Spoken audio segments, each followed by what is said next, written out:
Hey there, hi there, ho there, it's me, Bear, Gen X GM.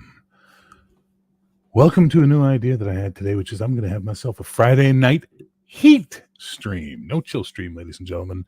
It's a heat stream. That's what we're doing tonight. We are talking shit, getting stuff off our chests. We all got to deal with life. We all got to deal with the reality. We all got to deal with the world. We got to deal with all the things that come around us, all the things that happen to us, all the things we go through day by day by day, from the jobs that suck to the bills that don't stop to the people who want to tear the world down around us.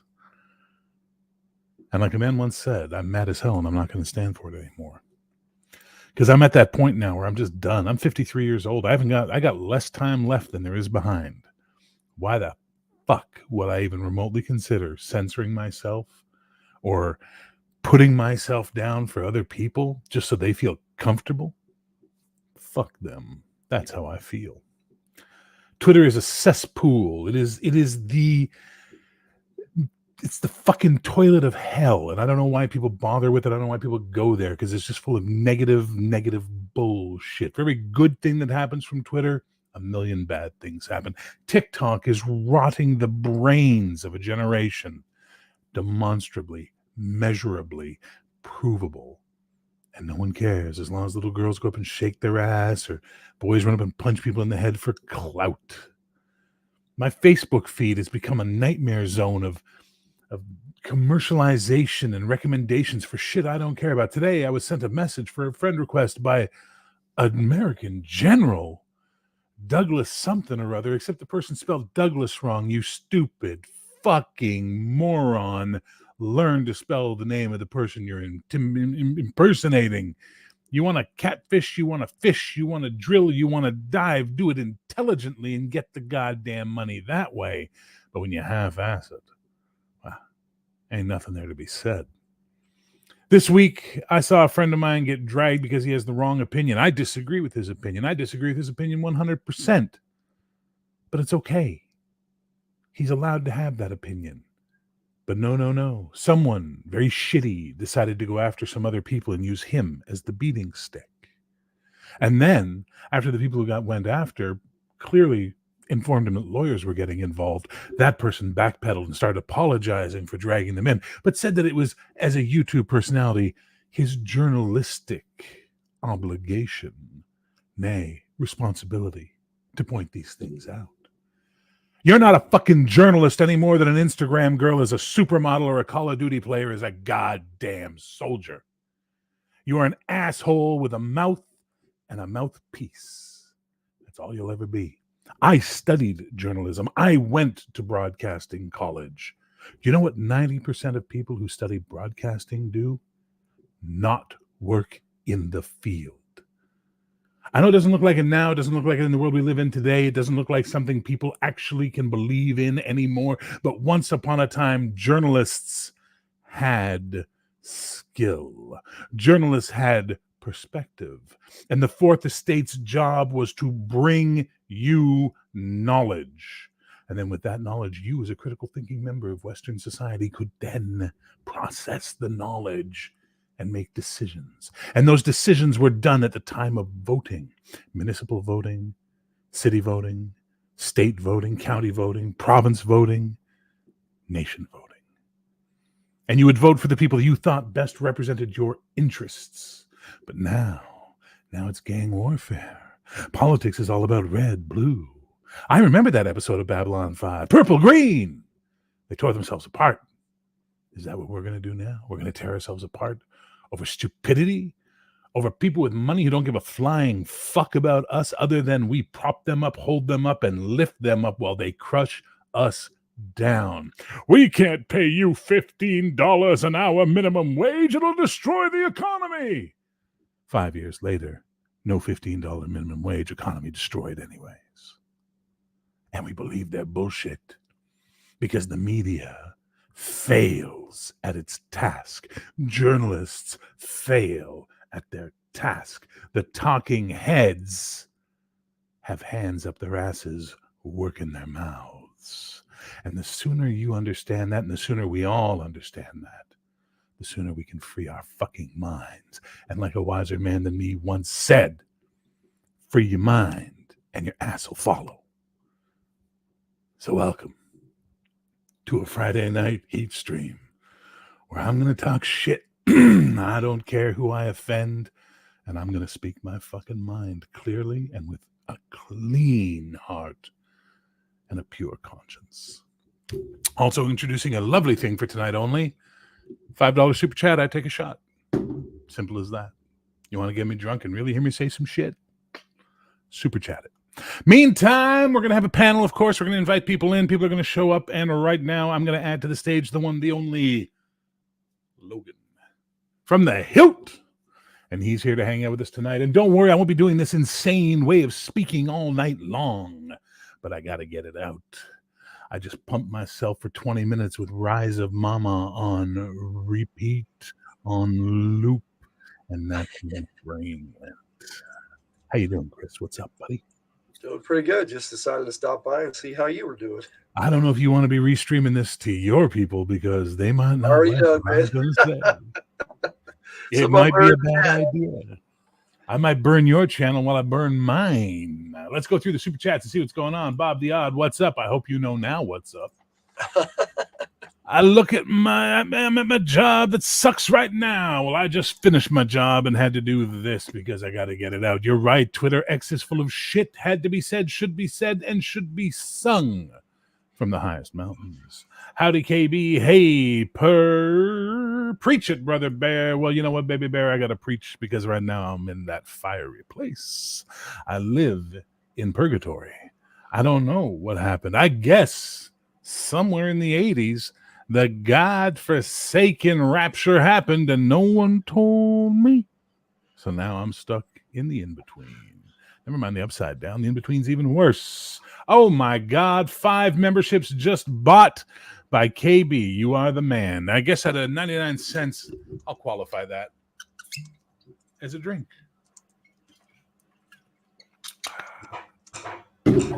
L'chaim, as they say. Hey, 28, what's up, buddy? GM Johnny, how you doing? A nerd's nerd. Hey, how you doing? Hey.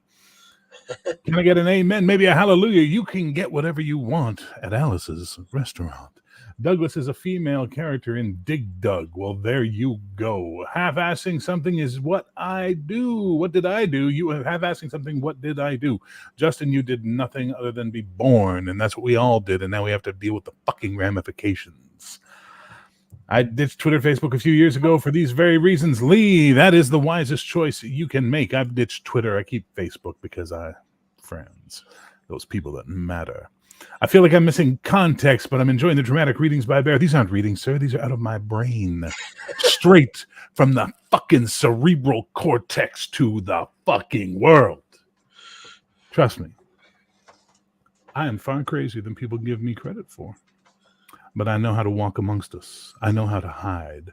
I know how to bring myself to a place where I can just be one of the herd. But that only lasts so long before I snap. I can only work for a company for 3 years before I start to go, what the fuck is wrong with this place? I should burn it to the ground. And then they go, you aren't happy. And I go, yeah, don't fucking... Anyway. Sometimes the herd's got to run, Bear. So is that, Chris? Sometimes the herd's got to run. Sometimes, man. Sometimes you got to lead the herd, and sometimes you got to leave the herd. Yep. Pundit is going on and on about all this crap for his upcoming. I don't give a fuck if Pundit cures cancer at this point. Can't fuck Pundit. Woo. It's called the 5th column around here. Well, it ain't a 5th column, baby. It's the 1 column, my column, and it is very, very Grecian. Once upon a time, journalists had integrity. They did and they didn't. Yellow journalism has always existed. It just wasn't the dominating force. Now it is. You mean black and white people from Star Trek? I do not. Though that message was lost on us all. Burn it down, Pookie. Burn it down, Pookie.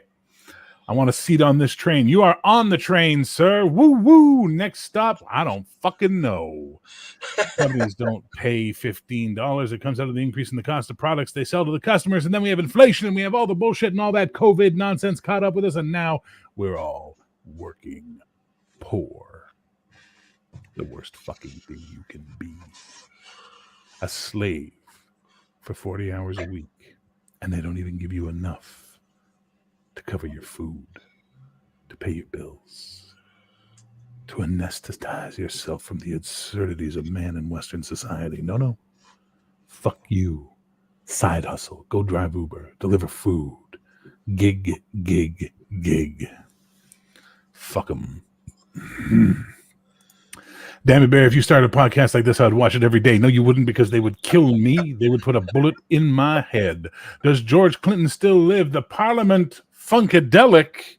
Does George Clinton still live? Let's find out. He is 82 years of age, sir, and he is still alive. If you don't know the P-Funk, you are missing out and should check it out.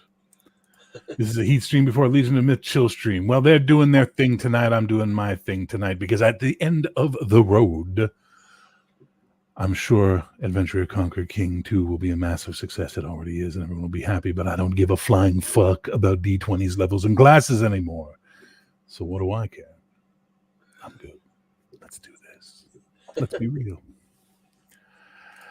It's Mr. Hilt to you. Well, it's Mrs. Shut the Fuck Up to you. And it's, we got 5 memberships. We already looked at that earlier. That's great. Wolfie's here. Hello, Wolfie. How are you, darling? I hope you're well.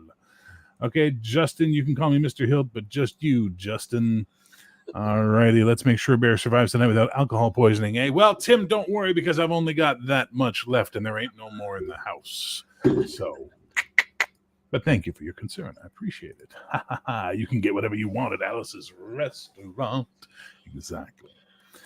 Someone clearly went to radio school. Love how smooth the fire pours from the tops of Burr's soul. Well, Curtis, you paid $5. I'm going to take a shot, and that's the way it is. We'll see if we can put a damper on that fire or throw some fucking fuel on it. Fuel. Walking around the back. Oh, yeah.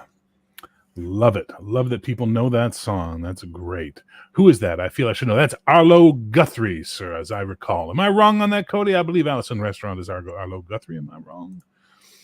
You can get anything you want at Alice's Restaurant. Yep, most people are enslaved. They just don't know it. Amen. Hello, Elsa. How you doing, brother from another mother? They turned the freaking frogs gay. It's a little Alex Jones for you as well. Awesome. Whoops. I should have requoted. I mean, walk on in. It's around the back. There you go. Hail Bear, burn it down, brother. It was Arlo Guthrie. I was correct, and there we go. Well, I'll tell you, Chris is here. We're going to talk to Chris, but anybody else wants to come in, come on in. But there are the usual rules. You behave. I don't want to hear no anti-Semitism. I don't want to hear no anti-Islam. I don't want to hear no anti-atheist, no anti-religious, no anti-anything. We are not here to hate on people. We are not here to hate on beliefs. We are not here to hate on the choices people have made in their lives. We are here to get the goddamn steam out of our hearts. Get it out. And let the healing begin. That's what I want to do. How about you? Chris, how you feeling, brother? What's up, buddy? I'm doing pretty good. Talk to me. Got things going on. I'm going to be doing my live stream later tonight. So nice. What are you talking about tonight? Well, we were going to talk Cat Returns, the Studio Ghibli film, but if the Tiger and Jake aren't going to be able to make it tonight, I might put that a pin in that. Just have a chill stream. Fair. What's Studio Ghibli? I know that name. Studio Ghibli. I can't remember the name of the director, Miyazaki or something like that. Ah, yes, anime. Very good. Yes. Understood. And here is the one, the only, the elf. The elf man cometh. What's up, Mr. Bate? How are you tonight? Mr. Bate. Mr. Bate. Be happy I didn't only in private. Call you only private Bate. am I Mr. Bate. But I will call you Master Bate, and we'll go from there. No, I'm just doing the thing. Trying to stay sane. We're doing the thing, trying to stay sane from the middle of America. I got you two from the middle of America, but let's add a man from the Balkans as well. Mr. Wolfhelm. Wolfie, as I call him. I know him. I love him. He is my Eastern European brother, though he hates to be called an Eastern European. So I will call him a Balkan brother. How's it going? Oh, I fucking love the world tonight. I am full of joy for my fellow man, sir. I can see that. I am fired up. I am fed up, and I need to make some room. What's up with you?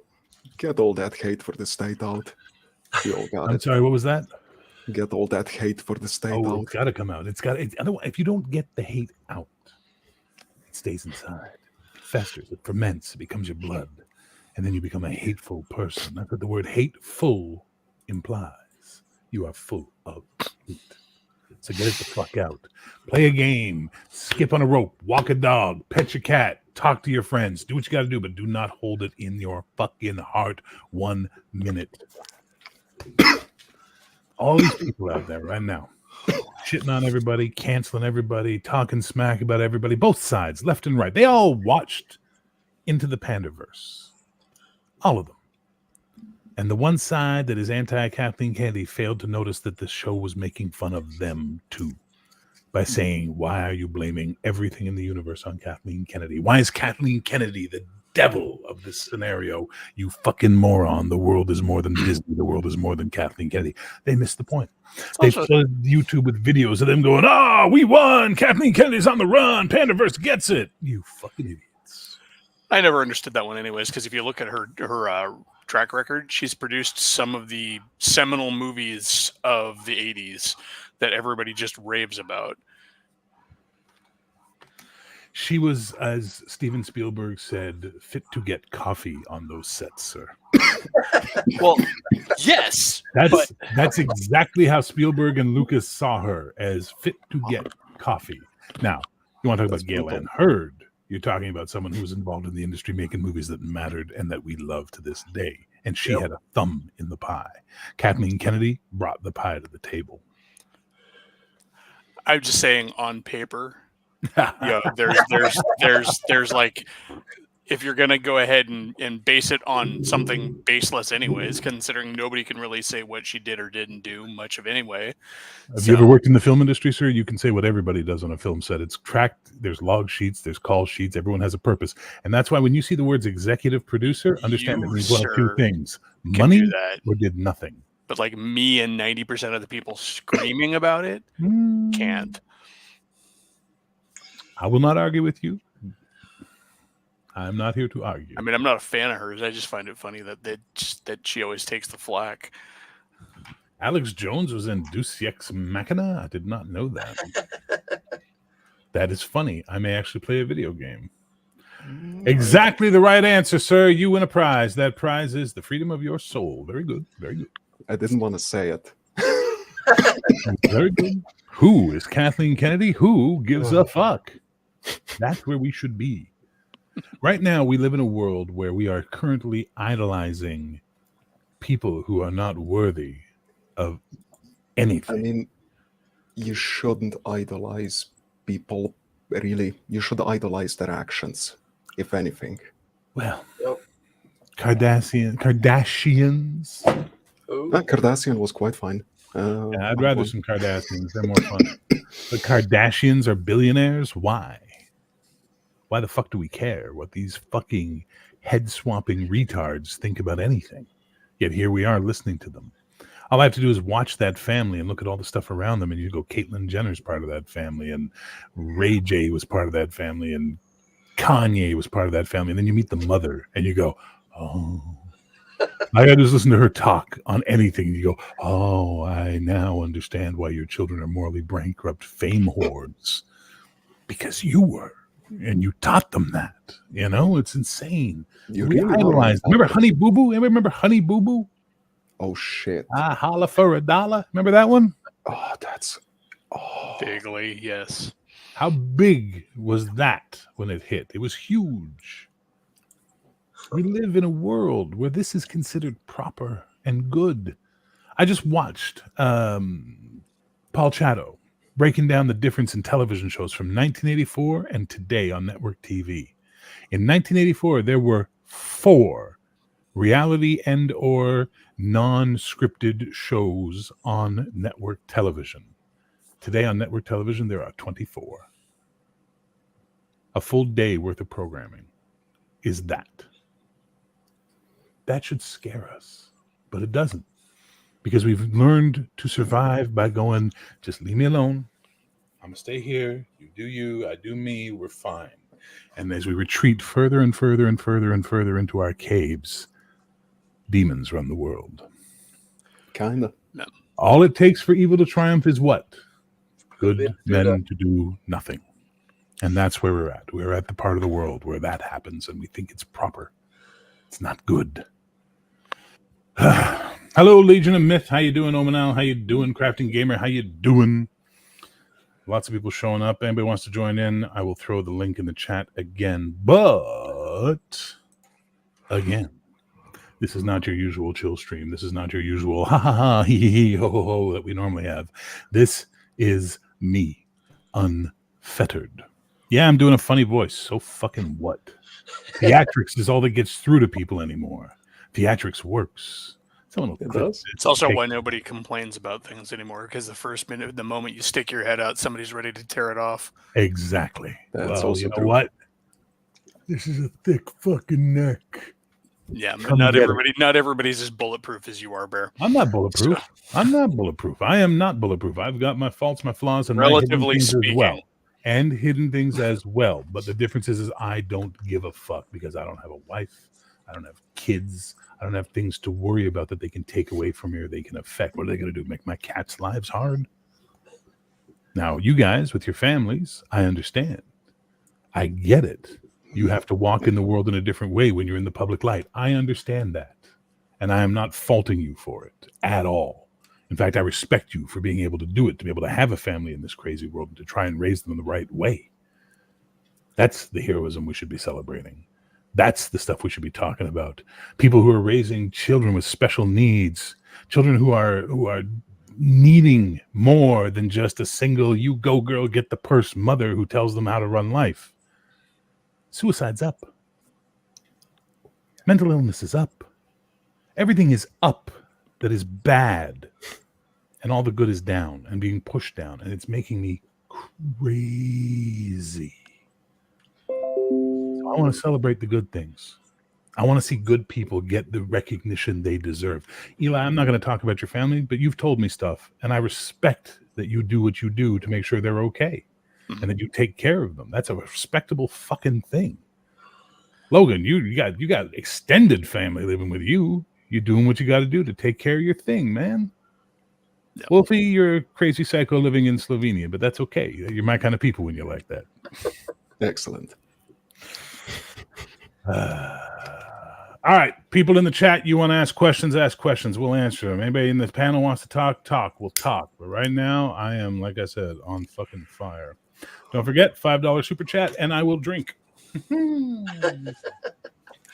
There's a reason I stopped drinking many years ago. Let's see if we find out tonight. All right.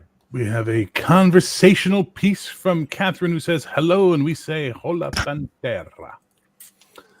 Wait, at Bear the Jennings GM, good Bear. It's not all true. RE special needs. There is more help for folks like me than ever there's been in the history of humanity. Seriously, that's what's great to me. Yes, but not everyone can access the special help. Not everyone can get the help they need. The waiting lists are huge. In my It's country, not universally available. untenable.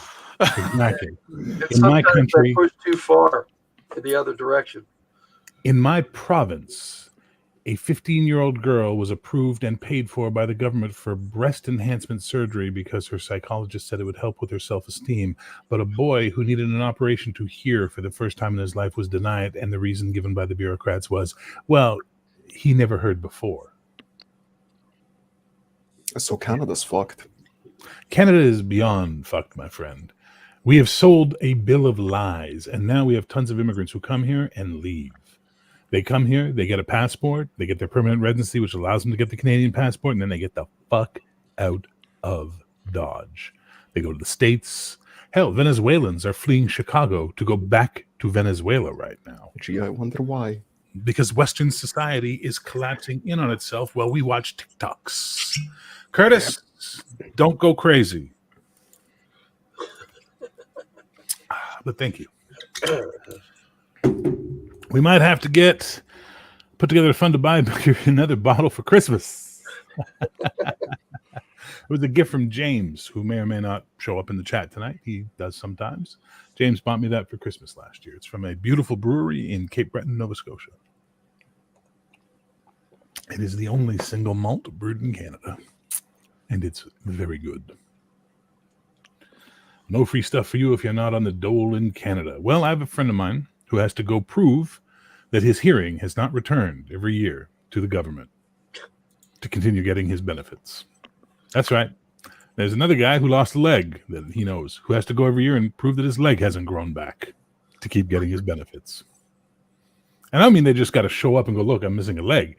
He has to show up with his doctor's note confirming his leg has not grown back, essentially. That's crazy. Welcome to hell. Welcome. Good evening from Blighty. Where is Blighty? I don't know Blighty, Ben C. Where is Blighty? Well, that's just screwed up. When I was growing up, help wasn't there, awareness wasn't there, and now folks know about autism and AD, and I'm grateful. Sure, absolutely. And then there's all the fakers who are out there pretending they have it so they can get that. I watched an entire documentary about the epidemic rise of self-diagnosed mental health issues due to TikTok. Either that or false diagnosis given by a doctor, and then people get prescribed hard fucking drugs that... Once upon a time, I was living in Vancouver. I didn't want to work in security anymore, but I wanted to get a government recommendation for retraining so the government would pay for me to go to school and I could learn something. So my buddy said, hey, that's how I got into security. Here, go see my doctor, talk to him. He'll give you the paperwork, and then you can go to the government and get what you need. And I said, beautiful.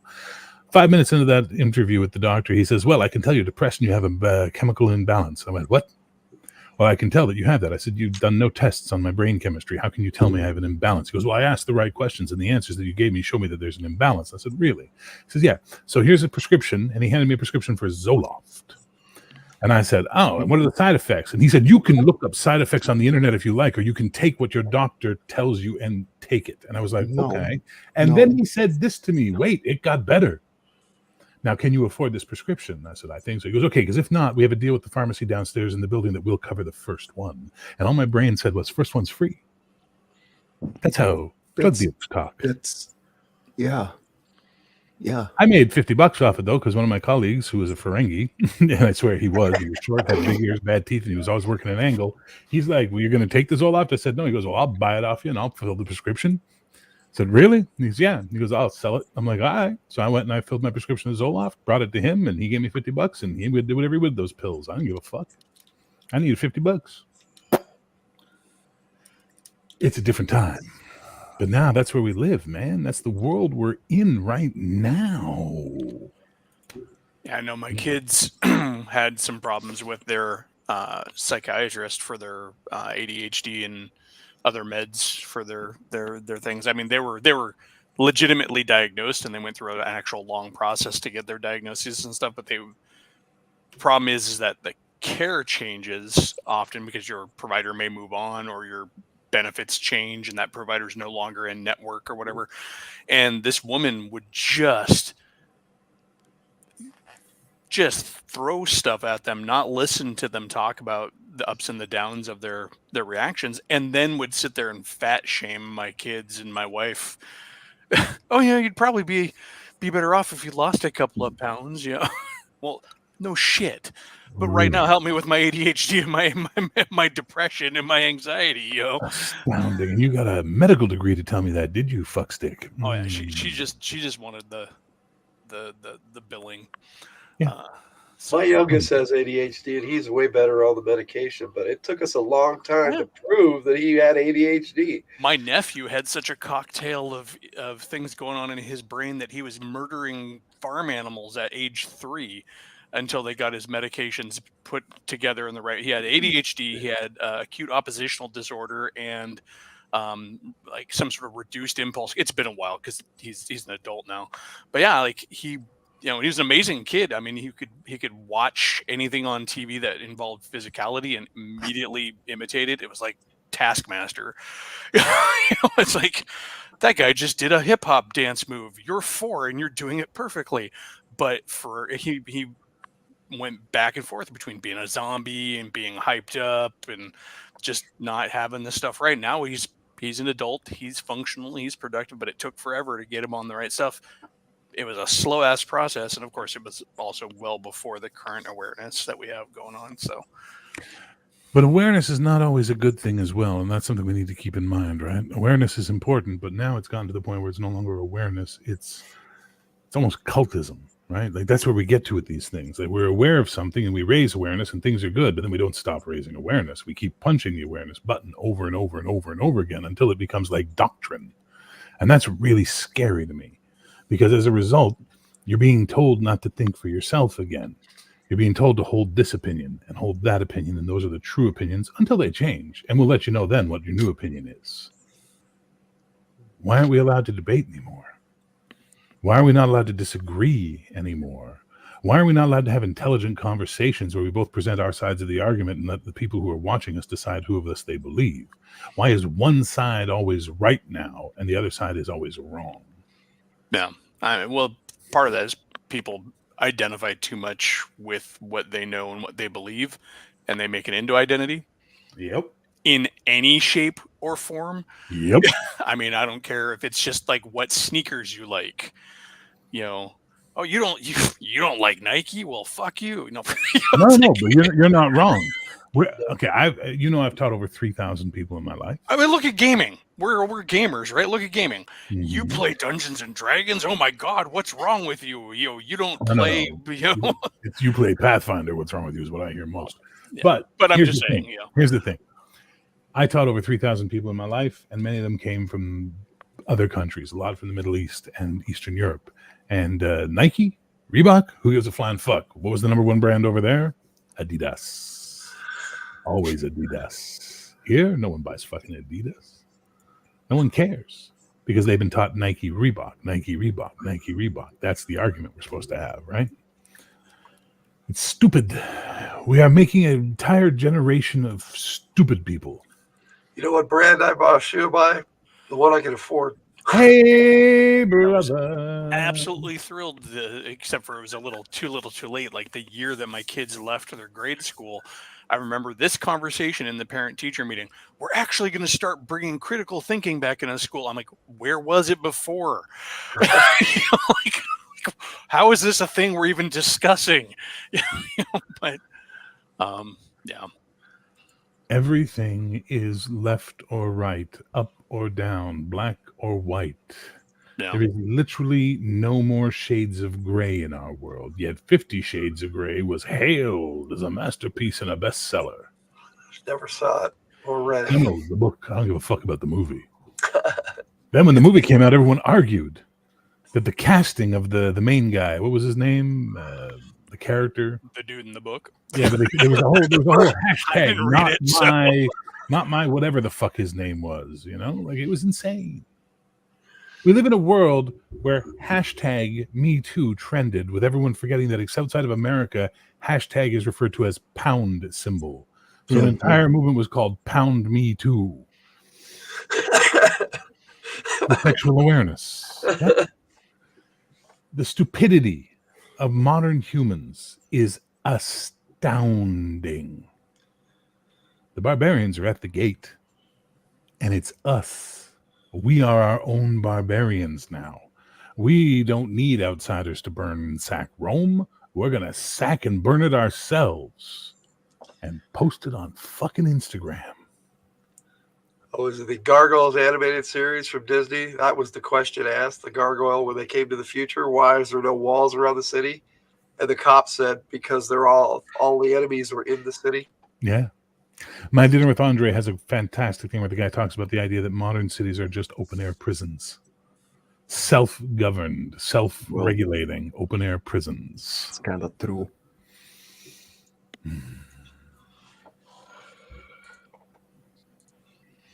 Apple versus Android. Sony Android's versus better. whomever. Which one? Android's better. Whatever. Who gives a fuck? Right? That's the point. No. Why do we give a fuck about this? Why do we care about this? Because we've lost our basic tribalism, basic connection to smaller tribes around us, our communities, and so on, that we can't be connected to anymore, so we try to find connection anywhere else. Yeah, Yeah, that's a very good way of saying through it. through identifying with things that are abstract. Yeah. So many people too like enter into those arguments not because they actually have any skin in the game, but then somebody argues against him, and then they feel like they have to take a side. Like the Apple Android thing, I actually don't give a fuck. I have legitimate reasons for having switched because Apple pissed me off as a customer, but at the end of the day, I don't care. But if some dickhead comes at me and starts going, "Oh, you have Android, you're a piece of shit," I'm like, "Well, fuck you. It's a phone." You know what? I miss when this thing in my pocket just was a phone. And then it became a phone and a camera. And then it became a phone, a camera, and a music player. Screaming to get a smartphone, actually. It got to the point where I couldn't replace my phone with a non-smartphone. That's why when I got a smartphone. I had a Motorola Razr. I love my Motorola Razr. It was the only fucking flip phone that actually felt good in my hand and felt every other phone in the world. I felt like I was in Barbie's playhouse. Hello, yes, how you doing? I'd have to do this all the time to have conversations. That one fit. I loved it. And my girlfriend at the time liked to send text messages from her smartphone. And I had a Motorola Razr. So every time she'd send me a text message, I'd be like, "Would you just call me, please?" And she's like, "Oh, I can't. I got to text. My family's around, blah, blah, blah, blah, blah, blah." And I would have to sit there hitting each key 3 times to get the right letter to respond. And I would get so fucking angry. I'd be like, "Fuck you. I'm not answering any texts." And I'd hang up the phone. So she bought me an iPhone. She dragged me kicking and screaming into the smartphone world. And I'll admit, the internet in my pocket was a fascinating fucking thing. And to be fair, my wife was always like, "Yeah, if you get a smartphone, you'll learn to like it." I'm like, I don't need it. I don't need it. And of course, I got it and found that it was very useful. So, like 99.9% of men, when introduced to the new technology, you will master it. Because this technology is now in your life, you must learn how to use it because you are that way. That is the way our brains work. We're like, well, I have to deal with this shit now. I might as well get good at it. yeah. So that way it's less of a headache.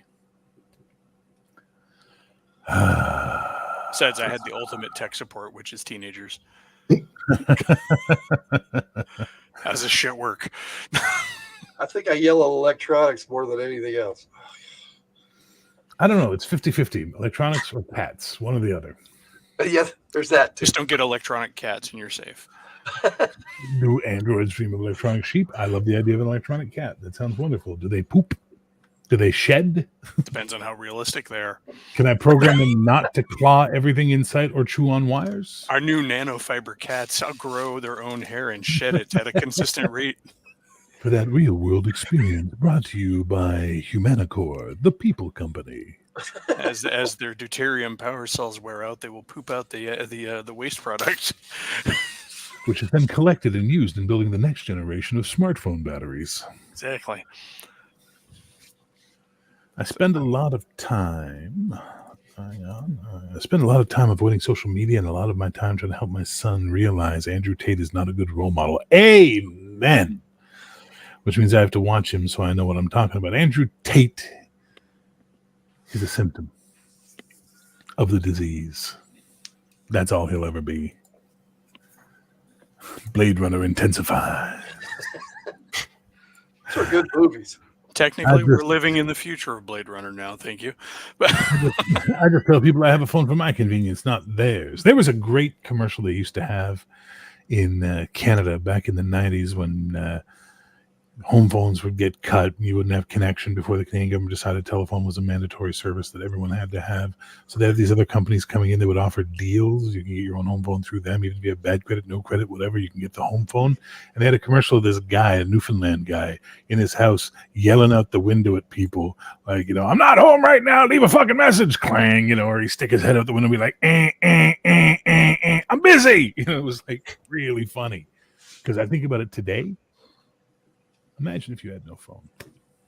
Now, I know kids and all that, put all that aside for a minute. And just imagine if you could be unfindable, undisturbed, unbothered by everyone else in the universe.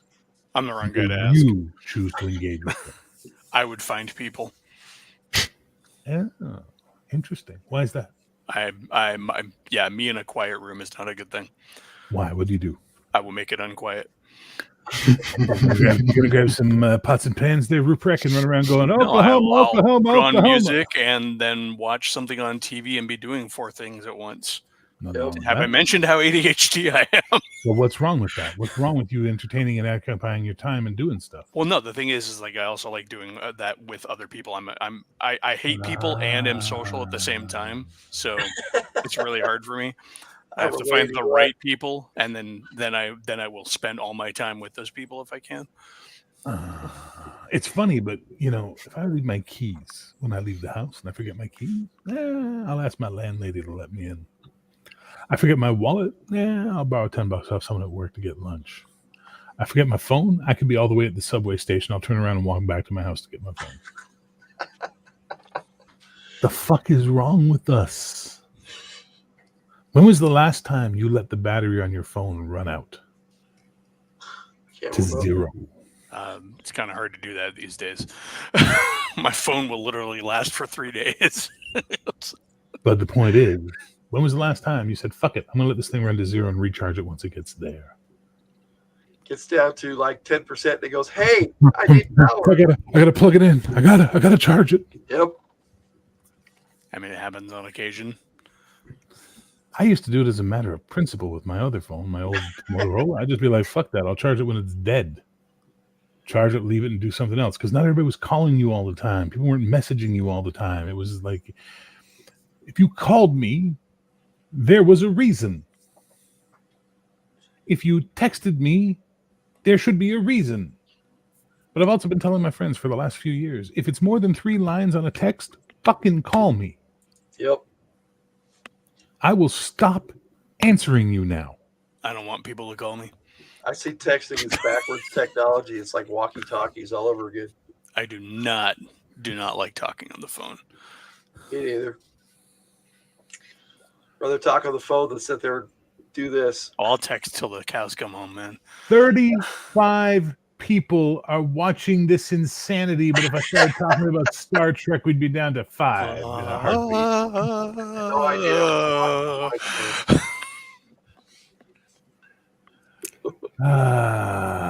It's because a lot of people feel the same way. No one realizes the Either they want to irony see of a something meltdown. called Discord, which has brought us all together to communicate, but it's referring to the idea of discordium, the inability to communicate.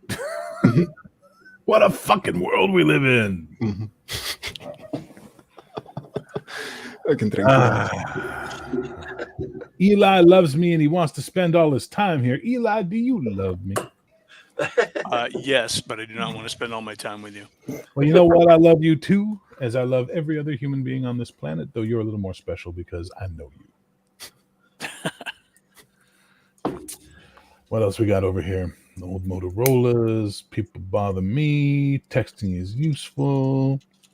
Friend of mine says, hate clicks, happy fleas. I don't get that, Curtis. Please explain. They misspell fleas. Patrick Goodman says, start talking about Trek and I'll engage more. I'll interact more. Well, sir, I intend to be on for a while tonight, and this is only going to last so long. The fire will run out. There isn't enough fuel being given to me to keep it burning, and if I burn from within, I will burn myself to a husk, and I will never let myself burn to a husk. So Star Trek is in the horizon of this conversation at some point in time, and I look forward to all the people leaving when that happens. Beam your ass out, I guess. Beam your ass out. So, how about a little bit of retardation in the movie industry? Which one would you like to discuss currently? Rings of Power, because it kind of pissed me off, and it pissed me off on a major fucking level.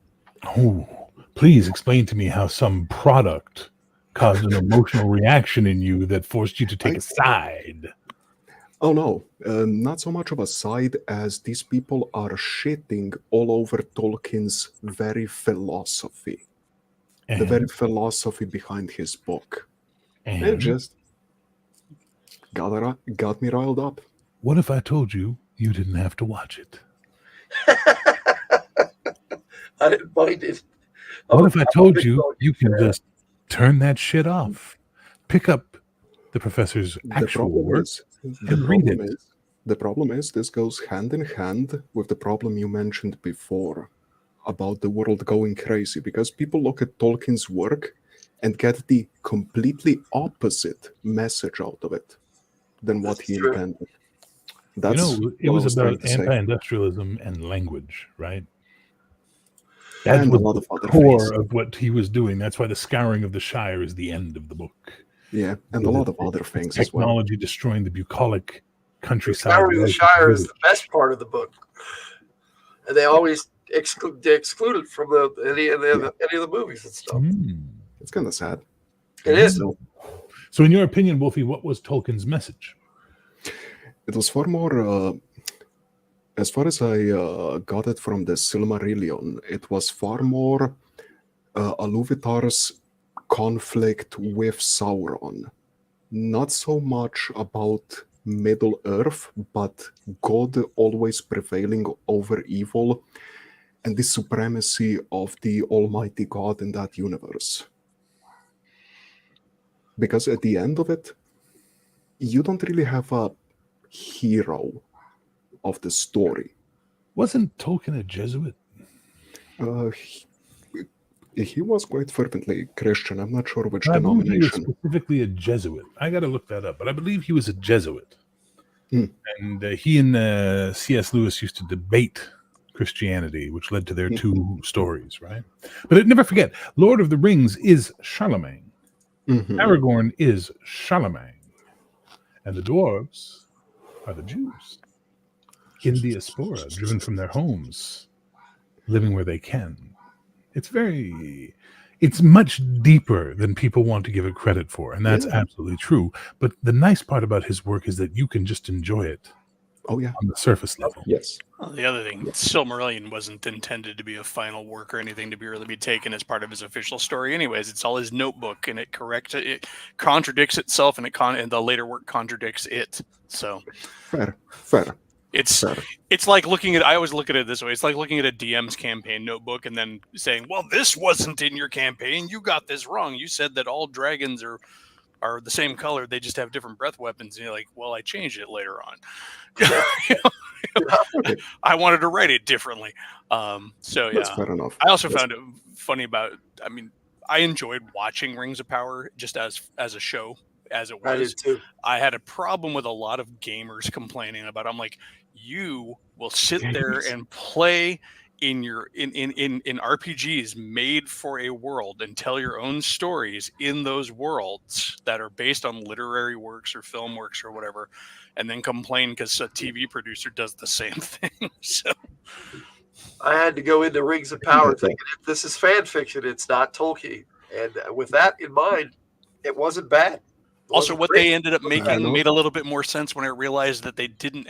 They only had access to a certain part of his works, the appendices. Lord of the Rings and the appendices. Yeah, they did not have access. They did not have the rights to produce anything out of the Silmarillion, so they kind of had to tell what story they could based on the appendices and the actual books.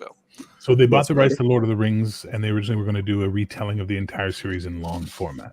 And then they decided not. They said, let's do something in the Second Age. And they went, we can't do the Second Age because they won't give us the rights to the Silmarillion. They went, well, we have the appendices in the Lord of the Rings, and they mention the Second Age. So they cobbled together their bullshit from half of the Second Age. That's fair. Yeah. And a lot of little ideas that are just sprinkled out of sort of Tolkien lore, but not actual written lore, like things that have come up in intellectual discussions about Tolkien, like where do the hobbits come from, things like that. Well, it was shit, and we can all agree it was shit. Yeah, it wasn't Tolkien, that's for sure. Whether it was Tolkien or not, it wasn't even good TV. This is the problem. Like, I don't care if the Wheel of Time is accurate to the Wheel of Time books. I've never read them, but it's shit TV. It's not very good. The Rings of Power wasn't interesting to watch. It wasn't entertaining. It wasn't captivating. It wasn't Game of Thrones' first 5 seasons. It was shit. This is the problem. As Bell says, we live in the most mediocre timeline. We celebrate mediocrity to a point of distraction. Blah, blah, blah. That's why a lot of people are turning to like YouTube and this type of entertainment. Yeah. It scared me, Logan, when you said my Star Trek game is the best Star Trek on TV right now. That scared is. me. Dude, it is. But that's not a singing praise or endorsement of my Star Trek. That is an absolute condemnation of what modern Star Trek is. If this is as good as it gets. Well, I love Picard, but in Strange New Worlds, I don't have a problem with, but Sojourner is better. It just is. I know you're not a big fan of Strange Worlds, but Strange New I'm gonna have to Worlds. watch it. Gonna have to watch the RPG then. Oh, well, it is what it is. We had fun. If anyone would know if the professor was Jesuit, it would be Professor Corey from Signum University. Maybe ask him on his own channel. Don't know the man, don't know who he is, not going to bug him about that, since all I had to do was look it up, and he was a student of St. Ignatius of Loyola, who is the patron of the Jesuits. How do I know? I live in a city with a Loyola University. Yes. I know the Jesuits owned a lot of Montreal, lots of it. So it's okay. It could be worse. Modern Trek is having troubles. That is the kindest thing you can say. Yep. That is kind. Logan pouring on the... Sorry, I got to read it like Curtis. Hang on. Logan pouring on the prison was the soldier in Paradise Station! There we go. That's what I did. That's all caps. I like the fact that people are trying to convince other people to pay $5 to watch me drink more. You do not want me drunk. I promise you, I will go from 1,700 subscribers to about 10 by the time I'm done my drunken rant. Well, but the ones who stick with you, are loyal. Or crazy. They could just be watching the train wreck. Or on an FBI watch list. Or people I do not want picking me up at the airport. You know, Some people could just be walking through YouTube and going, "Hey, look, a house on fire!" And Hey, let's stop and watch that. Ooh, it's Canadian. Ooh, I love Canadian dumpster fires. They smell like maple. Smells like maple and bacon.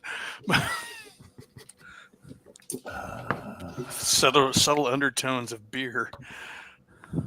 Yeah, gentle hints of hops. Come on, guys. Let's find something to talk about. Let's keep going. This is good, but I'm going to run out of steam unless I have interaction. See, Eli, your whole thing of you can't be left alone because you got and you need people. I can be left alone, fine, but once I'm with people, give me some energy. Yeah, Once I get to people, I need energy because I've run out of my own. I will always fill the void when it comes to quiet. It's This is funny. This is funny. All right. No, there was never a second part of Ralph Bakshi's Lord of the Rings. Instead, Rankin Bass picked it up and they did I their own wish there shit. had been. It was I loved garbage. it. It's It was because all full of stupid kid songs. Where there's a whip, there's a way. It was so stupid. That whole song in The Hobbit, that's what Bilbo Baggins hates, comes from those fucking animated pieces of shit. I happen to like the Rankin Bass, but that's me. Me It's too. amazing how many people I know who do. I also like the Ralph Bakshi. Yep. And the only reason that he couldn't do Return of the King is because Rankin and Bass already had the rights to it. So here's a fun little thing. If you ask me what my preferred version of film Lord of the Rings is, it will always be the animated version first, and Yep. the Peter Jackson second. but have And you with seen Peter the Jackson, Soviet, it's only the first movie. have you seen the Soviet Russian version? I have Yes. heard of it, but I have Yes. not. Oh seen my it. god, Yes, I acid have. trip nightmare fuel. I believe it. Did you see the bootleg of the Soviet? I think it's Soviet Dragonlance stage production. Oh. No. Oh, go But now find I that must. craziness. Yeah, Here's a question, Soviet era Bear. film and TV is just weird anyways, but Here's the question, Bear. Where did you pick up the inspiration for the Sojourner's character, Lee? I really like that character. Lee Zimmer was the name of my PC many moons ago when I actually was a player in a Star Trek game, Captain Lee. TMBC. So I thought it would be really fun to take him and see what he would be like before he was a captain. And just see if it would be fun to play him and have him around. Yeah, GMPC. I don't fucking mind. It's not a dirty word where I'm from.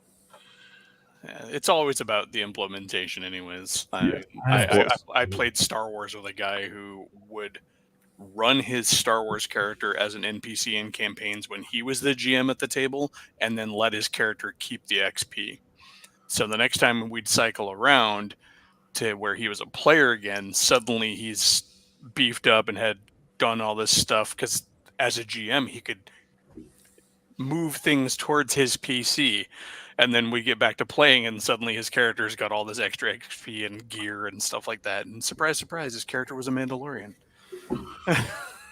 So, I never much cared for the term NPC, non-player character. The referee or game master, whatever you want to call it, they're always playing all the characters. So why shouldn't it be their characters? because it's the industry standard terminology.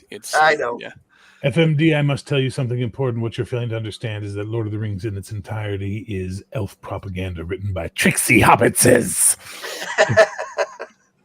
Furry-footed savages, you mean? You know, I happen to be playing one of those right now.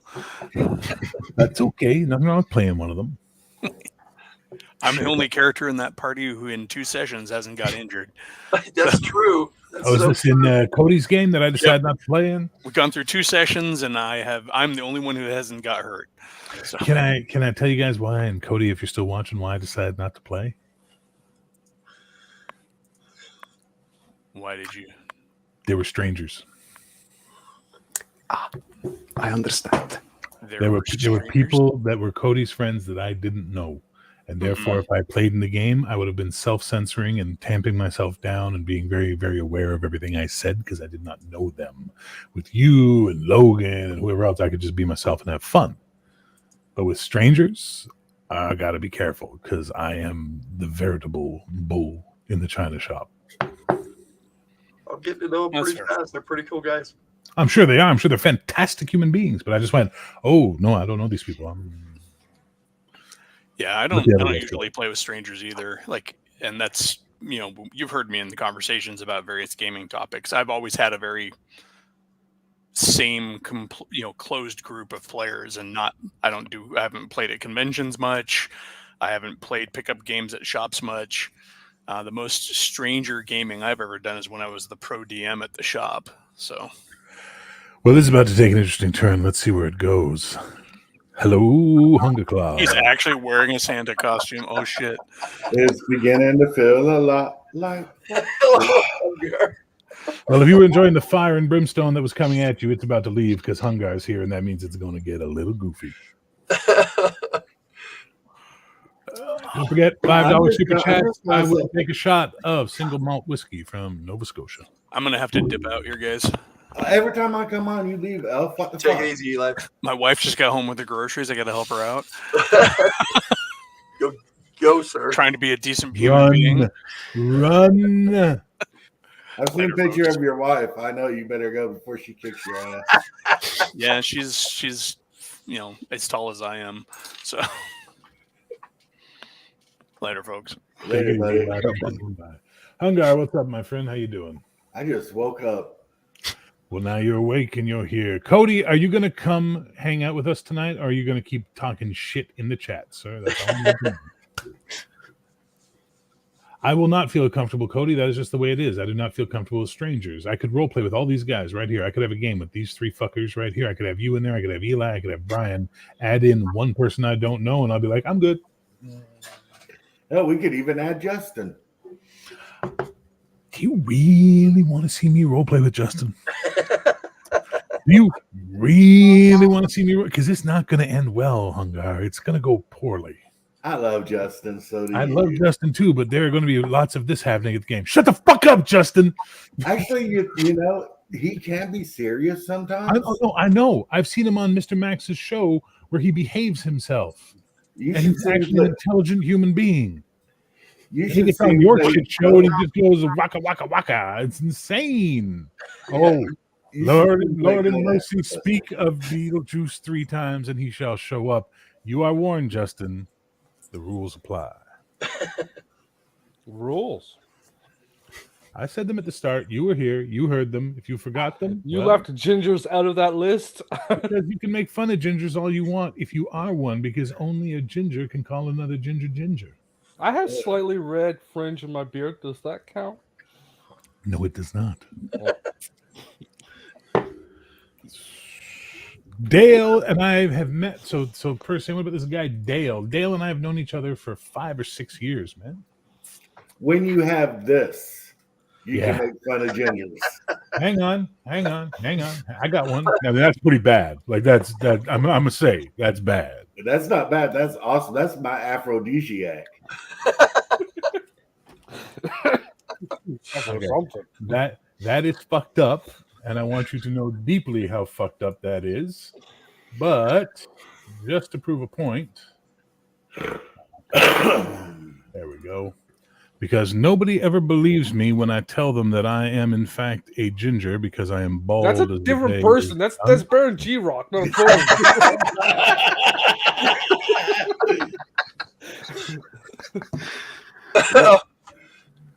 There's Hey. the bear we know and love. That is Isn't you. that Boogie? I was 500 pounds, Yeah, okay. 525 pounds. That's how big I was. Oh, well, congratulations. I hope it wasn't cancer. Jesus Christ, Justin. Yeah. How do you make a I hope something wasn't bad sound bad? Like that was brutal. We're like, Practice. So apparently Cody can't join us because Raven's on the computer. I say we take up trying to a fight against GoFundMe. cancer. We take up a Go GoFundMe and cancer. get Cody a second computer for Christmas. And Brian too. What's up, Baron? I had to come in to defend all soulless gingers everywhere. Exactly. Yeah. That gingers have no souls. You know what? I'm sorry. Well, let's that- just do this the right way. That's No offensive, offense. bro. But fuck all you non-gingers, and we'll put Wolfie there because he's a bit red, and that's how that's going to work. Ginger's on top. See. Also, I am pro cancel hunger clause right now because it's not even Thanksgiving yet, and you are already, getting into the whole thing of Christmas. It's You after the burn- 15th of Well, November. May you Yeah, burn it's in Thanksgiving. hell, All right. you goofy little elf. Baron, shut the fuck up. Shut the fuck up. Everybody shut the fuck up for a second. Maybe if you fucking Americans did your Thanksgiving at the right time of the year, in October, during the harvest, no one would argue about this bullshit. But for some reason, you decided, how do we Speak do on, this? brother, We can speak see our on. families twice in a month period. Drive After ourselves crazy. November 15th, all's fair and love and war. We're shooting hand grenades. You better bring me a hand grenade this year, you fat bastard. You would hurt yourself. Don't, I'm okay with yes, that. do it. Do it. Yeah, He would that's why I'm totally bringing hurt that- himself. I ain't That's why worried I'm about bringing Justin hand hurting grenade. himself. It's when Justin might hurt others that I get concerned. I Understand? am on a terrorist watch list. Is it the one you wrote yourself? No. Are you sure But about that? why? All right, so October we OD on candy, November we OD on turkey, and December we OD on ham. We got it all set up. That sounds Oh. great. Okay. We have Thanksgiving in October. Then we have November not to deal with our fucking families. And then Christmas we deal with our families again. See, we space it out. That's why there's less murder of families in Canada than the United States. Because you guys have Thanksgiving, what, the 25th or something like that? And then a This month year, later- I think it's the 23rd or 24th. There you go. And then a month later, you're right back with your families again. Like, what is wrong with you people? I was looking on the calendar because I wanted to figure out exactly what day Thanksgiving was this year because it changes every year, right? Well, Same here. It's always on a Thursday. Oh, ours is always on a Monday. And they're like Indigenous people then. I'm like, what the hell is an Indigenous people? And then I was like, oh, the Native Americans, fry bread. Yeah, that's right. What the fuck's an indigenous people? Not you. I'm well, you indigenous. went to I've been in my family's been in this country since before the Revolutionary War. He was born there. Yeah, I was born here. Wolfie, stay out of it, Balkan boy. You don't know what you're That's right. putting in. Wolfie. But that's what indigenous means. No, it doesn't. Indigenous means born of the land. And in North America, indigenous means the first people. In Canada, we made it simple. We took away the term indigenous and we just called What the them First Nations. Oh, and made it a lot easier. What the fuck? But, yeah, unless you're in but, hang on, the UK, but, then it means but, they will not from the but, we also know that they weren't here originally either. yeah. They came here as well. Yep. It's really interesting. I knew this Kyrgyzstani girl, and she was showing me pictures of festivals from Kyrgyzstan, and they looked like Saskatchewan Native or First Nations sun festivals. And I was like, "Whoa, I now believe these cultures came over because there's like way too much synergy there going on. Like it's intense. Everybody in every country has migrated there at one time or another. Well, technically, we go back far enough. Everybody's related to everybody somehow, right? I just have one thing to say. A-Wings. Well, what do you think about Denisovians? Which ones are those? The giants. My But uncle which is ones? Kevin Bacon. The ones that may have been around. So there's now a very popular belief that you didn't go Denisovian, Neanderthal, Cro-Mag, Homo sapien, right? They're now starting to see that they might have all been living together for a nice long period of time where they crossbred and all this kind of crazy shit, right? So the Denisovians are the ones where they found a tooth. That's about all they got, I think, is a tooth and a femur. And based on the size of the tooth and the femur, these motherfuckers were like 8, 9, 10 feet tall. Impressive. Huge. There's also there's a cave. Lorenz also man down in the Philippines, they found the midget people, the hobbits. They found the hobbits in the Philippines. Isn't that fucked up? Nice. No, Tolkien fucked up. He put the Shire way too close to those other kingdoms. That's in the Philippines.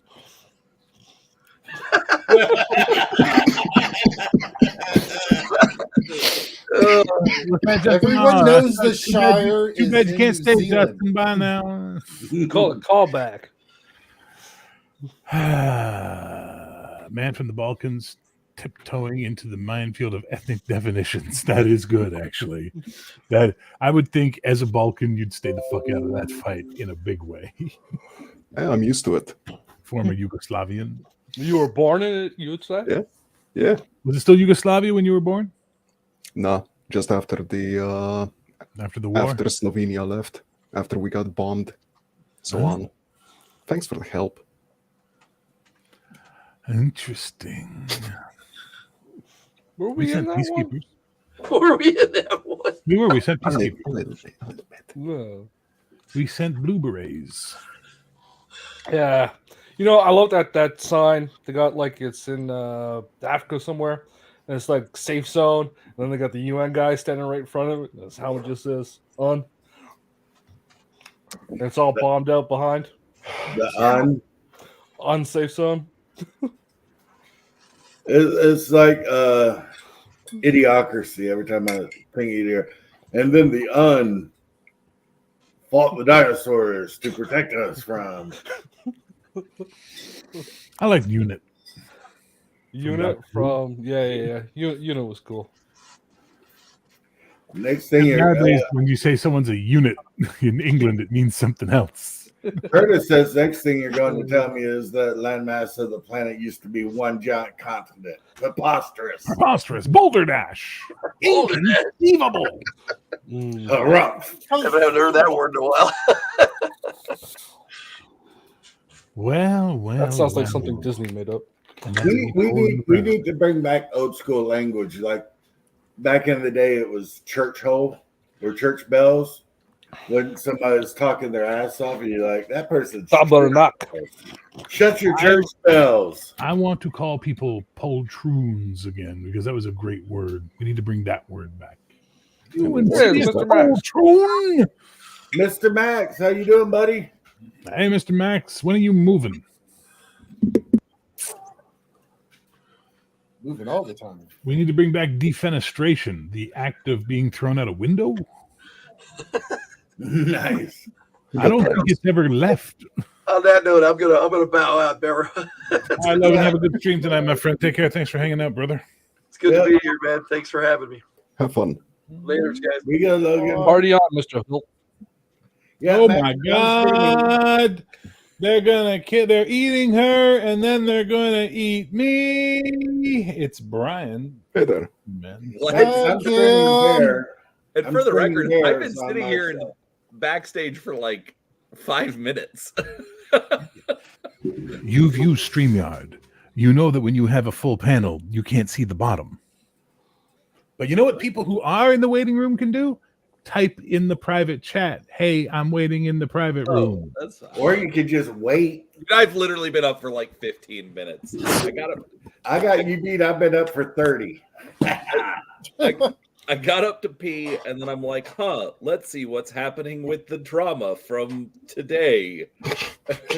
Oh, Did you see? All right, Bears we're gonna talk about it for a brief second. My favorite part of all this fucking drama What is happened? that it looks like lawyers got involved, and someone's now fucking dialing back and stepping back as fast as they can and taking posts down. And I didn't mean to imply that I was suggesting that in this situation that blah blah blah. Fuck that guy. Max Lau wrote a book on Twitter in a response Oh no.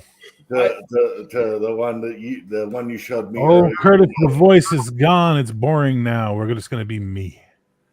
I've said my piece. I've spewed my fire. I have laid bare the hypocrisies of man, and now I shall dance amongst the ashes. I just got one thing to say. Hey, somebody that cares, send him $5. And then, in my opinion, and this is just me, it doesn't affect anybody else on the panel, but the pundit is a bitch. Yeah. Mhm.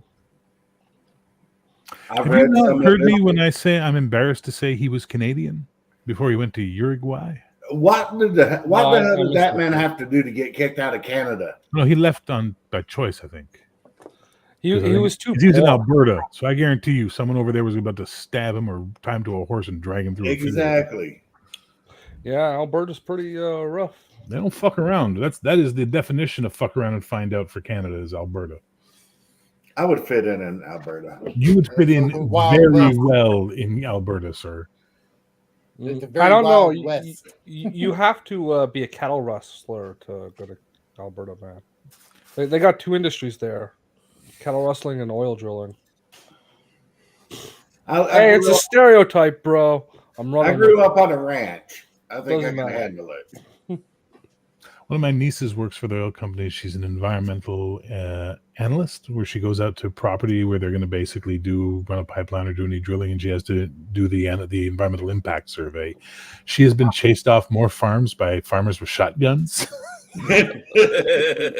because she's an oil person on their land. You know what I mean? So yeah, you fit in very well, Hungar. When I was younger, I was out fishing in a cattle field that we weren't supposed to be fishing in. And the guy told us multiple times, don't be fishing in my pasture. But he had really good bass fishing. So I went out there to fish, and I hear sploosh, salt rock all over my ass. You know how bad that hurts? Now, my limit is 6. Omanal is backstage. All right, Oh, bye. No, Hungar. What are you doing? I can leave. No issue. I can leave it. No. Omanal just has to accept he's gonna have to wait until someone leaves. You can kick me. I'm a slacker, but you gotta kick me. You gotta choose to kick me. This is my only rule. Wow. I don't bluff. I would have I accepted take it. ultimatums, buddy. Do not take ultimatums ever. Yeah, it's Anyway, what Omanal you says do. he's like happy to wait in the Connell on back for Thursday now, so night. he's going to wait in the back for now, and that's Alberta did give us Brett the Hitman Hart. Boing! The excellence of execution, the best there is, the best there was, and the best there ever will be. Actually, I am going to bounce because I want to go get something to eat. Eat Okay. good. Will you be Hey, I'm Bear. out later. I'm going to have some uncured hot dogs. Uncured beef hot dogs with chili and cheese and diced up onions Oh, that Oh, sounds nice. great. Sounds delicious. with tater tots. We said it was a 20-hour Nice. walk for me to get to your place, right?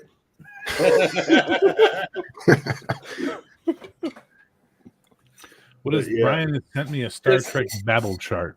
That Okay. Her even Christopher told me always hunger wanted and to know. starvarian, stop starving, you starvarian. Well, Christopher says he was trying to find one for you, but there you go, Chris. There's one. I- Hungar man, peace, love, geek. See you if you come back. See you if not. See if I get tired and I log off. We'll see what the fuck He's Oh, happens. he's trying- oh. I've got you guys streaming. I on got my like channel, at too. least $50 worth of whiskey here. I'm just saying. I've got you streaming on my channel too. So haha. Uh-oh. Well, that's going to end poorly. All right, let's hit Omanal in. Omanal, you know the rules. I'll tell you to shut up whenever I want. How you doing, Omanal? Hey, it sounds just like my parents. Hey, You stop talking. let me tell you something, and I just want to say this. Americans, you're always talking.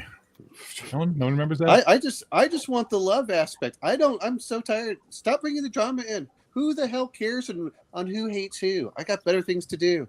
Let this go. Actually, I'd rather talk to Bear about all the loving aspect of life. I don't hate anyone, man.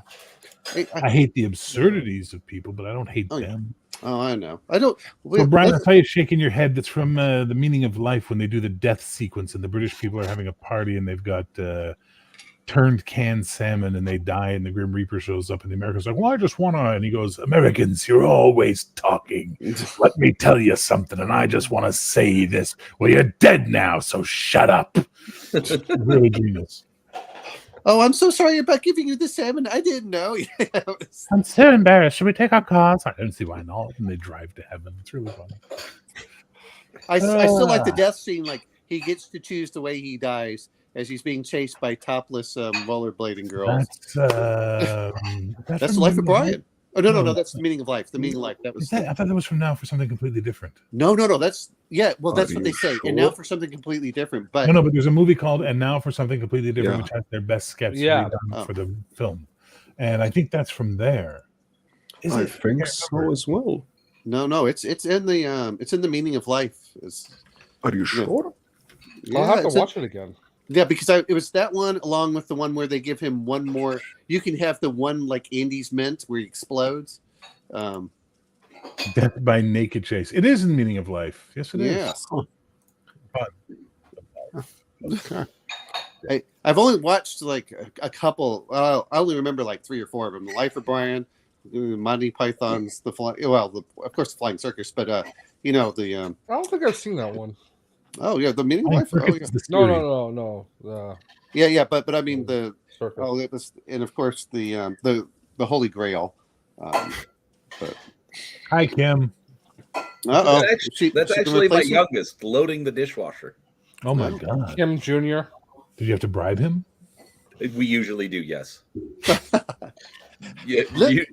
Usually with Hang on, not hang on, beating wait. you, but I can't stand Monty Python because you hate fun. Why? Yeah. Well, Well, that's you why know, you you sit know down. what? If you can't stand, just sit down. It makes it so much better. it's, That is, that's fair. that is No, definitely a theme. Dude, Monty Python doesn't always hit, but man, they've got some that are just amazing. when it The does, it universe does. itself keeps on expanding and expanding at a billion million miles an hour. Let's hope that there's intelligent life somewhere out in space because there's bugger all down here on Earth. What's the one with the office building rating the That other is office? Insurance also the League. Meaning of Life. That's at the beginning of the Crimson Assurance League. Yes. That's Yeah. amazing. I love that one. This is the best ever. Oh, I didn't vote for you. Well, no. I love the part where the previous film is intruded into this other one. And that's what we need to do. Is we as old men, we need to get together and sail the 7-story building to chase off the insurance companies. You first. All right, What? let's I'll go. join you in the second campaign. Oh, okay. Well, so you're not going to be our navigator? I wouldn't be your navigator even if I was in. Fuck. Uh, Security, baby. I'm always security. It's well, too much like life. we know where we're going off the edge. the Earth is not round. We're like 3/4 of the way off the fucking edge right now. We're just fucking teetering before we fucking fall, man. We all got to rush to the back of the building and try and pull it back. We're too busy rushing forward, screaming and waving flags. I'm okay with that. If you're gonna go out, you might as well go out waving a flag. You know what? This comes down to which way do I want to die? Back to the rollerblading, topless. Yeah. Minus the rollerblades. I don't get where that comes in. one. Death by snoo. That's my policy. I saw it in the cartoon. I'm just waiting for the confetti cannon to shoot me out, and that will be my final go.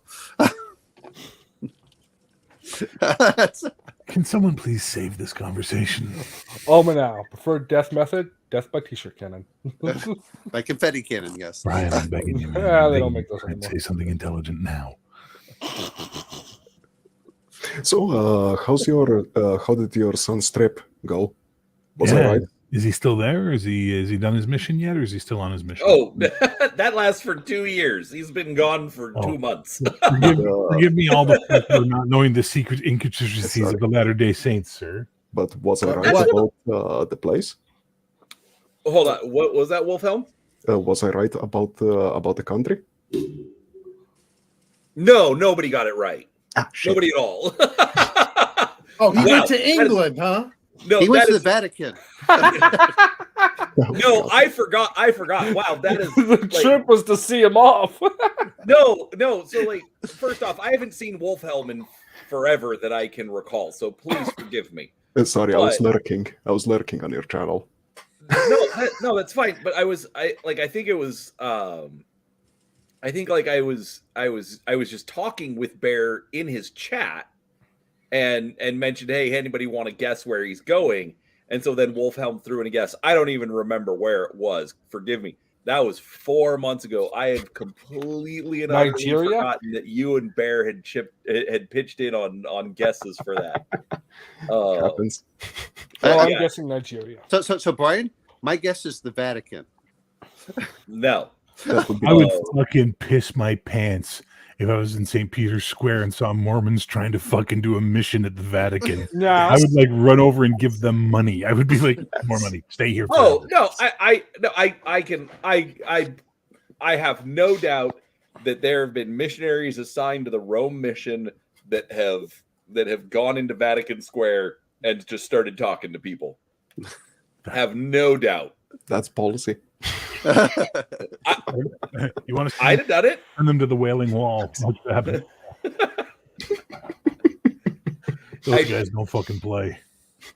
There is no Israel mission, although we could probably get one or make one if we wanted to. So I have one more But guess. that's Bear's face is exactly why there isn't one. It's also an arrestable offense. So I So saw. Brian, Did you guys ever see Bill Burr's Religiosity? No. The scene he goes to the Wailing Wall with his camera crew and he's doing his whole piece on it, and the fucking Hasid guys come over and they're like, "You have to leave now," and they start pushing him and stuff. A fucking Israeli cop comes over and tells him to calm down. They start fucking with the Israeli cop. These guys, they do not fucking play at the Wailing Wall, man. That's just the way it is. So Brian, my number 2 choice is Liechtenstein.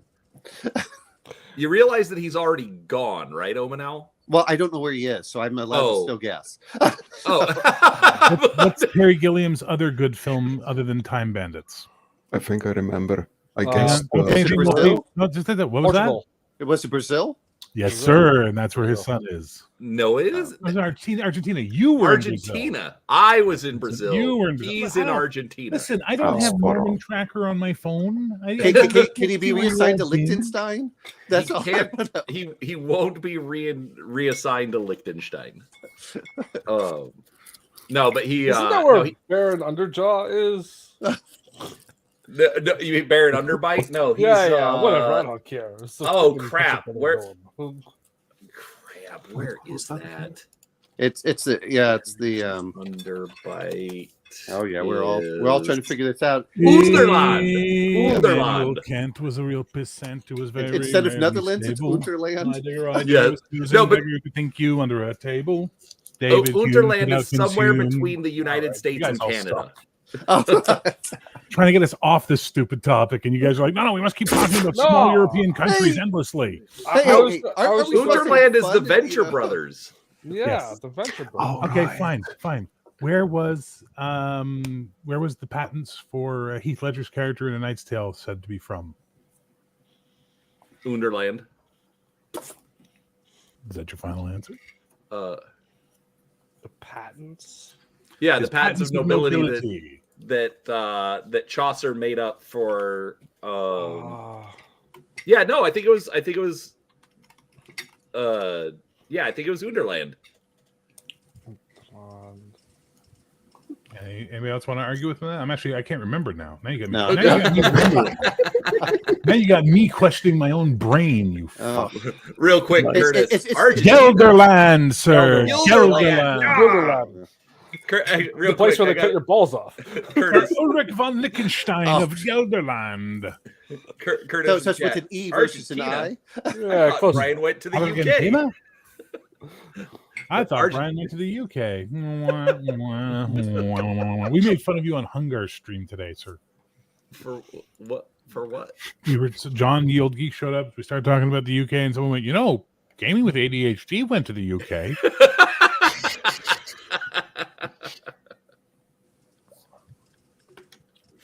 It's like a fucking trope with you now, buddy. That time. Bingo. There's bingo cards. Like what we were talking about on Max's stream. How the You fuck know, are there the- still over 30 people watching this nonsense? I'm here. People like me, bro. What's that line from Get a Life? Well, You guys remember that Shatner at the convention And- on Saturday Night Live? yes, I thought that was I remember from, that scene. You what? You're almost 30. You ever kissed a girl? That's really brutal. That was my evil twin from That such was and such the evil episode. from Enemy Within. So this is a warp factor ahead. Set your phasers on stun. Yeah, it's fucking awesome. Man. Well, it was one of them coming up and like, do you remember the access code for this? So I could. In the episode blah blah blah, when you beamed down to the planet for the last time, yeah, and you went to your safe in your course, yeah, and you opened up the safe, yeah. What was the combination? Yeah, that was it. Yeah. I made it up on the spot. No. He goes off and that's what he says about the whole life. And finally they come up What and a like, life. You took a show we did as a harmless lark, and you've turned it into a colossal waste of time. Yeah. There you go, talking Star Trek in a roundabout way. Ooh, yeah. yeah. Ooh. Ooh, yeah. I like Okay. the Enterprise, not the show, the movie. What was it? Something Enterprise? Free Enterprise. It's really good. Free Enterprise, yeah. Took me forever to get a copy. Are we supposed to be playing Bastard Sword tonight? I thought Bastard Sword was next week. I would say I thought you were supposed to be playing Bastard Sword tonight. I thought Bastard Sword was next But week. tonight's legitimate sword, isn't it? Yo, Curtis, remind me, are we playing Bastard Sword tonight, or was that next week? I can't remember. Oko thinks we're playing tonight. I will trust whatever Curtis says. Or Jason, because they're both in that game. You said yesterday everyone good to go for Friday. Did I? Shit. Look at that. That's how shitty my week has been. I completely forgot I was doing anything. I thought I had a free night. I'm like, yay, free night. What's got you down? Can we play next week, guys? Are you guys okay if we move it to next week? Or Thanksgiving, the day after Thanksgiving? I'm not American. I know. Coco's Canadian. Curtis has no God.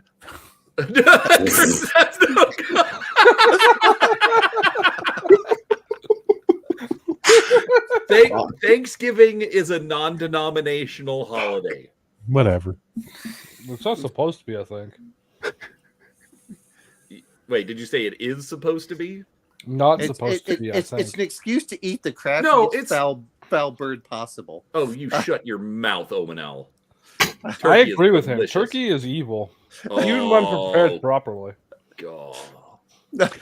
This is Turkey is interesting. amazing. Keep fighting. Keep fighting over a fucking one of the Hey, stupidest it's called birds in drama, the world. bro. No, I think Okay, growing up- Jason, Coco, and Curtis. I understand we were supposed to play tonight. What I'm asking you is, are you guys okay if we move it to next Friday instead? But if you want to do it tonight, I understand, and I'll have to cut this short and go have some food and clear out the whiskey in my system, and then try and run a game on stream a little bit drunk. Well, the problem is that you said I'll have to run it a little bit drunk, and they're like, "Well, now we can't move it." If you want to move it, send in $5 each first. Oh my God! Stop. That's extortion. No, you have to take a shot. Hey, bro. DM James is streaming as well right now. If you guys want to see something, go watch DM James. Uh-oh. He's streaming. and Max is supposed to start here in about an hour. Yeah. They're talking about ACKS again on Max. They got what's his name on Macris. Macris. Yeah. Macris. Yeah, I always say Macris, but you know. Okay, so Curtis says he's okay for next Friday. Coco says he's okay for next Friday. Jason, are you okay for next Friday? And then I would have to let Tal know because Tal's not here. So Jason, you're the only holdout. Can you play next Friday, sir?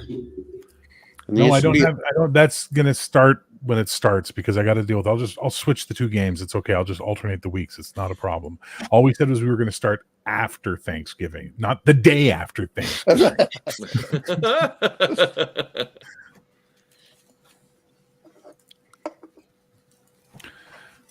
That is one thing that I will mention, Bear. I actually kind of like the 2-hour format. Yeah, it's optimal. Yeah, I mean, normally, it's always everybody plans on a 4-hour format, but then when we were playing Star Trek and boom, it ends at 2 hours, it's like, wait a second, I like this. Kim's not angry. We're having fun. We feel like we've done stuff. Mostly the Kim's not angry. That's the key for me. Yeah, so. And if you're streaming it, it's not an unbearable slog to watch. All right. Yeah. So as long as Tal's okay for next week, then guys, we'll move it to next week, which fits perfectly because then the Star Trek Paradise Station game can start the Friday after, which is technically after Thanksgiving, which is how I thought my brain was. Tal says he should be able to. Yay! So Brian, when Kim comes in and she's getting tired of you playing too long, does she put something in your coffee or something like that? So also you wake up the next day and what happened? No, she just does. Well, I don't drink coffee because that's gross. Right. I agree with you. I agree. But hang on. Make eye contact with me, Brian. All coffee should come in crisp form, and we know that to be true. I'm glad to find someone else that hates the smell or taste of coffee. So, right, it's taste, smell, and religion. But but religion. Yes, well, all 3 reasons why I drink coffee: the taste, the smell, and it's my fucking religion. Yeah, I can stand behind that. The Mormons don't let you drink religion? Or no. They don't. Brian, you really want to do stimulant. It's a stimulant, so you're not allowed to have it as a Mormon. That's also not. Brian, could you You're explain? so wrong. Could you explain? Brian will explain in a second, but I have to ask Brian a question. If you fuck sticks, can shut up for a minute.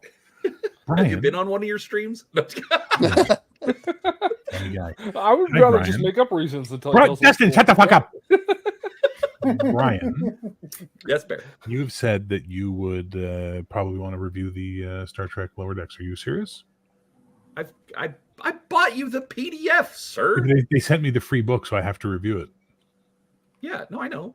I know you. I didn't ask you to buy me the PDF either. Like, here's a gift, and you put a little ha ha ha after it, like you're going to torture me for having Lower Decks in my life. So okay, yeah, you're reviewing it. Done like dinner. All right, now explain why you don't drink coffee in your religion, sir. The short answer is because it's part of the rules. We call it the word of wisdom. It started out as like, here are suggestions, and then in like the 20s, the leadership of the church said, nope, this is rules now.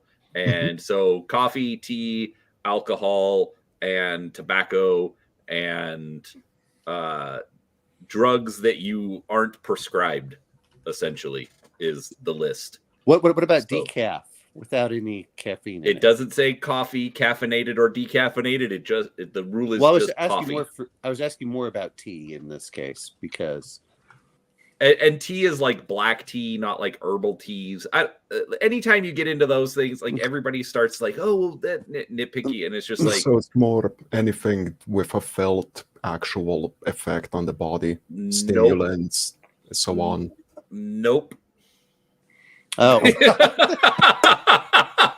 The joke I always like to say is caffeine should be cold and carbonated the way God intended. God. And more importantly, sir, where's your God now? No, I think your church needs to replace coffee with Monster Energy drink. Well, I'm afraid if Bear says that, lightning will come down and like, I'm gonna start praying again. Listen, motherfucker. If I don't feel like he dead with lightning, it would have happened a long time. No, I don't. Look, I don't. I'm gonna put it this way. Even though I'm tired of all the drama today. What drama is today? The drama from like 3-4 days ago. I don't fault people for doing things that are against my morals and my standards, I'm not going to give people grief over drinking coffee. Oh, God says you shouldn't do it. Guess what? You don't follow my faith. I'm not going to give you grief for it. It's not worth it. Once again, the reason why, if I was like a gun to my head and had to pick an Abrahamic-based religion, I would probably become a Mormon. Because there just seems to be a chill that the rest of us don't have, that the Mormons appear to have now. Now, I know there was the dark period. I know. No, go to Salt Lake. There's plenty of people that I want to slap. Yeah, go to Rome. There's plenty of people you want to slap. go to fucking the Hagia Sophia. There's lots of people you're going to want to slap. You know what I mean? But I'm just saying, in general, every fucking Mormon I have ever met has taken the mentality of, well, they're not Mormons, so I don't give a fuck what they do. Oh, actually, you want to see me get like really judgy and really like uptight? Yes.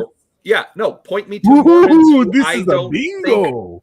Point me to people who I know are Mormon and aren't doing the things that they should be doing, like drinking Monster Energy drinks. Wait, hold on. I do have one question for you, Brian. Do you typically at the table tend to be the rules lawyer? No, not at all. Okay, I want to get the rules right, but I don't want to argue it. The reason I ask is because here where I live, we actually gamed with a gentleman who also is Mormon, and he is one of the biggest rules lawyers I've ever come across. That's just a people thing.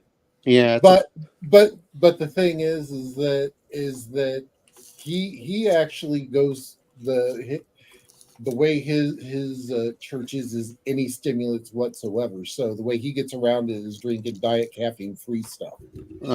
Yeah, no, but it's any stimulants they're not allowed to drink. Yeah, no, that's not the rule. Who's really fun at a party? Religious fanatics. Oh my god, they're the life of every party I've ever been to where they show up. If you put them in a ring, it's super fun. It's you give them some explosives and away they go. They're all set. See, here's the thing. Okay, that was over the line, and I'm going to call you on it. And I'm going to call you, as I said at the beginning of the night, we're not going to have any anti-Semitism, any anti-Islamophobia, any anti-religion, any of that bullshit. We're letting that go. We're not here to hate on people. We're here to hate on the absurdities of mankind at the very most. And the government. And our government. But that is the greatest absurdity of mankind, is the government. So we're okay with all that. But we're not going to start making those other jokes. You have to remember, I can't get bent out of shape about religion because you guys know which religion I was raised in, right? No. Church of England. Oh, okay. Or as Eddie Izzard put it, a religion without shoulders. A religion without shoulders. You can't go up to a vicar in the Anglican faith and go, "Forgive me, Father, for I have sinned." You go, "Well, so have I." That's the problem with that faith. There's no fire in hell and brimstone in the Church of England. Well, we're very shouldn't be. We're very chill. We're very like, whatever. Yeah, we do confession. Does anybody know how we do confession in the Church of England? There's no little box. There's no penalty box you got to go in and tell an old man your dirty secrets to. We do a group prayer while we're in the middle of the service where we pray to God for forgiveness for our transgressions. That's how it works in the Church of England. You don't let them out for other people to know and judge you. They're between you and God, apparently, is how we feel about it, right? So God already knew about them. Real quick, I need to address Curtis's super chat. I love that. I love that. Well, as I like to put it, Brother Browning was a Latter-day Saint. No, Brother Browning was a Latter-day Saint, but Colonel Colt was a reformist. That's fair.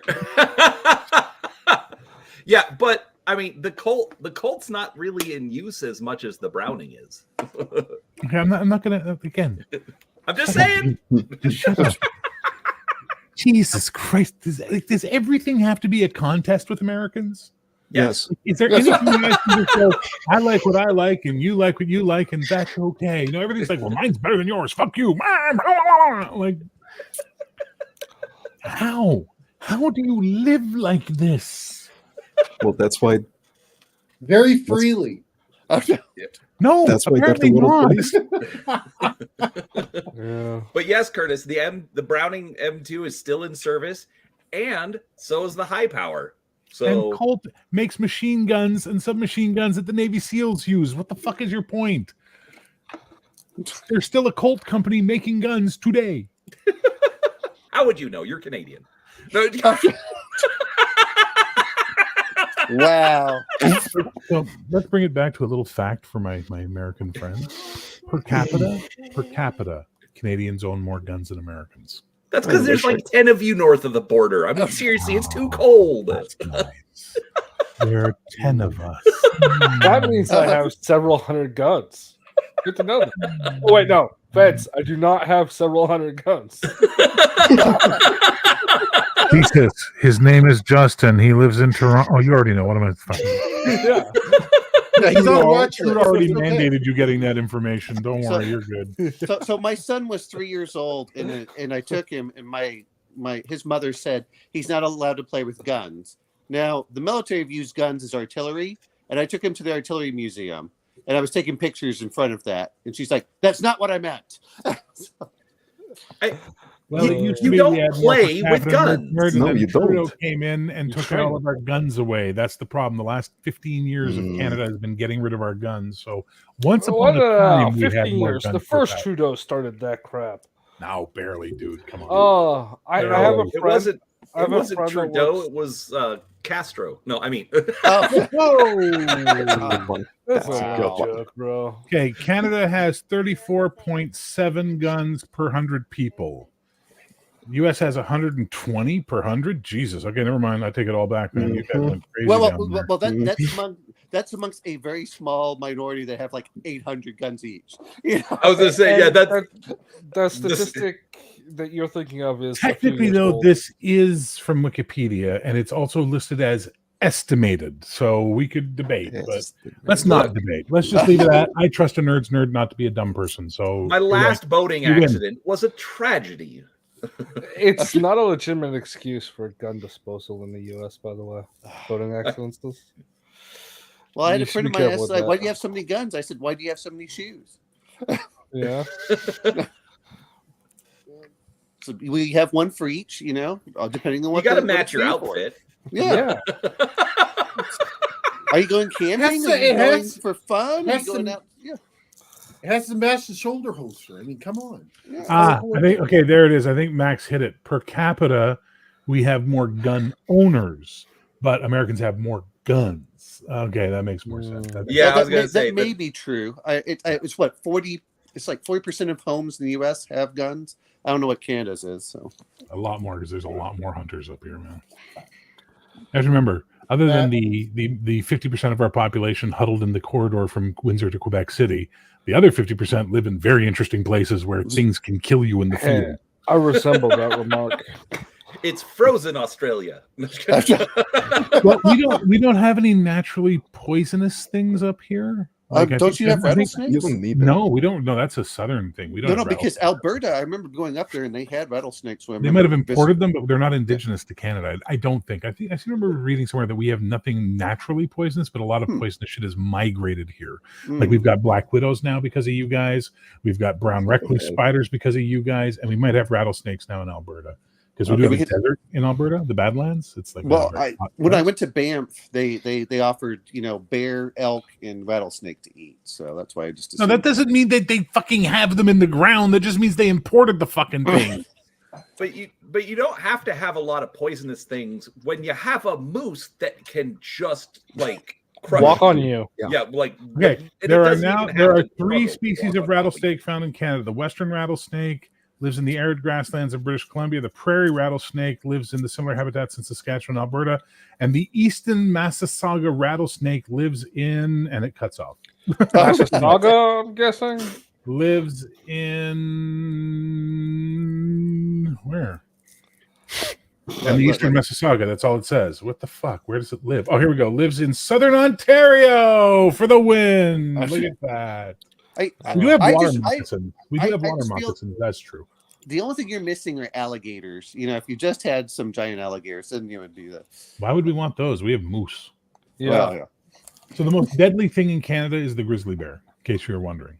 Oh, well, I know that there are jobs for the government that says you must carry a gun if you're in Alaska. So I assume Canada was similar. No. No. But in the Northern Territories where we have polar bears, you have to leave your car unlocked.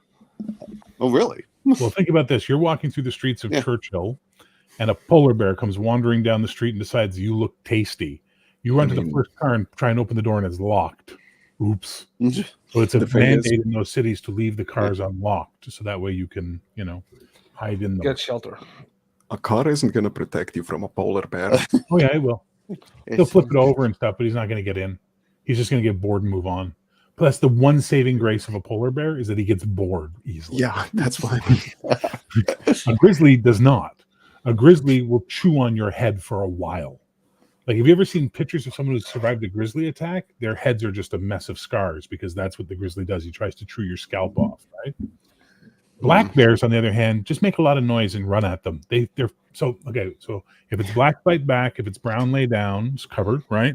And if it's white, well, you're dead. Sorry, good night.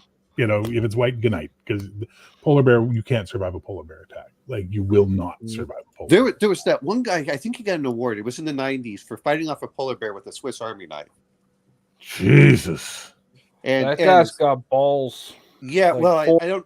Jesus Christ! But it was one of those that I remember being in. They were going through the awards, I guess, whatever, like your equivalent of whatever medal they give for heroism on a yearly basis, and it was like so and so fought off a polar bear with a Swiss Army knife. I was like, holy crap! Must have been one. So hang on. Per says, don't they chew off scalps? Yes, you can live with your scalp removed from your head by a fucking grizzly bear. So if you lay down and curl up in a ball, you're reducing the amount of vital organs he can get to. If you stand up or try and run from that fucker, you're dead. And a lot of the polar bears, the grizzly bears down here are females with cubs, and they're just going to keep attacking you, and so you don't want to move just for that reason. Mm-hmm. Well, but we also have wolverines in Canada, and they're not nice either. We got wolves. Where are some of the other ones out there? You got the snow owls. Snow. You know what they call a snow owl in French? An owl. Well, no, so an owl in French is hibou, right? So you'd think a snowy owl would be an hibou de neige, right? Nope. Harfang de neige. I don't know where the fuck they got the word harfang from. Maybe Mr. Max can explain in the chat, but harfang de neige. I'm like, really? Like, not hibou de neige? No, harfang. Okay. Harfang. So I made an NPC paladin in one of the games named Harfang, and they hated him. He was a hobgoblin. He was a hobgoblin. They hated him. They fucking hated him. But if you go back and watch the live plays, he never did anything wrong. He just had no patience for their bullshit. I think one of the scariest animals that has now come out is now the polar bear and grizzly intermingling. Paydar, you're $3 shy of the drink at $2, sir. So you just get to have a featured chat. Yeah. Yeah. Well, polar bears are developing diabetes due to people giving them Coca-Colas. Plus you look at the koi wolves, which are the where the wolves and the coyotes are breeding together. Yeah, was it koi wolves? Yeah, they are very dangerous, man. Koi wolves are very.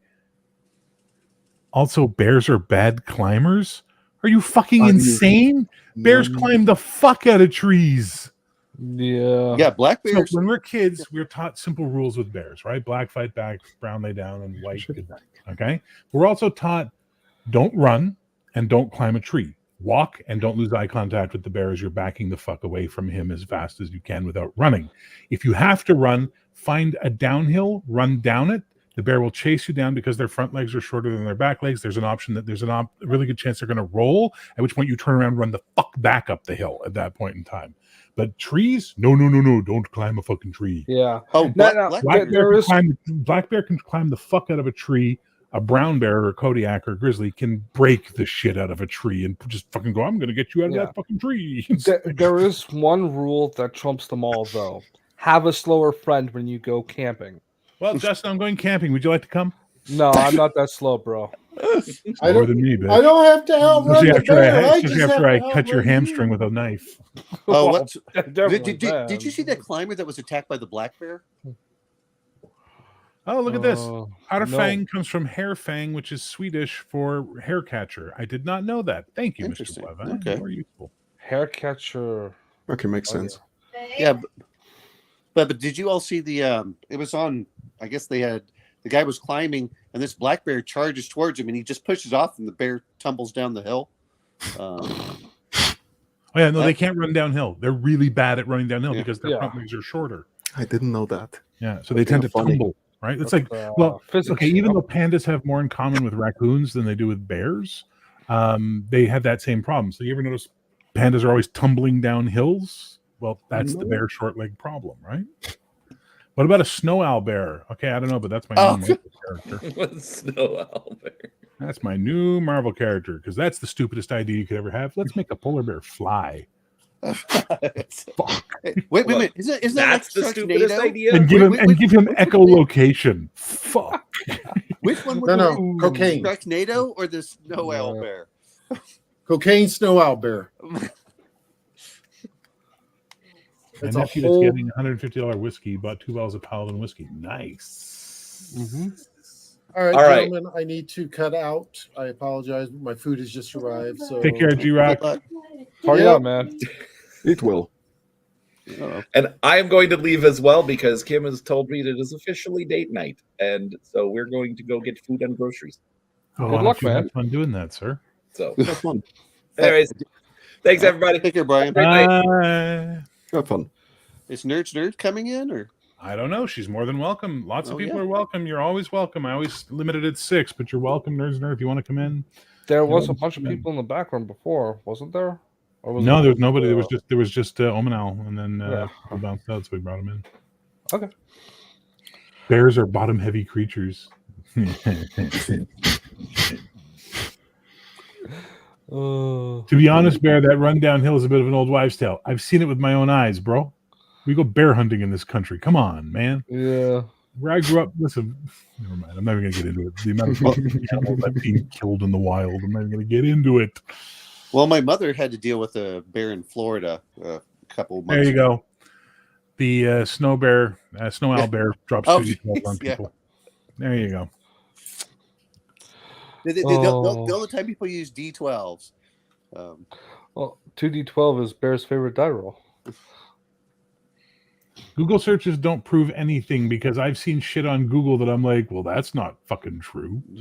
Guys, you gotta remember, lots of shit exists on Google. I have seen a bear with my own 2 eyes tumble down the hill from running, chasing something. It happens. I'm not saying it happens Yeah. all the time, but they teach us that.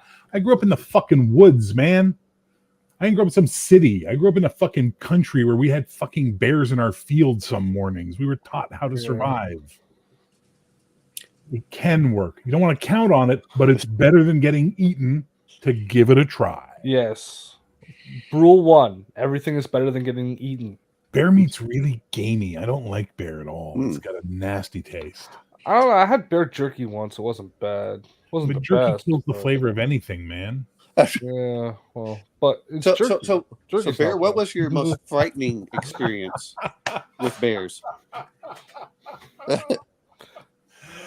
Yeah, That's true. that where I grew up. Yeah. I mean, that's true down south with deer season. Oh yeah.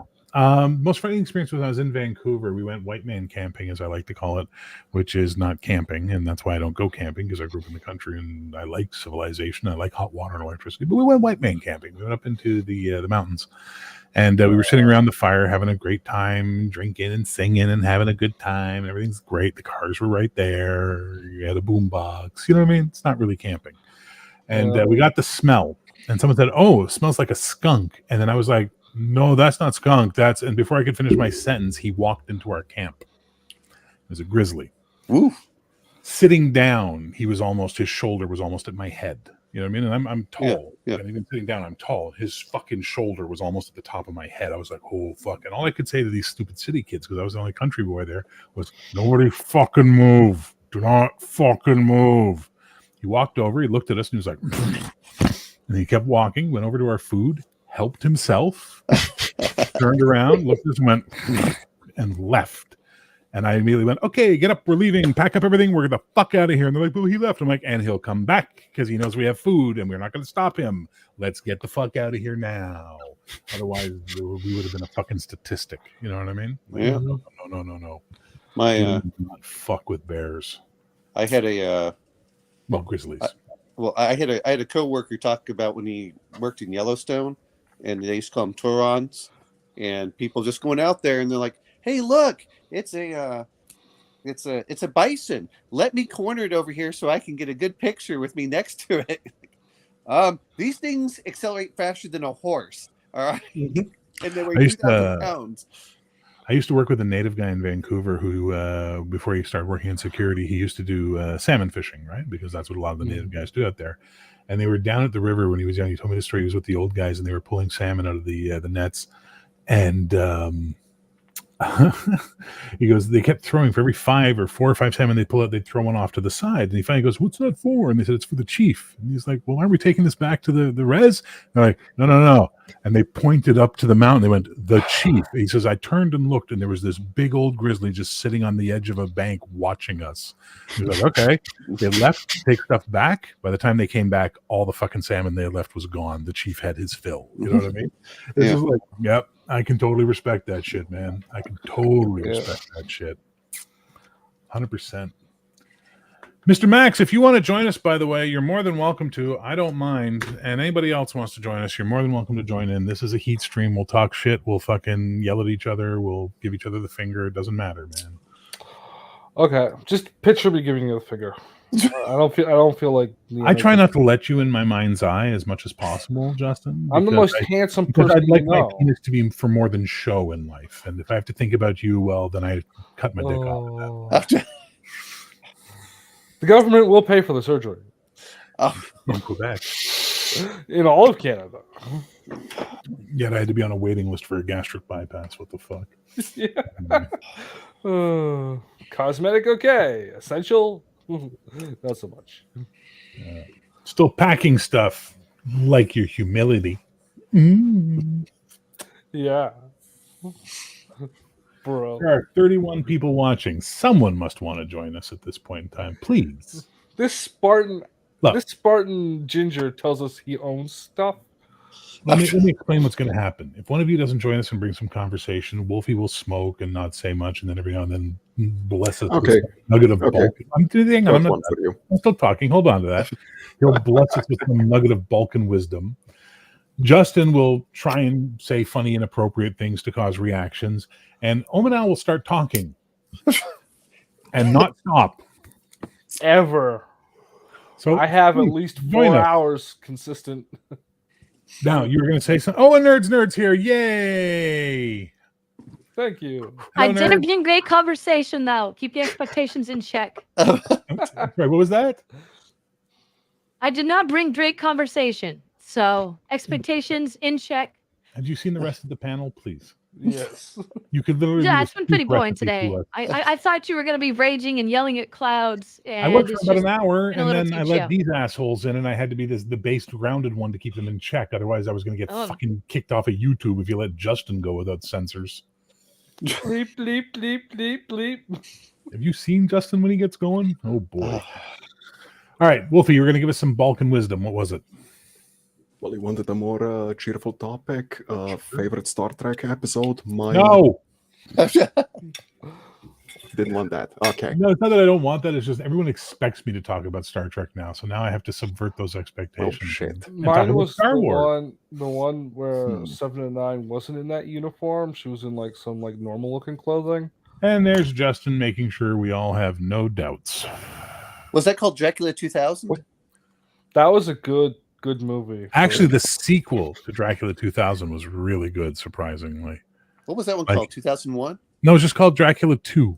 Oh, okay. And we went into the video store. Me and my friends, all of us work in the film industry. And we used to love watching movies just to riff on them, like, you know, MST3K style.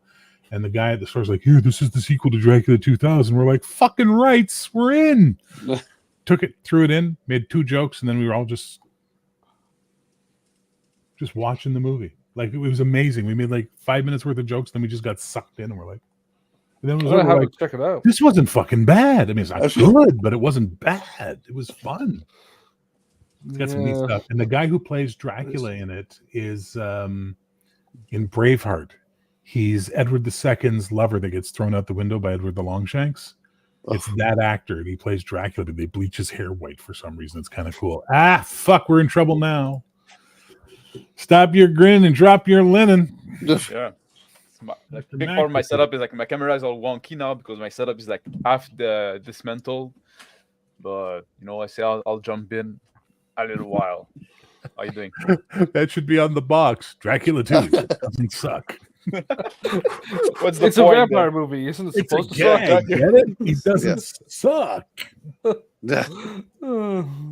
Yeah. If you want to talk about Palladium, no. I don't really No? want to talk about Palladium. This isn't So really a role-playing conversation tonight for the most part. It looks like it's just a hanging out and talking shit conversation, but So you mentioned like Star Trek, and people say, "Oh no, not Star Trek. Let's go Star Wars." What about like Firefly? I fucking hate Firefly. Summer fucking hate Glau. Firefly, really? I loved that show. Yeah. And then I met Brown Shirts. Oh, the fans. oh, yeah. It was like, yeah. oh, for fuck's sake, you Yeah. guys Oh, you are hate the show? for me.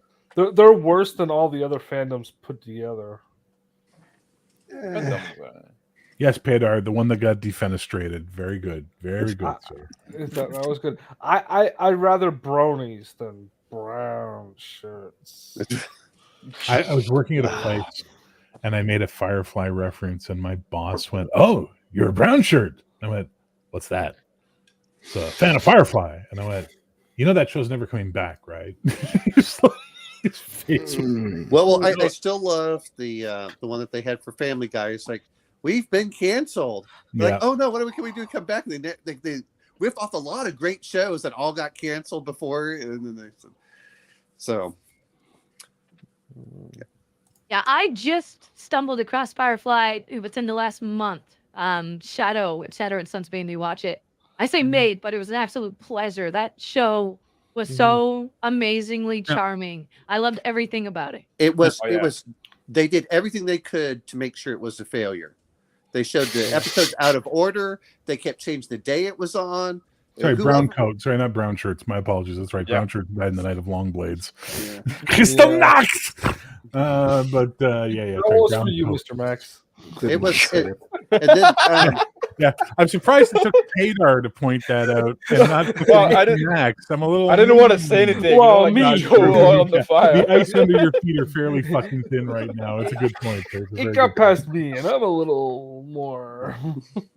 Okay, that's enough not so to talk. so a nerd. Have you seen Serenity also, the movie? Yes, I watched that immediately after the show. Okay. I enjoyed it.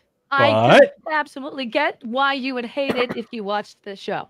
because it's an entire season of TV compressed into 2 fucking hours. Exactly. It's like, Yeah. ah, The, you introduced me to this hacker content guy. they covered was I don't great. care about him. I don't care about this hacker guy, But- and then he dies, and I'm supposed to care about it. I'm like, I don't give a fuck about this character I met at the start of the film. What the fuck?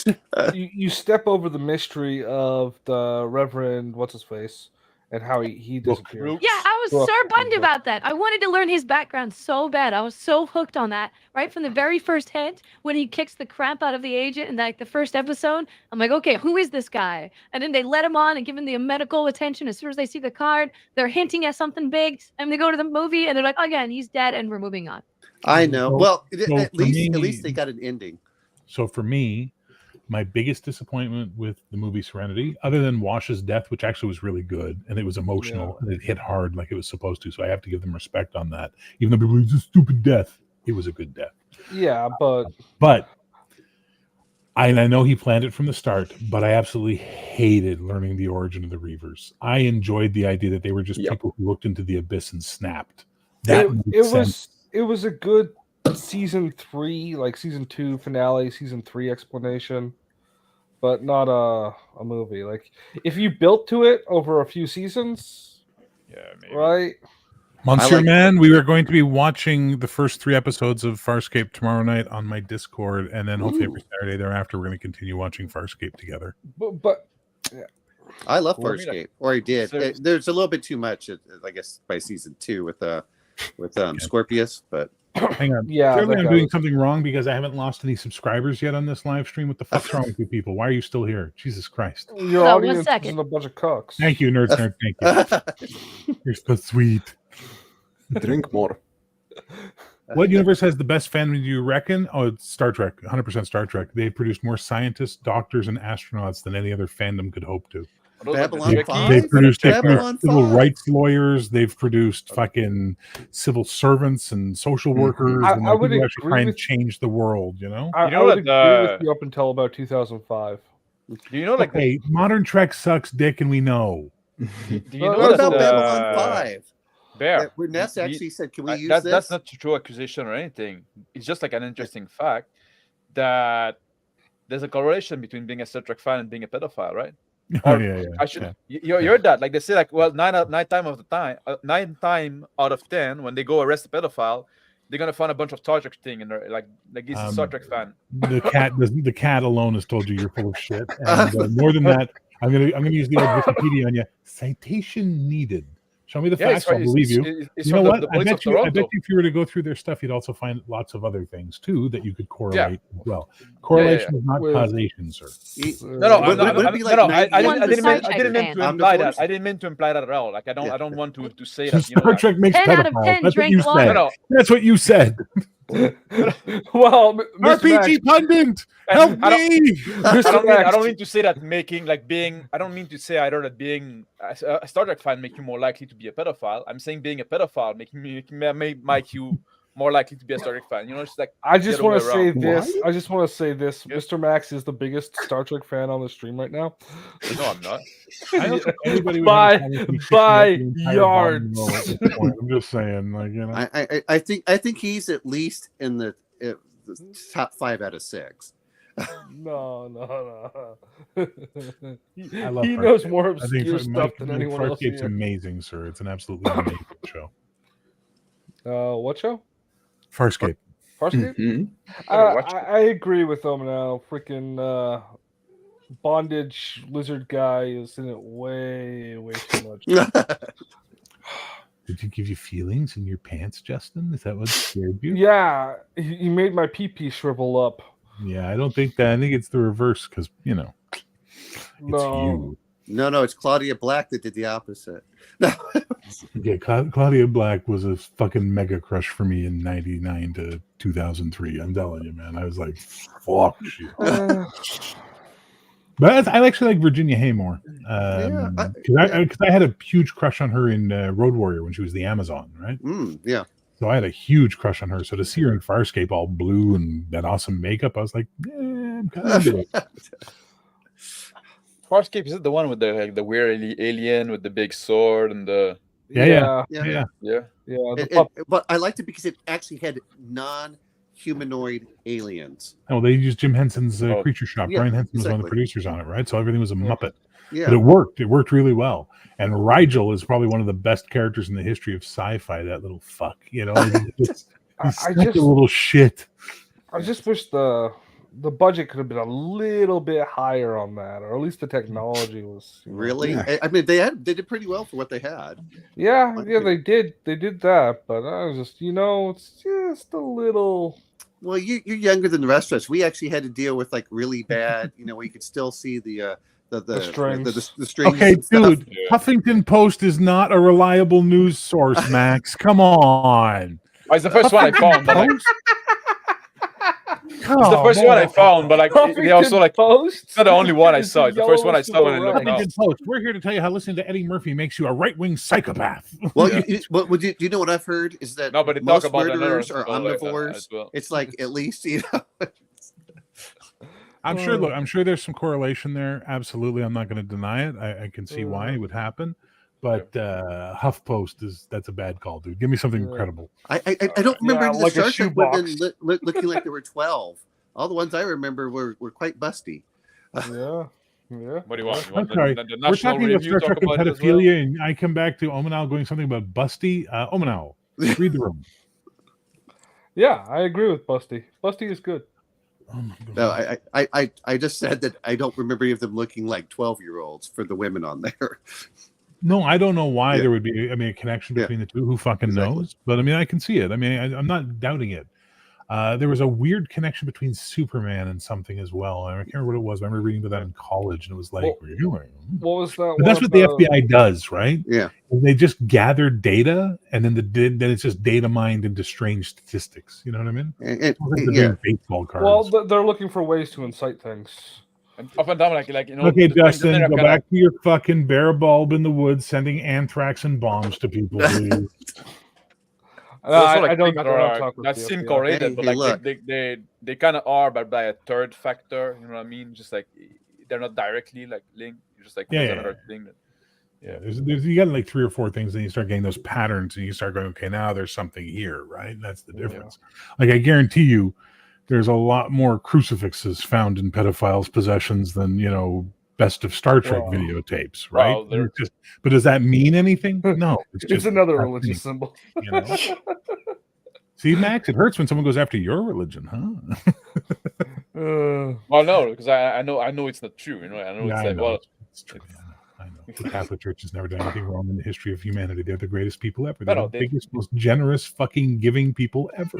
of course they did the wrong stuff. You know, it's run by human as well. You know, it's like it's a human institution. I like how your cat goes right for your beard. Mine does that too.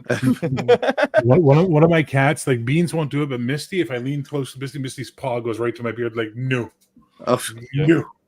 It's Too really much fun. hair.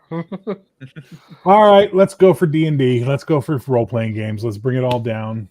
uh-oh. Devil and he shall headbutt you. Hello, Misty. I'm here to tell you about the glories of Morkborg and how So- Morkborg is the best game. So Bear, are you going to try didn't doing like a it. 2D20 version of your bastard sword? Heresy. 2D20?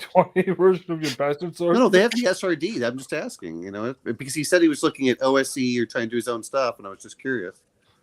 What's that line about 2D20 I 12? can't hear you right now, cat. Oh, okay.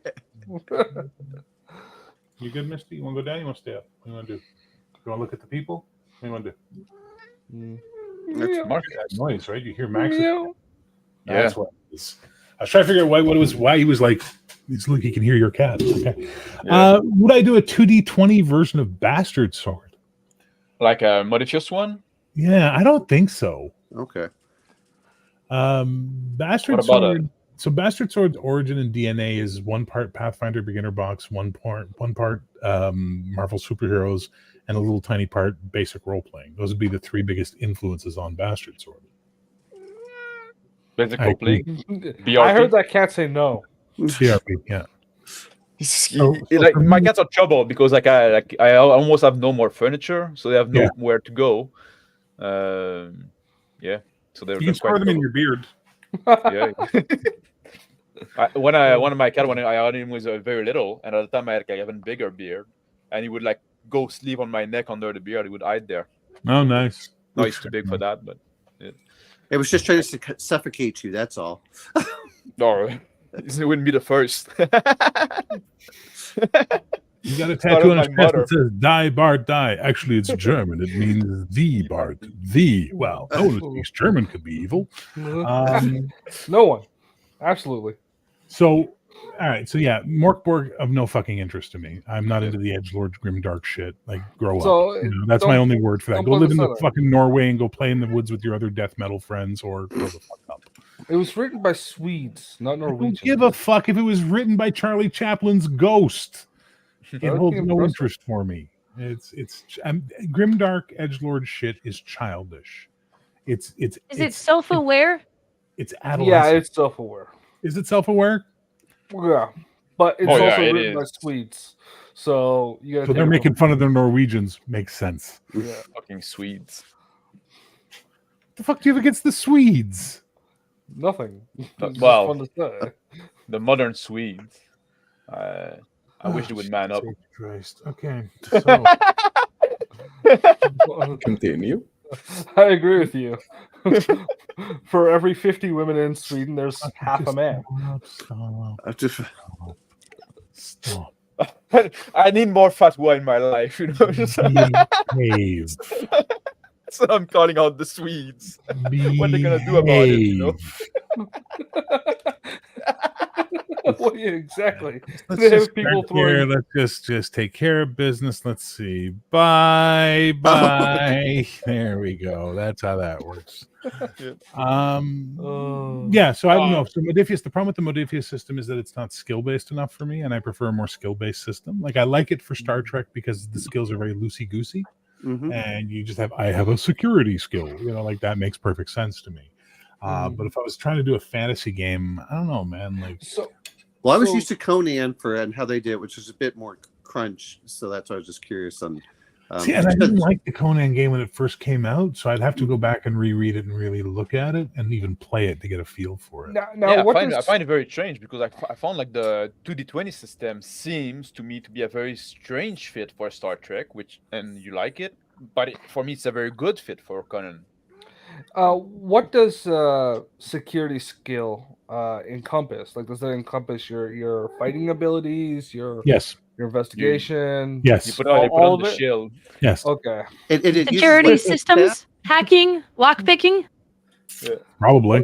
What was Worf always doing? I don't recall there being a lot of hacking and lockpicking on Star Trek, but I'm sure it would be there. That would probably what I use would be search. So Bear, does Star Trek use just two stats that you add together? And So you have your discipline and your attribute, and you add them together. But you can change the attribute all the time, right? Like you can be like, well, for like the hacking thing or the intrusion thing, let's say we were going to use control and security. So it's how well you can control what you're doing as you're trying to pick the lock. And then if you have a focus that relates to the task at hand, any of the D20s that is equal to or less than the number on your discipline counts as 2 successes. Right. I mean, I've got the John Carter one. I don't really like it for Dune, and I like the Conan one just because it clicks better as far as how I think. But that's why I was just curious on that. Yeah, I think it's a bad fit for Dune as well.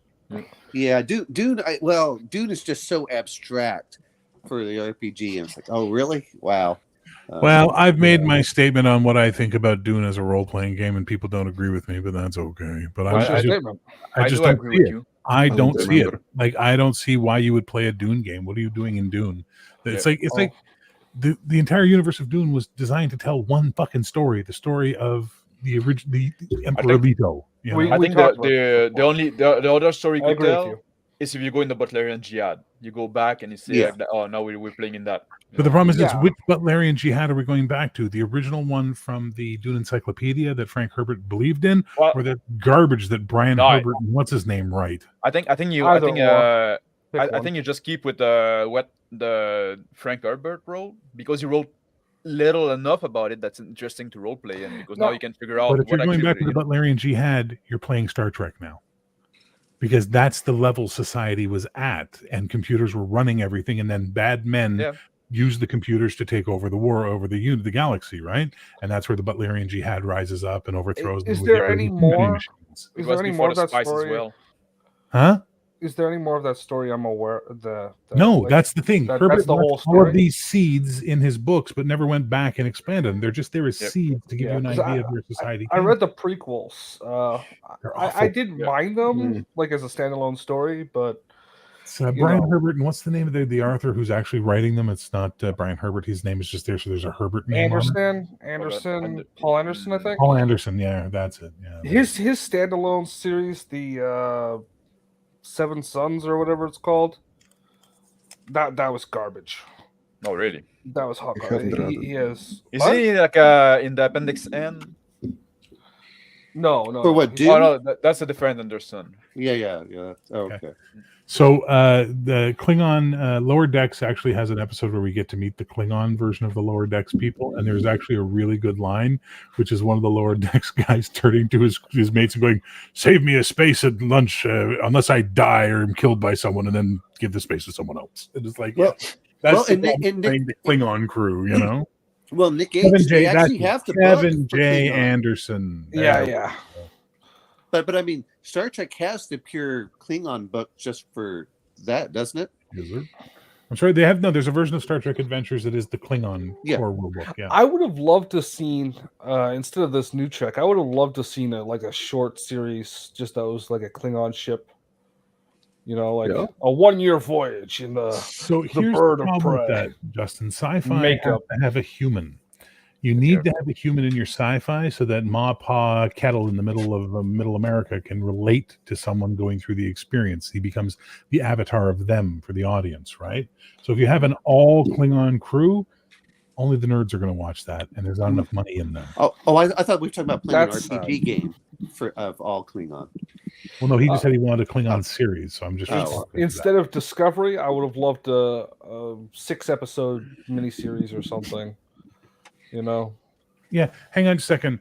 Phil, I totally get that, but you know what, man? I don't want to play Game of Thrones as Game of Thrones, let alone in space, right? Yeah. Like, that's not fun. That's like it's one of the reasons I got sick and tired of playing Vampire and LARPing Vampire was it was just fucking constant machinations, betrayal, and murder. It's like, well, this was fun for a while, and now it's just tiresome. You know, it's exhausting. You can't As like a 5-session thing. Stop it.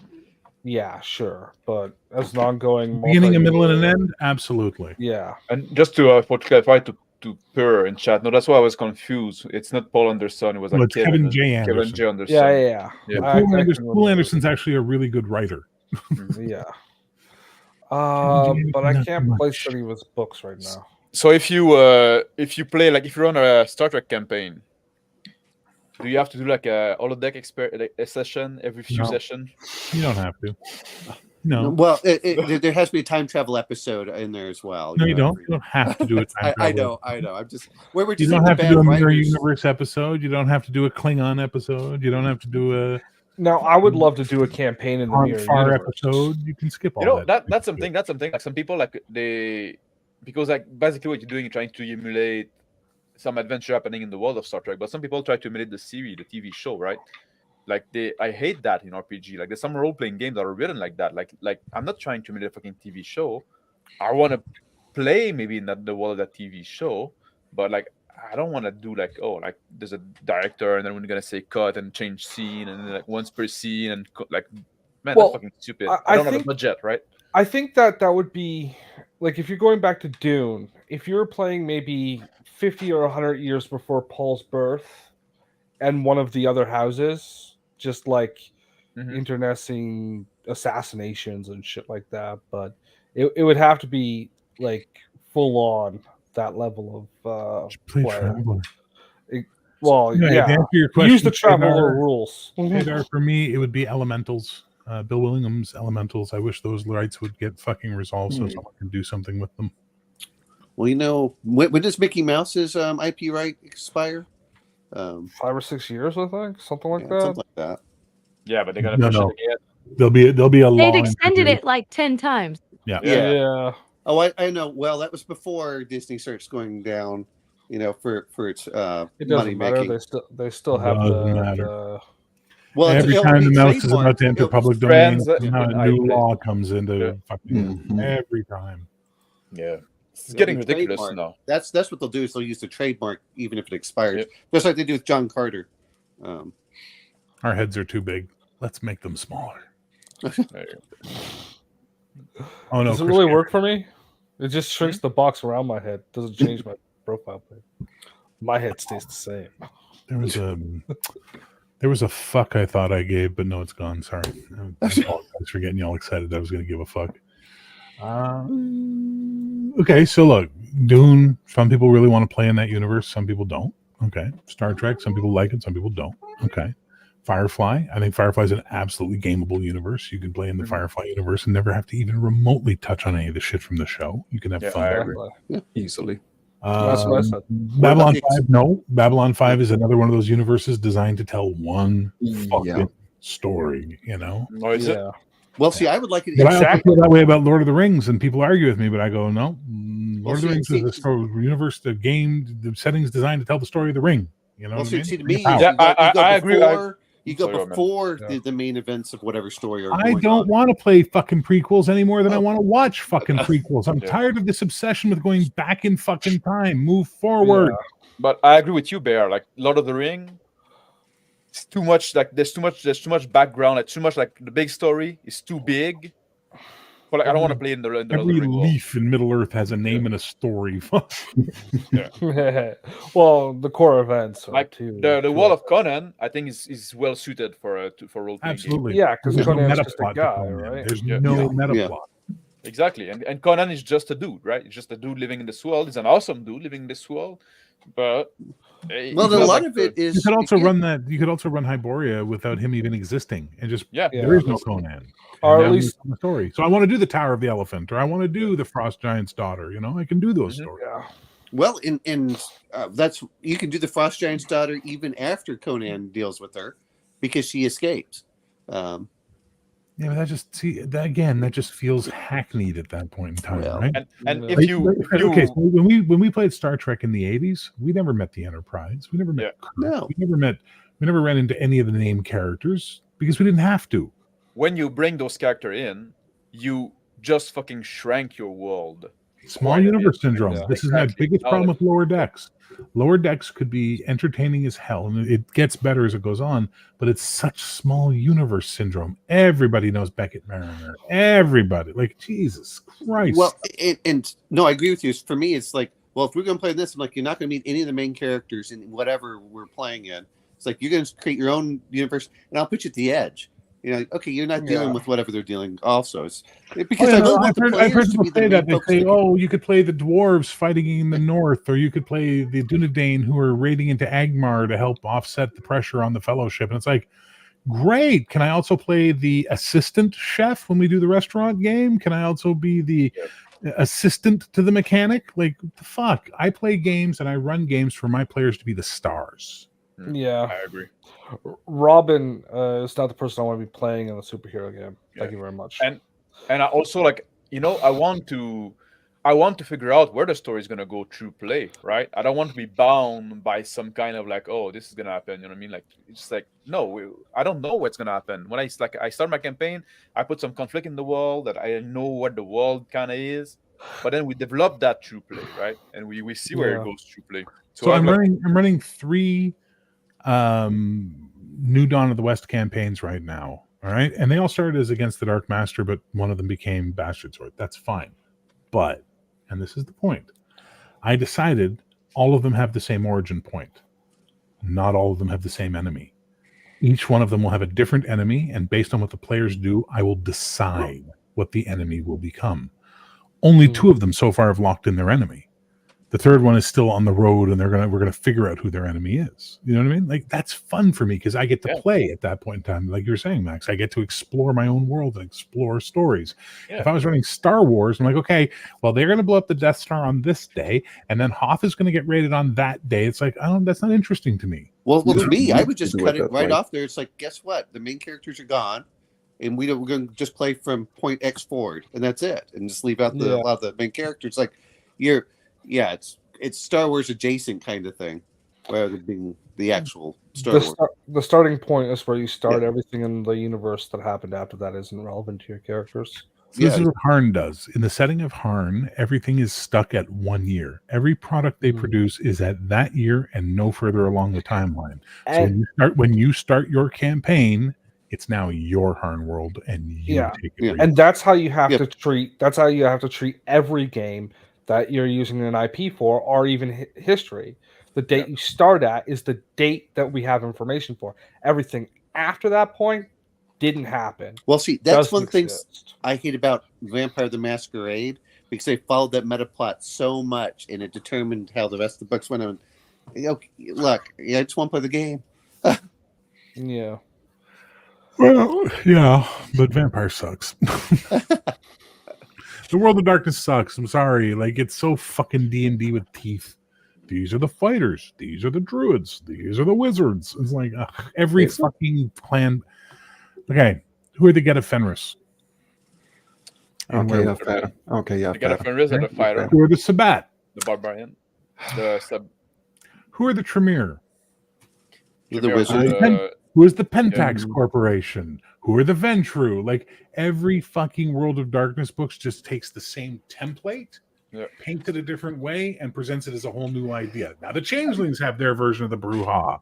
Now the This has their version of the brouhaha. The only ones I liked was Maid, Okay. and I always wanted to play the Katif. I didn't care about any of the other ones. Or not Katif? Katif, but Where the fuck are you from, Katif? Katif. Yeah. I'll fight you on that one. It's a Which one Katif. of the I say it all the time. Katif. Which one of those? Katif. All right, nerd, you win this one. Only this one. I'm going to say this. That might be true, but Forever Night is a kick-ass show. Yeah, I enjoyed Forever Friday Night. Night. Show. It has nothing to do with Vampire the Masquerade, but thank you. Yes, it was a great show. Yeah, but It's the only thing I can contribute to this conversation. Okay. So, Vampire as for me, always, like, was, Justin chooses I could say nothing or say something dumb. Dumb it is. I choose something dumb. I choose dumb. Vampire, like for me, like was always like disconnect between like what they're trying to pretend the game was about and what the mechanic tells you it was about. You know, there's already this fucking thing there. You know, you got all those power to fucking kill stuff, but you're supposed to be all moppy and shit. You know, that's why like I thought. Wasn't You'd be there? happy to know Montreal by Night made Montreal a Sabbat town. Well, it was also the '90s with the biker war shit. You know, it's like Yeah. Yeah. it That's was a why I rough keep time. saying Near Dark is a Sabbat movie. Yep. The gang in Near Dark, that is a Sabbat pack, just running around Yeah. causing shit, you know? Yeah. Wasn't But, there a TV show for it as well? What? Near Dark. I can't remember if there was a show as well. I remember seeing. No, there was no show on Near Dark. Near Dark was a one and done movie with Bill Paxton, Lance Henriksen, Jeanette Goldstein, Adrian Passar. It was a Yeah, good show. I'm Good movie, sorry. Good movie. thinking of something else then. It'll come to me. I always wanted to play that one human investigator trying not to die in Vampire, or become a ghoul. What about Hunter? Did you find like this was a more Too little, too acceptable? late when it came out. When it came out, it was too little, too late. Yeah, because Vampire, I got like Vampire, like when it was new and it was like a little boy, you know, it was I was quite into that, right? It was like I like the fresh- Hunter's a- Hunt. a breath of fresh air. Yeah, but then I quickly My move on second to year of college, man. Werewolf. My third year. Fuck. Yeah, I quickly went to Werewolf. I'm no older than Shadwell, so. No, No, thing he's is still that- younger than Shadow. The thing is, though, is that Shadow's Vampire- 95. One of the things in Vampire is we must maintain the masquerade, right? The camera was law of the masquerade, because if not, the humans will destroy us. Have you seen the stats of a human in that game? Bring it. I think it's your like Bring it. 301 or something like that. You know, we had a guy in one of the LARPs wander his ass into a fucking military base and spend the next week ghouling everyone in the military base, and then he suddenly had an army of ghouls that would protect him while he slept. You know what I mean? How? Ooh, I'm a hunter. I'm a mean hunter fighting Navy SEAls. What the fuck? You know? What about Yeah, but uh, humans they have have nukes and satellites that redirect the sunbeams. Like, That's true. Yeah, but the average person doesn't have that.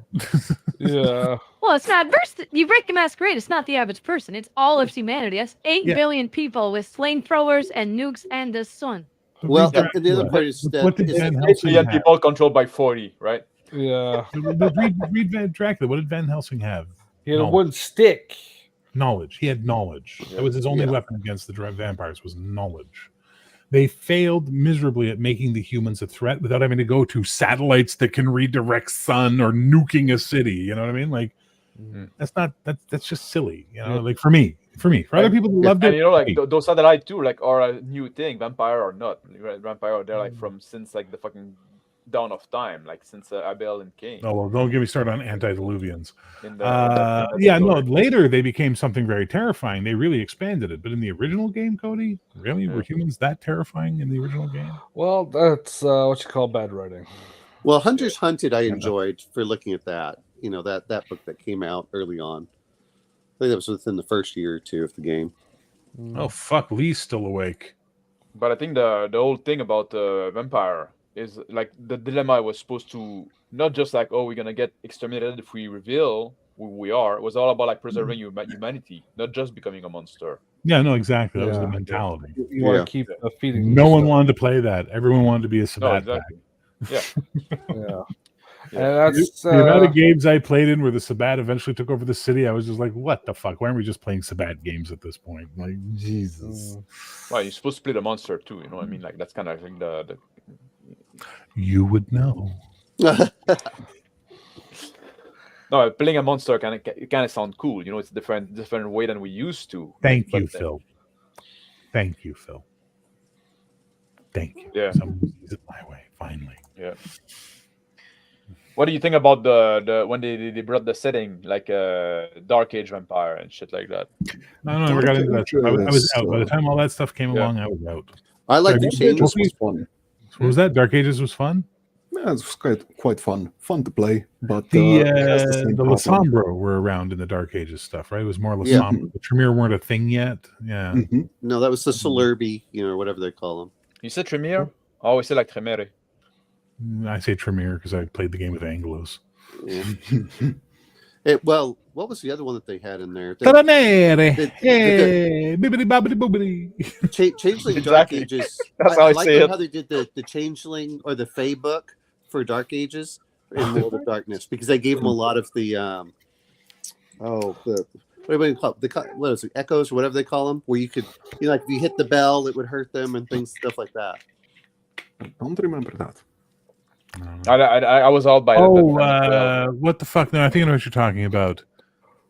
The thing the thing that bound the changelings. What the fuck? Yes, yeah. Now I do have a shirt about this this game. But it was like the old packs that would hold them in check and things like that, and you had to follow certain things. Fetters. They were called fetters. Fetters. They were fetters. Is that what it was called? Dark Ages? I can't remember. So at some point I was kind of like done with the World of Darkness, and then like I looked back into it and there was like all those things like Wraith and Changeling and Mummy and stuff like that. And I was like, okay, now that's dumb. I don't want back in. That's too much. Yeah. Stay on focus, right? Exactly. It's just like, oh, now you're gonna do with all the fucking like Universal Monster or what shit. It's like, Well, that was the thing that was- sorry, go ahead, nerd. You were saying something? I thought I heard No, it was nerd Omenal. say something. Oh, fuck that. Then I'll talk over him. Now go ahead, Omenal. no, that was fine. No, it was, but that's the part I liked about it. But I got so tired of all the darkness. I was like, oh, I like Mage, and they're like, oh, it's a dark world. I said, no offense, if I can change the world, I don't feel like it's that dark. Okay. Who here played Vampire LARP? Who LARPed?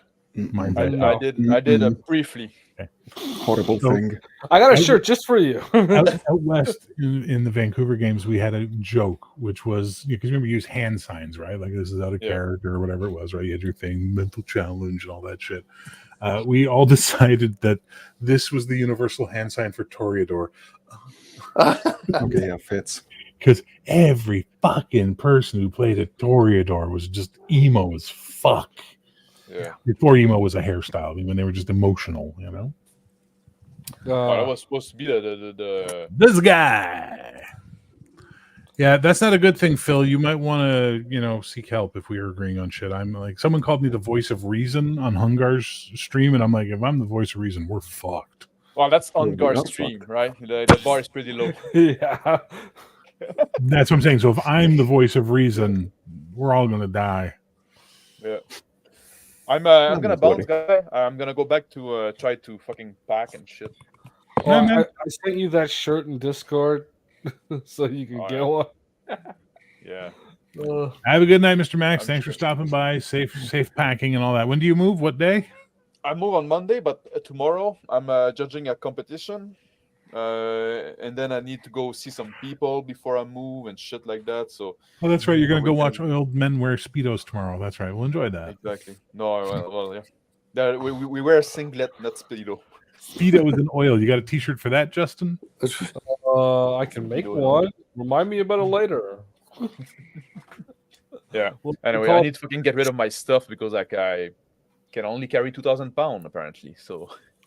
Are you taking the train? Trailer. Trailer. In my trailer, yeah, it's only rated for 2,100 pounds. So. A lot of things not gonna come with me. Yep.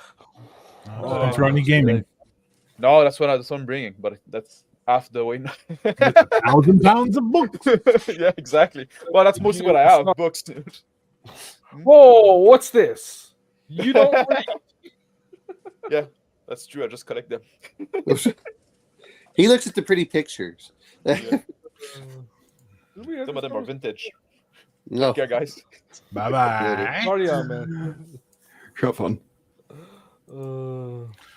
Yeah. All right. Enough about fucking World of Darkness. Jesus. Thank God. The 90s are back. Actually, you know what? Given Yeah. today's world, Yeah, I sorry, actually the would like, 90s were I'd like to better. go back to the 90s if possible because this Go was go Power Rangers, Mighty Morphin. Oh, that was the 90s for me, bro. Sorry, for cartoons, it had to be Gargoyles for me. Yeah, you were a fully grown man when that stuff was out. I was Yes, still I a said yeah. kid. 90s. Yeah. I was in my 20s. Yes, I was in Yes. college and working. Yes. Yeah, well, let's see. It was that. Let's see. What the other cartoon that I enjoyed was Pinky and the Brain. Pinky and the brain. For me, it was Animaniacs as a whole, Oh, and Oh yeah. and That the was good. Tick. Oh my god. Yeah, Pinky and the Oh, Brain really Tick. went downhill when it got its own show. well, what? No, it's when they did Elmira or whatever her name was, and they put it. I was like, why would you do that? The one where they crossed over. No, it was where they What was started the one where making was her as one of the main characters. Mindy and the in Brain. That was a funny one when they did Mindy and the Brain. Oh, I don't remember. Squeezing the brain. Big head. Oh yeah. It's like, and then they changed the theme song to where it's like one's an evil genius, the other one's the brain. It was like, yeah, that's really good because Mindy's awesome. Okay, nice lady. I love you. Bye bye. I love that fucking Animaniacs. I didn't like the remake. The new series was just awful. But the original, Did they remade it? No, they started a new series. Like they picked it up again 3-4 years ago. Oh, Didn't watch geez. it. Awful. It was boring. It didn't have the teeth that the original had. Well, I you heard can. that Steven Spielberg loved the Animaniacs. That was one of the things that he'd watch, between doing his directing. No, Was he an executive producer for it? no, he was an executive producer on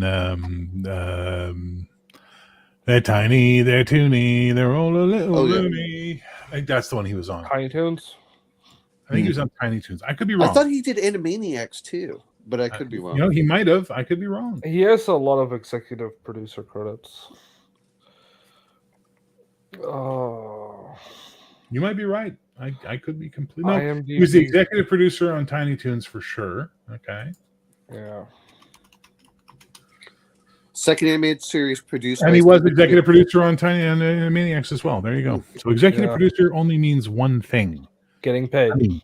No, they bring money. They bring money. Yeah. Executive producers are a credit you give someone who does nothing, but is important enough or friends enough that you want them to have their name on it. So it's really helpful to say Steven Spielberg's Animaniacs when Spielberg probably went, yeah, that's a great idea for a show. Here's $1 million. And that was the extent of his producing. You never know. Now, He might have been what- more hands-on, but he's listed as an executive producer. Executive producer is a sign that they didn't do fuck all. Yeah. Which is really sad because that Kevin Sorbo was executive producer on Andromeda. Kevin Sorbo ruined Andromeda.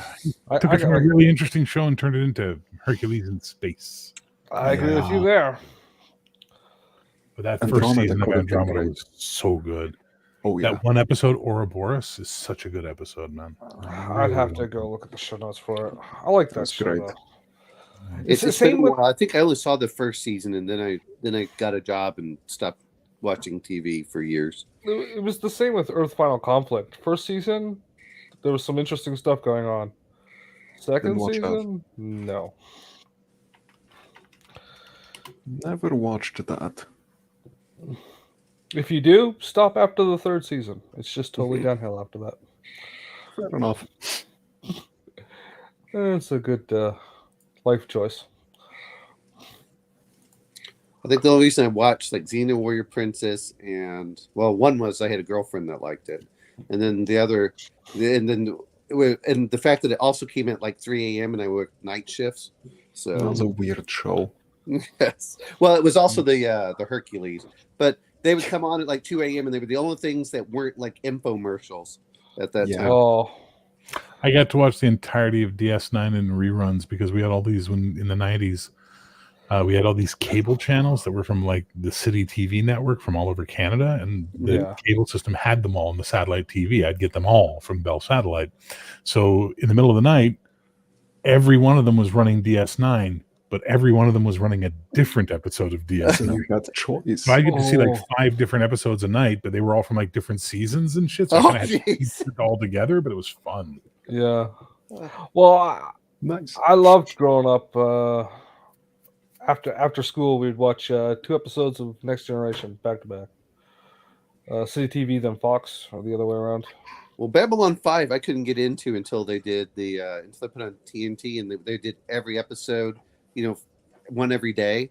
And then Yeah. oh, now I can get caught up with the whole thing. I have it was all on into Babylon DVD. 5 when it aired. I was really into it. And then I tried to rewatch it a few years ago, and I was like, oh, I already know how the story ends. I don't care. Yeah. Well, the first season is so hard to get through, though, for Babylon 5. Yeah. I didn't Yeah. hate it. But if you can get through the first season, then season 2, 3, and 4, I was like, yeah. I call it the bad acting season. Sorry, guys. That's It's fine. okay.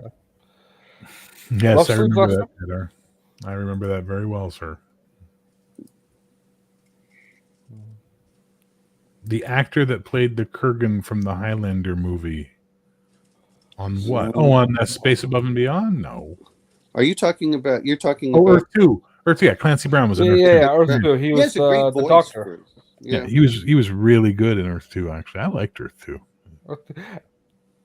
It had some interesting concepts, but it got canceled too early. Well, because Yeah. it was insufferably slow.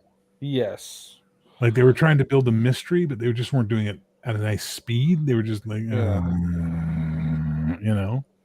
There wasn't enough B plot to carry things around. That's the problem. So Earth 2 is a lot of talking head, and then some weird mystery at the end of the episode that's supposed to bring you back for next week, and then talking head, and some weird mystery, and it was just like, it's not exciting. It's just Yeah. you got to really be into it. Mike likes it, so there you go. What was that? Carnival and with Clancy. I never saw Carnival. I heard good things. Neither but I have never I. watched it. It's kind of weird for the whole thing, but I enjoyed the with the Clancy Brown aspect more than the Waker. Sorry, Carnival got me reminded of something. Did you guys? Have you ever watched Doctor Sleep? I've heard of it. I haven't watched it. Doctor Sleep. That's the Stephen King movie. Stephen King movie, but it's like The Ewan McGregor sequel- stars in it. Yeah, It's the kind of sequel like the sequel to The Shining. It but is. They do something really interesting in it because they take the best parts of the Stephen King book and the best parts of The Shining by Kubrick and make them valid in this one movie. It's a really interesting movie. Yeah. It's not bad, Doctor It- Sleep. Like I watched it on a whim and it was like, fuck, that was an enjoyable couple hours of my life. You know, It was a good movie. And the book wasn't bad either. I haven't read the book. I have it on audiobook. I listen to it. I can't do audiobooks. They put me to sleep. I have severe insomnia, so I don't. It's clearly by all the yawning I'm doing. yeah.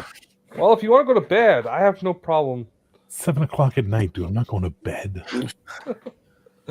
Well, severe insomnia. Bear's if I not can that get old sleep. yet. Give him. Anyone here watch Black Sails? I did. Yeah, you're talking. I did until the twist, and then I was just like, Jesus. What was the twist? It was. The twist? I only never watched the watched first season only. Forgot you to got to look get after. like it's the second or third season where he decides he's gay, and you're just like, okay. You're like, Oh. Did, from being a didn't it end pirate after the show third to a season? modern audience bullshit. Didn't it end on the third season?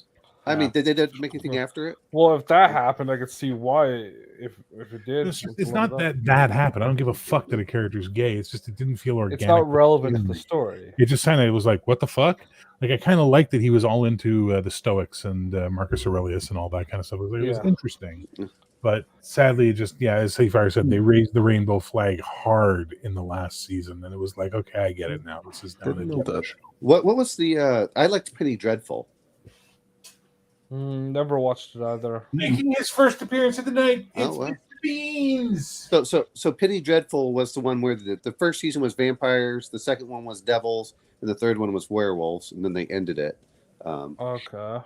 But it's with Ava Green and Timothy Dalton and a couple of others that I can't remember their names.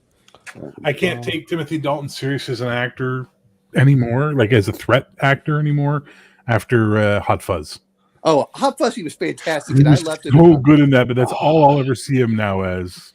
He played him. He played one of the characters at his age now is where he was kind of the mentor father aspect in Penny Dreadful. But I agree with you. In Hot Fuzz, I just loved him. Where they come over, it's like, well, they did it because of the they're going to build a road. They're like, no, we just did it because it's the homeowners association. We didn't like what flowers they were putting in. Yeah.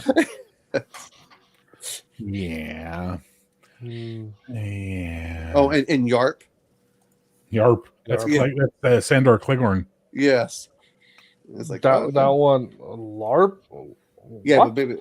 So No, okay, no. so there's a guy, Michael, and the only thing he says is Yarp, right? And he's the big Okay. muscle. And it's the same actor who plays the Hound in the Game of Thrones series. Okay. Oh yeah. Because I have seen Hot Fuzz, but it's like I saw it in theaters. So Michael, You should have you watch put it him again. down? Yarp. Should be getting up again, Michael? Narp. That scene killed it. I love of the three films, Shaun of the Dead, Hot Fuzz, and End of the World. Hot Fuzz every time. I've seen that movie. Yeah. Well, they Sure. did another one later on that had Sigourney Weaver and the alien. Phil. Did they?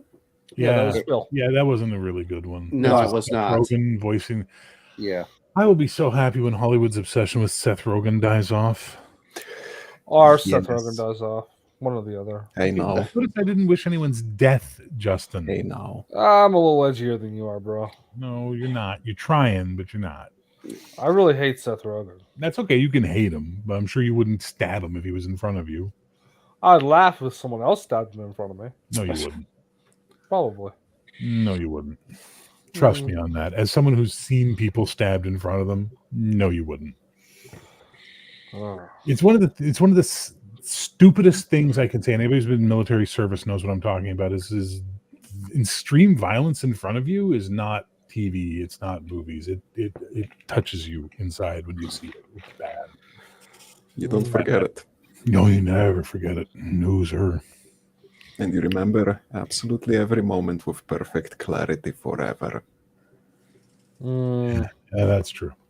That's really true. And it's just, and if you don't, if it doesn't affect you, Then you've got a problem. you're a sociopath. Mm-hmm. And if it excites you, then you're a psychopath. You know. Yeah. Now the Viking. You either remember every detail or you remember nothing and it blurs. Yeah. Mm. And then it comes up at the worst time possible when something triggers the memory. Yeah. Mhm. Yeah, that's Someone That's the scrapes a greatest fork on their teeth. Ooh, that's very specific. very specific. Interesting. I will never scrape my fork on my teeth if you're around. I promise. Yeah, middle on bone is a distinct sound. It's, Yes. at all I do. Yeah.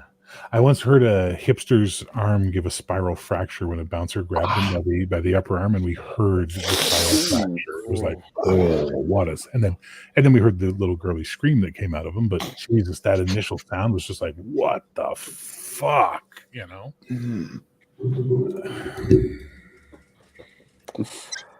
Ooh. I'm sorry. I'm sorry. No, you're not. Honestly, Good news is soon we'll all be dead and it never mattered anyways. That's the best part. Mhm. Just some people you knew got there before you. I just wish Seth Rogen would get there before me. So my uncle Ken was in the North Shore Regiment from New Brunswick, and he landed at Juno Beach. He never talked to me about the war ever. We went to see Saving Private Ryan together. Ugh, I He hate didn't that say fucking shit movie. for the opening sequence, and then he started talking after the beach landing was over. And at one point, I said to myself, "So after I'm like, so how accurate was?" He goes, "Wasn't bad." Said there were a lot more guys dropping at Juno, and that's all he had to say about it. You know what I mean? That was all he had to fucking say about it. And then later he said, "You know that bit where they threw the grenade in and the guy flew out?" And he goes, "That doesn't fucking happen. It just there's an explosion and people fall over." And I'm like, "Okay, good to know. Thank you again." Mhm. And On that's that it. Chloe's note, I gotta drop off. Oh no! Have a good night. have fun. I know I've been central to the conversation, so Listen, lady, I'm gonna get you on here sometime when I don't have the fucking zoo crew below on, so you can actually get a word in edgewise. That wouldn't matter. I want to get you on here and have you talking more because you have a good voice and you're an intelligent human being, and I think you could bring something to some of these panels sometime. So, cheers. I'd love to. On that note, I'll see you on next time. Bye now. Beans, stop fucking around. Oh, you lose because I have thumbs. That's how that works. Beans is a he or a she? Well, he's an it now, but he's a he when he was born. He has claws, and even if you've cut them, he will not claw me. Oh, you had them removed as well? No, I would never do that to a cat. You shouldn't do that. But notice what I'm getting away with right now, and he's purring because he's completely fucking imprinted on me as I'm the parent. So I get away with everything with this boy. So how old did you get him? Kittens. I got them when they were kittens. Okay. Their eyes were still blue when I got them. They changed? Yeah, cats. So do children's. Cats, like humans, are born with blue eyes, and then at some point, the sac fires and it tints the eyes. If it never tints, like in humans, it means the sac was clear. It was like blue eyes are effectively a birth defect, I guess, because there's no tint. You know. Fair enough. Didn't know that. They are my favorite color, though. Everyone, make sure you like the stream. It's free. Show Bear some love. Please do not show me love. Keep your love away from me. I do not want to see your love. Tell human beings on one of your streams, Bear the Gym. That's crazy talk. I know, but that's okay. I have Justin to offset it, so it's not going to be too serious, you know. What? What? Oh, very serious guy, bro. Justin, I have just enough whiskey in me to start being real honest. So maybe you want to be careful because I'll get real honest, and it's not a good thing when I get real honest. I promise you. You don't have to be that mean, man. No. Have I ever been mean to you, bro? Yes. When? Today you said I was a member of the NDP. Oh, okay. Fair enough. Thank you. But that was a retort to you saying you're not a liberal. You said I was a liberal, and then you said I was in the NDP. Like, what the fuck? I was being nice with the liberal comment.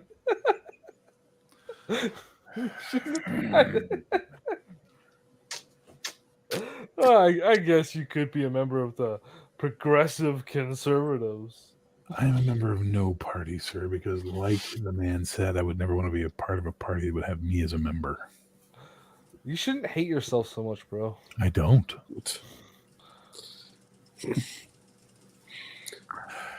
So here's the reality. I've said this before. I'll say it again. I have no tattoos. And even though I have no tattoos, were I to get one, it would say Nosce te ipsum. Know thyself. Because only when you know yourself will you know why you do the absurdities in life. Only when you know yourself, you'll know what's triggering you. You'll know why you react the way you react. And then you can work to fix the things that are bad and embrace and improve the things that are good or that you're comfortable with. But until you know yourself, as your ballless cat does? Not Freud. Nietzsche? Nope. Freud, after Freud, Jung. Yeah. As Carl Jung said, until you make the unconscious conscious, it will continue to govern your actions and you will call it fate. Mm-hmm. Now, you really don't want to read what Freud's kids wrote about him. It's okay. I've read Eddie Bernays, his nephew. Oh, yeah. Good old Eddie Bernays, father of modern marketing, really. Yeah. Per says the realm between beyond the computer screen doth beckon, and I am off. Take care, buddy. Be good, man. Don't get in trouble. By the way, already on. Star Trek game you're running is really entertaining, folks. If you haven't seen it, check it out. Well, thank you. I'm glad everybody's enjoying it. Where's Mage's Musings? Sean, I don't know. Maybe he's over on fucking someone else's stream. I don't know. Is he part of that game? There's a few of us streaming tonight, so he could be over on Max's stream or something. I don't know. Let's take a look. Let's see, we got who's on Max's stream tonight? Max, Alexander, Malachi, the first backer, the basic expert, and RPG Grandma is all over there. She's driving a car while she's on, so that's funny. Maybe he's taking a nap. Yeah, or maybe he's got a date. Who knows? I mean, fuck. I hope. Doesn't he I have hope the that can taking a nap. well, doesn't he have a real in-person game as well for his Night Below or his I don't know. I don't. Yeah. I don't. I think on Fridays. I don't track everybody's bullshit because it's your bullshit, not mine. So But I don't also- like. I mean, God, I hope he does have a game because that would be really cool. But I think right now, I don't know. Yeah. What, buddy? You wanted attention, you got it. So now you're all pissed off. You got attention. Yeah, fucking cat. The one So- hoarding the raisins. What the fuck? So I don't know about this for the most part, but I found that the black cats tend to be friendlier than a lot of the other ones that I've dealt with. The best Yeah. are tuxes. In my experience, tux cats are the best cats. They make Ones the with best. the little pets. white on the collarbone. Black and there? white. Just the ones that are black and white. Like they Yeah. tend to mostly black, like Sylvester. They tend to, I've always noticed, be the best cats for pets. Orange tabbies are fucking insane. Siamese is the ones I've had some Gingers, bad right? luck What with. you gonna do? It's like I'm ignoring you and you still attack me. That's why I had to get that in there. Yeah, Siamese are weird. I have a friend who loves them and he always has Siamese cats. And I'm like, really? Because my grandmother had one, Minnie, and that thing tormented us as a fucking child. I Oh. Holy shit, Leonard Pimenthal's here. What the fuck, Len? What's going on, man? You good? I think we got maybe another, at tops, another hour in us. So if anybody else wants to jump in and make this a more lively conversation, please. Yeah. We were talking about shows that got canceled earlier. Any good premature TV abortions people liked out there that are sad about? Abortions. I love that phrase. You know what? Constantine. I enjoyed Constantine. Constantine was a good show. Constantine was nice. Yeah, They actually nailed the Hellblazer character from what I read from the graphic novel. So it's like, and then it's like, really? They actually got the character. Here we go. In North by North Quahog, which was the first episode back, Peter included Peter telling the family that they had been canceled because Fox had to make room in their schedule for shows like Dark Angel, Titus, Undeclared, Action, That 80s Show, Wonder Falls, Fastlane, Andy Richter Controls the Universe, Skin, Girls Club, Cracking Up, The Pits, Firefly, Get Real, Freaky Links, Wanda at Large, Costello, The Lone Gunman, A Minute with Stan Hooper, Normal, Ohio, Pasadena, Harsh Realm, Keen Eddie, The Street, American Embassy, Cedric the Entertainer Presents, The Tick, Lewis, and Greg the Bunny. That's all Harsh the Realm's pretty good shows too. that came and got canceled between fucking the cancellation and Return of the Family Guy. Isn't that fucked up? How many shows Fox canceled? Well, I liked Titus, and what amazed me was the Whoever 3 seasons of that. Well, but it was the lady, just whoever was the executive over it, did not like Titus, and so she wanted it canceled. She was the same one over Firefly. Yeah, it was just whoever was doing that decision making was. I love Titus, and I actually loved Greg the Bunny. I didn't see Greg the Bunny, unfortunately. That was the time again when I moved. So Greg the Bunny is rather politically incorrect just from having one character called Tardy the Turtle. I'm gonna have to look Nobody's this show supposed up. to touch me where my bathing suit goes. What the fuck? Gonna need to watch that. I love Greg the Bunny. When is the Sojourner game going to come around? When pig flies, or when pigs fly. Just ignore the Prime Directive at that point. Glaze it. Take off and nuke the set. Didn't they do a Jericho fan series or something? Didn't Jericho come back at some point? I remember reading that. Or they did books or something, or comic. Jericho was good. I liked Jericho. It was interesting. It just, I don't know. Wasn't that the writer's strike that killed a lot of these? Just like I enjoyed Heroes until they had the writer's strike, and then it just went really in the trash. Right in the middle of season 2. Yeah. And then Peter leaves that girl in the future. Like, that's the worst part. They just completely abandon a character in the future. You know? Jesus Christ. That was season 1 of Chuck that got cut in half. I liked that show. But it came back, of course. That's the that was one of those things that a lot of them that had the I would say the inertia to go forward that were doing really well, and then they just killed that and boom. Hey, RPG Dad, welcome to Mania. I never watched the third season of Legion. I liked the first 2 seasons, and then they moved it from Vancouver to LA, and something in my brain went, I'm not interested in watching this anymore. And I heard I didn't miss out on much, but those first 2 seasons of Legion were really good. What was the other one that they had? Like, I enjoyed the first 2 seasons of Legion. There was the other one that was it was the future where they had several races that came down, and then Jesus, not Deliverance. Shit, it was a video game as well. Yes. Defiant. Defiant. Yeah, yes. Defiant. The first few seasons were good. Yeah, the first season was pretty good. But by the last season, you could tell, there's a reason it got canceled. What was that show? They only did the half season with Macaulay Culkin was the prince, and then there was a princess, and Lovejoy was the king. Like, what's his name? You sure this was a TV show and not just some wet dream? Yeah. It was like a parallel reality where America was kingdoms. Oh, The Kingdom. Was it called The Kingdom? Yes. That would make sense. I think it was. I've never heard of that one. That was the Stephen King show. That was Kingdom Hospital was that one. The Kingdom ran from 1994.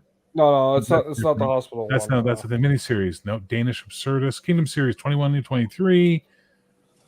2014. I think it was this before is that. The show logo was Orange Butterfly. Oh no, that didn't start Macaulay Culkin. Yeah, he was one of Kings. That's Kings. Yeah, he was in that show, which is biblical. It's a very biblical story. He wasn't the star. He was one of the family members. Of the royal family? Yeah, I remember watching that show. And he was the Sebastian Stan was the star, and Edgar Egan. They were guys. Macaulay Culkin was in that. Really? Yeah, it's just the only name I could remember. Dude, I don't. He might have done like Ian McShane was in it, but Macaulay. He was in a few episodes. He was the reclusive son that had a gay lover, or he was the gay lover. I can't remember. Oh yeah, as Andrew Cross, the son of William Cross and nephew to the king, who was exiled from Gilboa for unspecified reasons, but returned as part of a deal with Silas and William. Yeah, I have Gilboa. I had Gilboa and Gath in my campaign worlds for the longest time. Now I just have Gath. I eventually stopped having Gilboa, but because that's that's biblical, right? Gilboa. Yeah. It was an interesting show, but decent show. Very Shakespearean dialogue. It was too on the nose with its reference and ended too soon. I like references for that kind of stuff, but was it just make it hard for me to remember what it's from. We had a lot of sci-fi that came out in the mid '90s till like the early.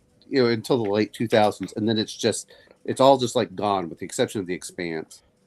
And that's over.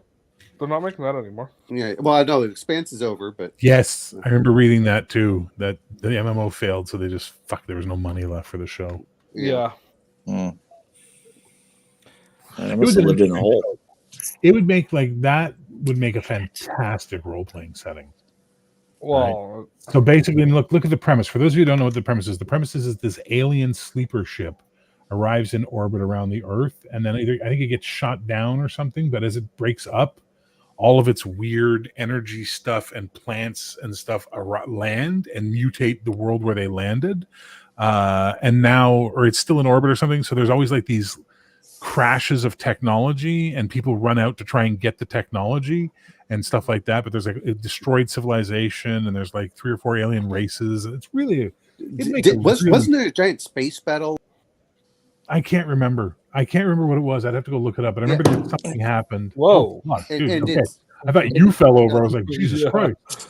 And it knocked out all the satellites, and then they had the steel rain that would come down. It's a really cool. You know what? It would make a fantastic role-playing setting. You know what it reminds me of is Numenera, and they may have taken some of the stuff from there. Numenera, kind of maybe. It's a sad RPG. I have no interest in Numenera. See, you're describing that show. I'm thinking Alien Nation now. Alien Nation.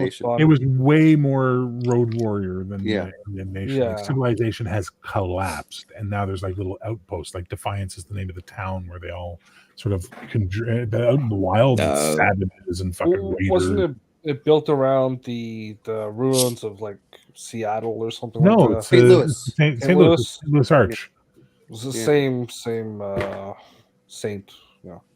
Yeah, no, it's exactly. It was built around the ruins of Calgary or Toronto. It's the same thing. No. The words were there, and I couldn't remember. It Couldn't was remember what artifact. The ruined Seattle is the Shannara. Shannara. Oh, I was thinking that you were talking about was it Dark Angel with Seattle?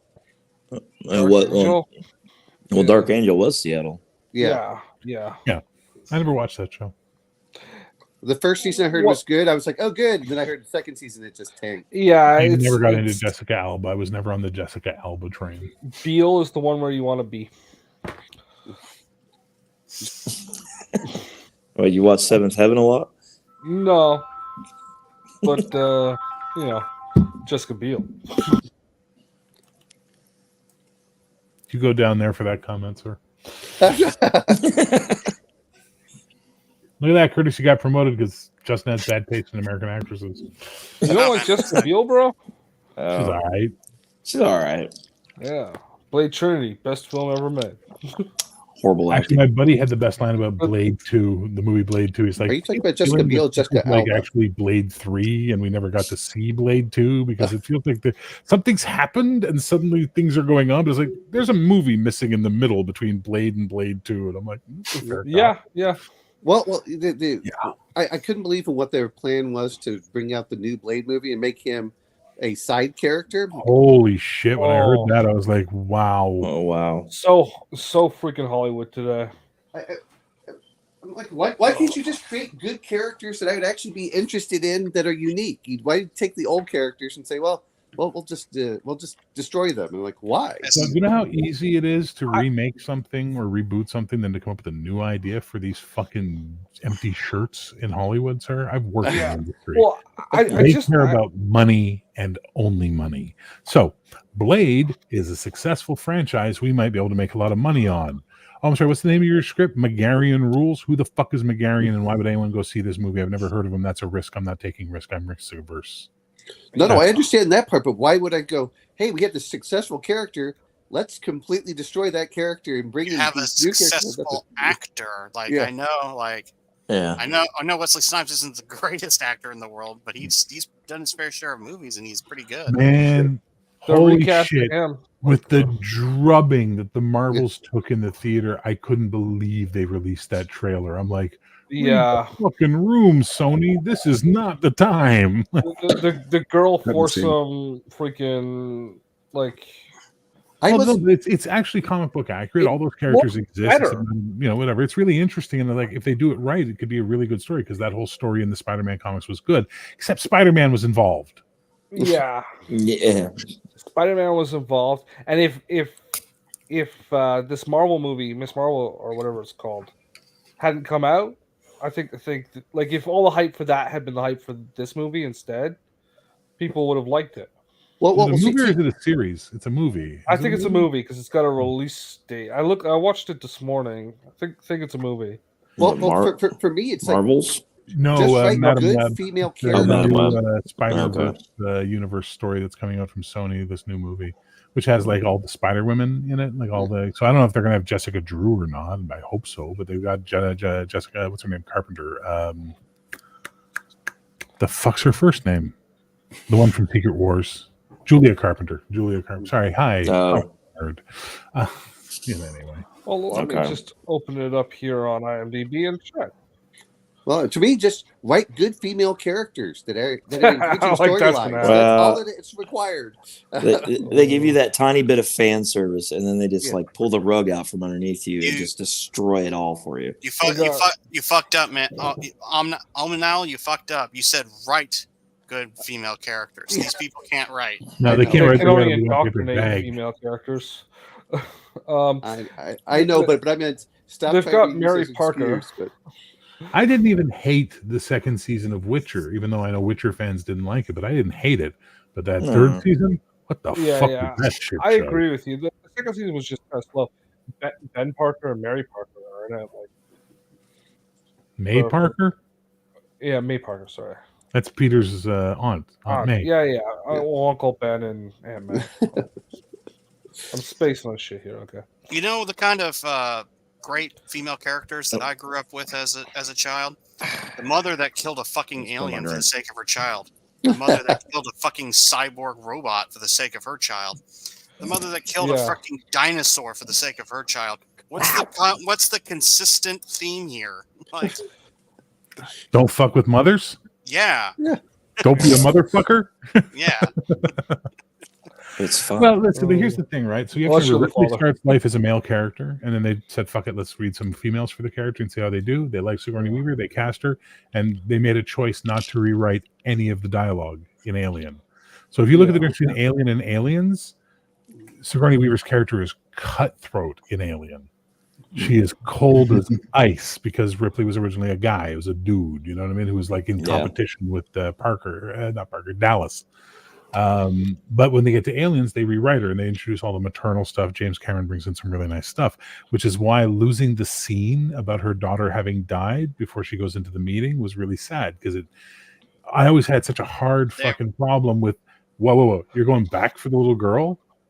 After everything you just went through, you're going back for the little girl? Fuck you, too bad. But had they kept that scene, and when I saw it in the extended edition, I'm like, oh, I totally get why she's going back for the little girl. Yeah. Because her daughter died while she was in freeze. I totally fucking get it now. And by removing it, for me at the time as like a 15-year-old kid or whatever I was like, this is stupid. Saw it about 5 years later. A buddy of mine had a VHS copy with all the extended scenes, and I was like, this makes so much more fucking sense now. You know? I got mad because you're right. When I saw the theatrical version, they talked about the gun. They put the sentry guns, and that sentry gun seemed really. I was like, oh yeah, that's really cool that they had that. Showing, well, why didn't they just go down this one corridor? I just want to say one thing before we continue. I don't know what characters you're talking about, because freaking what's her name from the Mockingbird movies told me there were no female heroes before her. Hey, Leonard, you make a great point. I was just displaying that, these were the strong female characters that I grew up with. Well, so this is okay. So again, I keep going back to this fucking point over and over again. You have to remember that the majority of writers in the 60s and 70s and 80s either were or had been mentored by people who had gone through the World War II, Korea, and even Vietnam. A lot of those writers in Hollywood were ex-military. So they had lived, they had seen horrible shit, they had done crazy things. So when they wrote, they were writing from a place of human pathos, or they had lived through a social upheaval in America and all that. What the fuck did these kids who are writing today go through? They didn't even become writers. They went to school to study writing. All those other guys just became writers. You know what I mean? Like there's very few of them that had a degree in film writing. It's really hard to write about life that you haven't lived. Well, and a lot of it's about wish fulfillment rather than saying, what have you gone through? And that was I like listening to some of the writers when they talk about, I write a character and I'm not sure really what they're going to do. And as they write, then the character kind of will dictate the story as they get into that mindset. What's the whole thing of why we play an RPG? I don't want to play your version and we have to follow exactly the plot, which is why I hate the Dragonlance modules.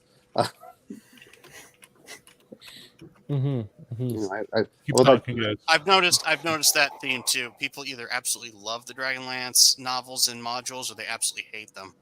I like the Dragonlance books. That's fair. The Chronicles. I love the Chronicles, like the Dragons of Autumn and blah blah blah. I love those books. Those books are fantastic. Don't care much for everything that came afterwards, but I love those first books. I've never read any of them. Part of the reason I think, at least why I like role playing, is I want to say, okay, I will forge my own way in the world. Don't put me on the rails and say, okay, it's like Mr. Toad's Wild Ride. You know where the beginning and end will go. Having an idea that there is an end, I like, but not having it pre-written before. I need coffee. I'll be right back. Keep talking. Yeah, it's best in bar form. Don't forget that. But Coffee Crisp is the chocolate bar. It's the best chocolate bar ever made. Yeah, fair enough. Holy shit, Justin and I agree on something. Yeah, but that's the big thing that I, when I go through, it's like I want to role play. I want to play the characters. Let's see where we're going to go, and let the characters say, oh well, the players are going to determine where the end result is going to be. And if there's an ending, that's fine. There's a certain Mhm. point where usually the ending of the game is let's try a different game, or we're it's a good time to stop and we've concluded the campaign and let's not start another one up. Let's go do something else. Yeah. I like to do different. I like to do different games, so that's why when people go, "Oh, I had one go for 19 years," I said, "I move every 1 or 2 years. I Yeah. can't get it done, or COVID kills it." So Well, you got a game going for 19 years. I'm gonna like, what are you doing with your life? How have you not resolved the motivations of this character by now? Well, Like, it's to be fair, if you're going to play characters that can live hundreds of years, that's fine. yeah, That's great like, for. what are you telling the day-to-day lives of Coronation Street or something like that? Like, well, what the fuck are you doing here? I mean, it could be a World of Darkness game, for instance, just playing Yeah, over a long period of time or something like that. yeah. I'm just saying it's not something I would want to do. Yeah, sounds like it would get a bit boring. Yes, I think that's my point. I think in that case, it's less about the story in the world and more about the consistent group of players and friends you've built Yeah. along the way. It's more Yeah. of a hangout. At that point, the story of the game world really does not matter all that much. Well, I as much think. as hanging out. Well, yeah, but for Yeah. me, is we would do that and play a different game. Yeah, While we play a and different campaign. if, But if you're I listen to some of the people, and I guess they get in the domain level play, and they just play that for the galactic spanning empire and everything else. So I'm kind of going, you know what? I'd like to revisit a couple years later, but let's go play. I want to try some different systems. Because you get burned out if you do the same thing every time. At least I do. Yeah, that's what I was about to say. Like, yeah, if you're really wanting to see those characters again, just return like every third Yeah. game or whatever. Like, not third session, but third. Well, I mean, even if it's 6 months later, hey, we're gonna come Yeah. back and we're gonna talk about what has happened over the last 5 or 10 years. Okay. You don't even have to have it. Like, you can pick up those characters the next day from when you left off with them, right? I know, but I want to actually like move it forward so Well, we don't just try and get back into there. I'm just making that point. So Yeah, sure. like, it's on the table.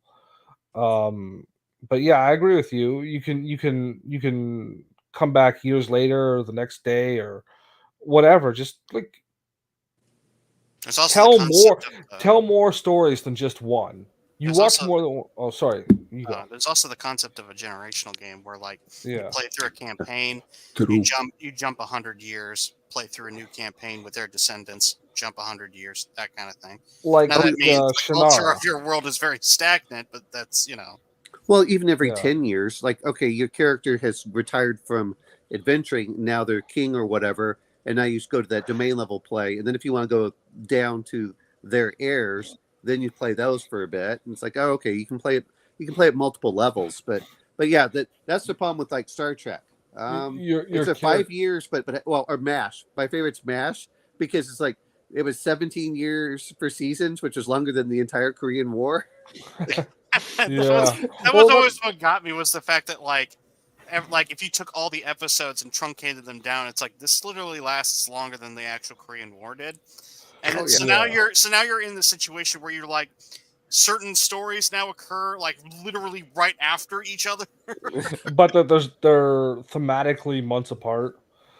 Yeah, well, but I've noticed like a lot of players nowadays want to play like every day of their characters' lives, and I'm just kind of like, look, I would like an adventure to be, you have one adventure every season or every year, so now your characters start aging forward, and you can start talking about some other stuff in the background, but. Look, there's a lot. Hey, in case you guys are wondering, Florida made an appearance by Len. No. What? Len loves to bring up sex for some reason. That's a Florida thing. Okay. I like sex. Sex is good. I mean, yes, but For 9 hours? Jesus. That's a full-time job at that point.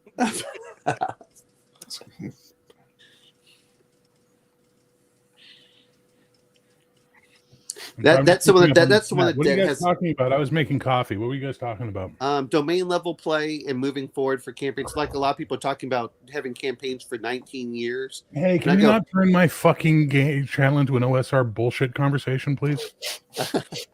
I said it was dull. Yeah, I was talking about. I'd much rather play one adventure every year or something like that. I'm like, okay, let's your characters age forward and you get to move along with that. Basically, kind of what I was trying to get at with comic books earlier on Hungar's show. The reason why you can't have 40 years of Superman or whatever taking place between 1960 and 1962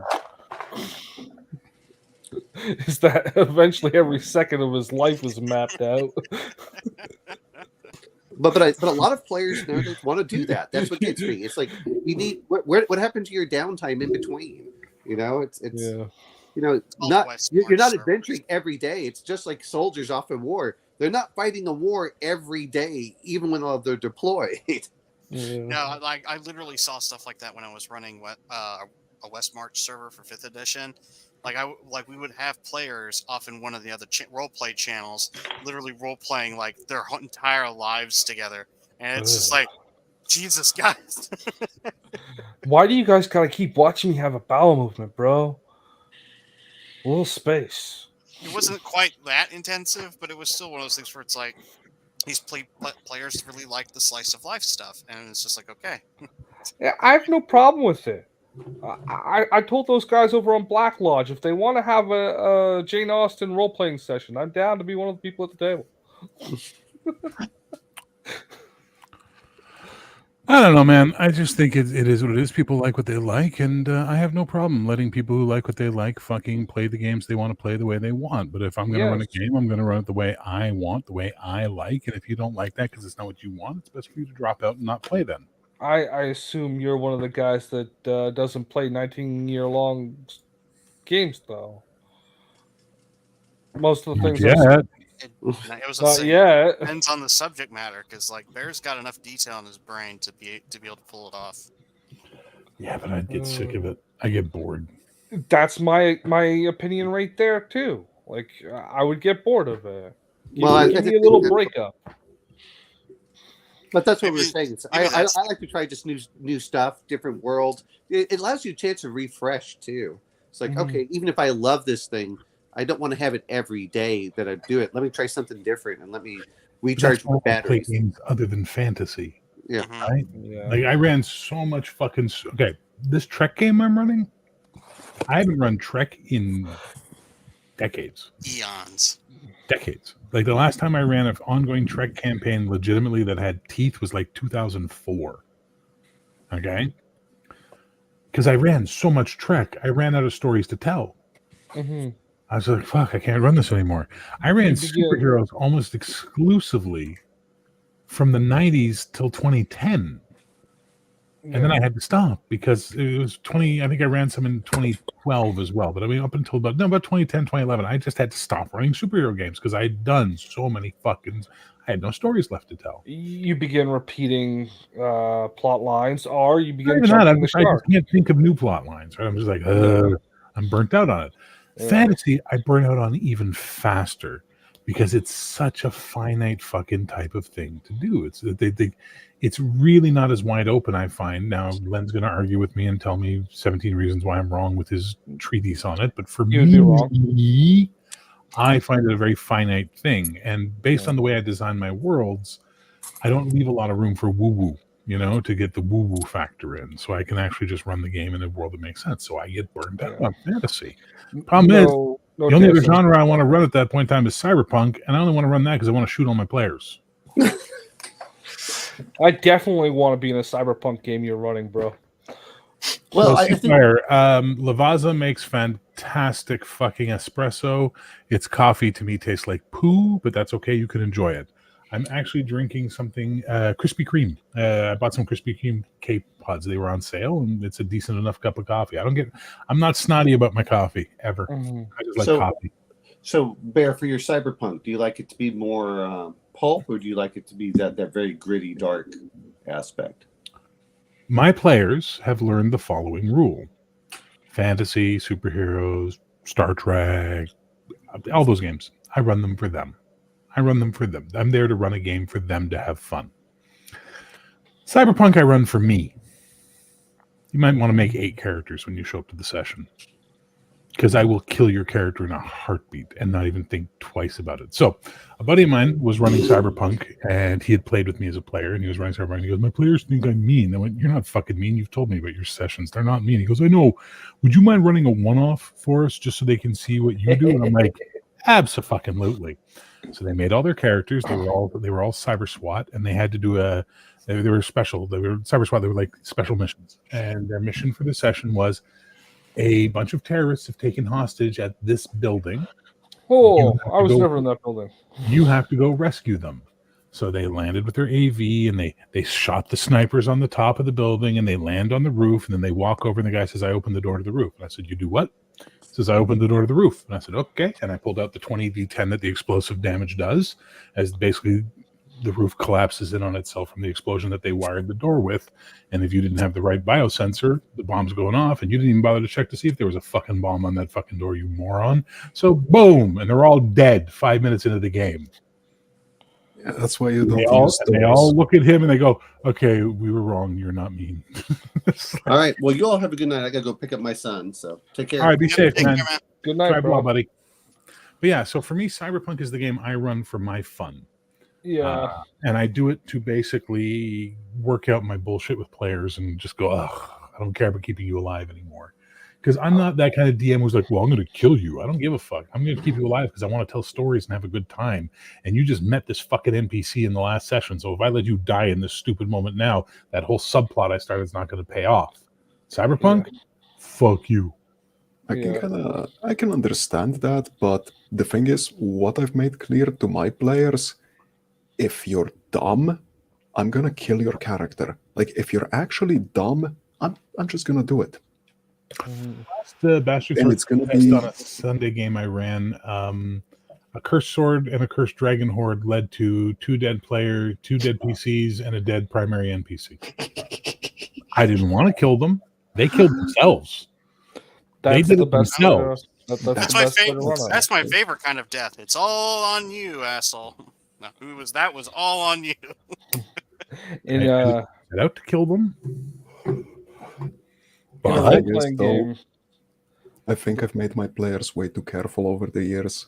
Yeah, that can be bad sometimes. I'm joking a bit, but they've gotten good. They've gotten good. Yeah. Well, my players are paranoid, and they really, really suspect everything I do to the point of almost pathology now. But that's okay. I don't mind. And that's okay.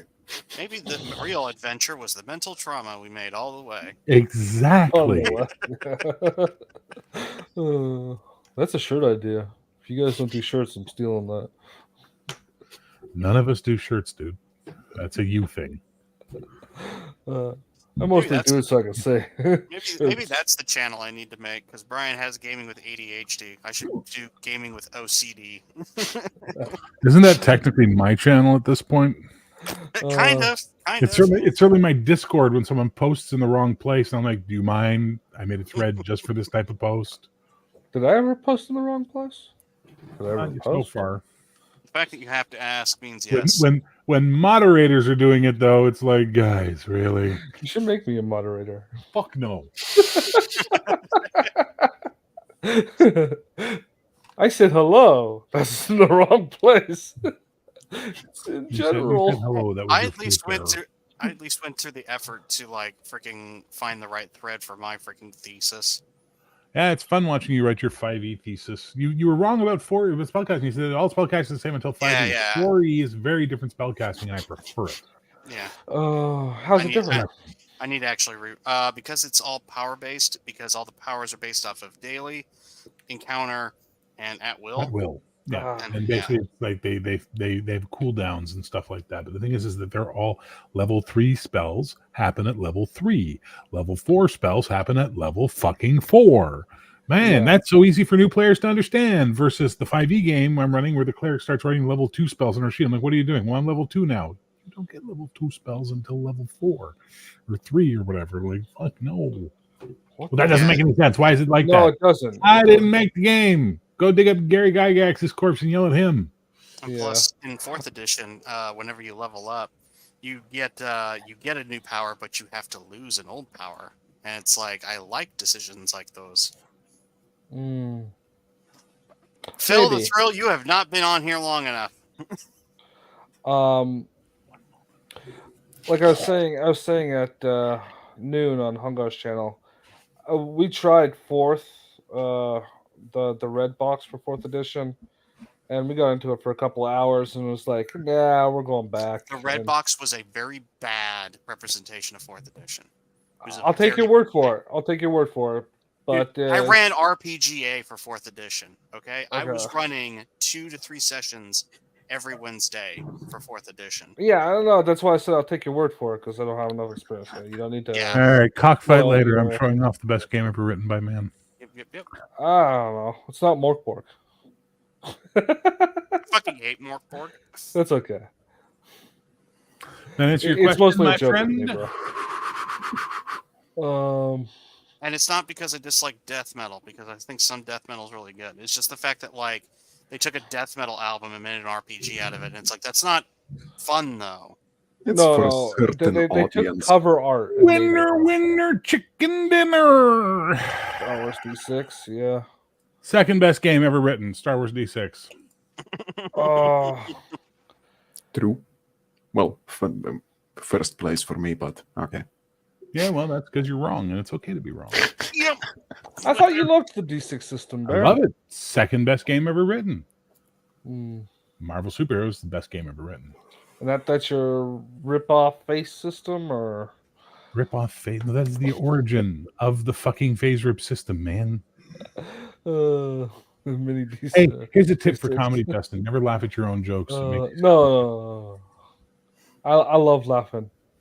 I'm a joyful person, bro. Oh yeah. I'm a very joyful person. I don't know if you know about me. fucking rainbows and sunlight. And what's the problem with Yeah. Seth Rogen? Like seriously, you act like the whole hate universe that revolves fucking around. guy. Exactly what he said. I hate So that. he guy. shows up in Invincible because he's a producer on Invincible. He fucking he shows up on he just shows up all over the place. So he's just a rich asshole. He's a rich asshole that's like pot, bro. You want pot, bro? Pot, bro. Justin, be quiet. Your betters Pot, are bro. here. Hi, Len. See, Len's got the balls to put his face right in the camera, and you don't. I'd have to get a camera and set it up. Hold up there. He's from Florida. He'll fucking Well, eat your like, face. a basic webcam. I costs believe 20 that. bucks, bro. Like, come on. What was that? Sorry, what was that? A basic webcam costs like 20 bucks, bro. Come on. Yeah. He lives in Well- Ontario. He's paying $10 million a day for rent. Give him some. Yeah. Fuck, man. I have a 3-bedroom house here. You know how much that costs to run? Are you in Toronto? Yes. Well, wait for the downturn to turn around and then sell it. It's an apartment. Oh, you rent You it. should come down to the Miami area. Real estate is super cheap here. Yeah, how much? Is a Yeah, one but then I bedroom have to apartment worry per about month? cannibalism. Yeah, bath salts. What's up, Len? That was what. How are you, one babies? dude. I have a bucket of that stuff by my tub, and I've never felt the sensation to eat another person. Why? Well, Why? You haven't lived if you haven't eaten someone's face off under an overpass. There you go. Hi, Len. I'm okay What with brings you here tonight before we get distracted by Justin's random bullshit? I heard you guys talking long enough. I figured you need somebody to hear to right this ship. So I'm Okay. Oh, show up. Talking about abusing your poor cyberpunk players and whatnot. Damn, Nothing. Skippy. I just miss you, and since I'm going to be gone, Have you I'm read gonna the be going dark all next week Oh, that for sucks. family stuff. I figured I'd pop in and say, hey. Hello. Mhm. Have you read the So- cyberpunk setting? If you're going to play a game in there, you expect to be abused. Like yeah, anyone kinda. who goes into a game like that and is going, man, I'm going to have a great time. You are having a completely wrong mentality for this Oh, game. no. My Seriously. players had fun in every Cyberpunk game I ever ran them through. And when they were smart and they played well, their characters survived to be actual like people in Night City. But if they were dumb, Chunky salsa. those bullets did not discriminate. The best line ever was they were fighting the Vampire Philharmonic. They had gone down underneath the Night City amphitheater, the opera house, and They didn't know if it was because they were actually vampires or because they were using jammers, but they were stuck. None of their smart guns could track and lock onto the Vampire Philharmonic. And if you look at the old Cyberpunk stuff, the trigger housing is where the smart gun link is put. So there's no trigger. It's a mental impulse to fire the gun. So none of their guns will fire because they're not getting a fucking target lock. So they're like fucking freaking out, and they're pulling out like 2-shot Derringers and they're fucking 6-shooter because they're freaking out. And my buddy Robin, who plays in Bastard Sword with Wolfie, and against the Dark Master with Wolfie, pulls out his gun, rolls a 1. Rolls the fumble, shoot enemy. Rolls for hit location, gets a headshot to Chris, who you see sometimes in the chat, Christopher Allman. To which we go, hey, Chris, your character just gotten the shot in the head. How much armor do you have on your head location? He says, including my cowboy hat? And we're like, yeah. And he goes, 0. You understand? The way it is. It's Cyberpunk. You don't like it? Go play something else. Go play Shadowrun. Now, while you're talking, Len, I'm looking up a quote. So go ahead and do that. But there's a quote I want to share with you guys. I actually have a very quick question about Cyberpunk in particular, which is, do you have a preference in terms of starting off? When we played many, many moons ago, during the era of Cyberpunk 2020, yeah, we started off, as heavily cybered characters because Cyberpunk was a different version of, when we were kids anyway, it was a different version of Vampire, which is basically urban superheroes of flavor, one flavor or another. The Vampire one were urban superheroes who were vampires, and Cyberpunk were urban superheroes because of cybernetics. But it was the same sort of urban superpowers thing. And now I think if I go back and I ran something Cyberpunk, I think I'd want everyone to start off poor as dirt, and with maybe a neural jack in it, but that's it. I sort of, taking from the William Gibson novels, like the cybered people are the terrifying monster bad guys. Well, I haven't run a game like that, but I think that would be an interesting Cyberpunk game to run, where you're more the punk than the cyber. For me, I think yes and no. It depends on what kind of story you want to tell, right? So we were doing it in the 90s, the late 80s, early 90s. So we were watching all these really intense, low-budget action films with gun shootouts and all that kind of stuff. So that's the shit we wanted to play, right? So we had a lot more fun with that. The two best campaigns I ever ran in Cyberpunk were the Special Missions Police campaign I ran, where they were basically all cops who were basically now stuck on a team that was called Special Missions, which was, you're doing the shit work. Enjoy it. Okay. And they fucking hated it because they were like their characters hated it because they were like going into booster gang territory to find stuff and shit like that. It was rough and they had a lot of fun. The other one I've told you about before was where they played the victims. Ooh. Street priest, bike courier, club DJ, taxi driver, and low level corp at a fucking music company. You know what I mean? They were the people that normally got killed in the crossfire, and the only one who lived through the night was the DJ because he never left the hyper fucking defended club. He stayed there, and they kept coming to him all night for information, and that's how it worked. So it was great. Now I want to share this with you guys. Oh, I was going to say I would really like to play. Who shows this, Justin? Who shows this? Mine or yours? You're going to be. You've been talking. You've been talking forever. No, I haven't. Go ahead, Justin. Say your piece. I was just gonna say I'd really like to play that first scenario you put out with the cops, but more OCP, Detroit City kind of vibe. What do you think they were doing? No, I'm just saying instead of like the Night City overall, but I'm just saying I'd like to play that game. So in anyone doing that? 2020 core rulebook, Cyberpunk 2020 core rulebook on page 186, they have a section talk about running Cyberpunk where they give you advice on how to run Cyberpunk. And there's this little part that comes in. It says, play for keeps. The second trick to running Cyberpunk, play hard and fast. You should not be afraid to kill off player characters. You should constantly be getting them into fights, traps, betrayals, and other soap operas. There should be no one they can trust entirely. No place that's absolutely safe. Never let them rest. That doesn't mean you shouldn't play fair, but you should always play for keeps.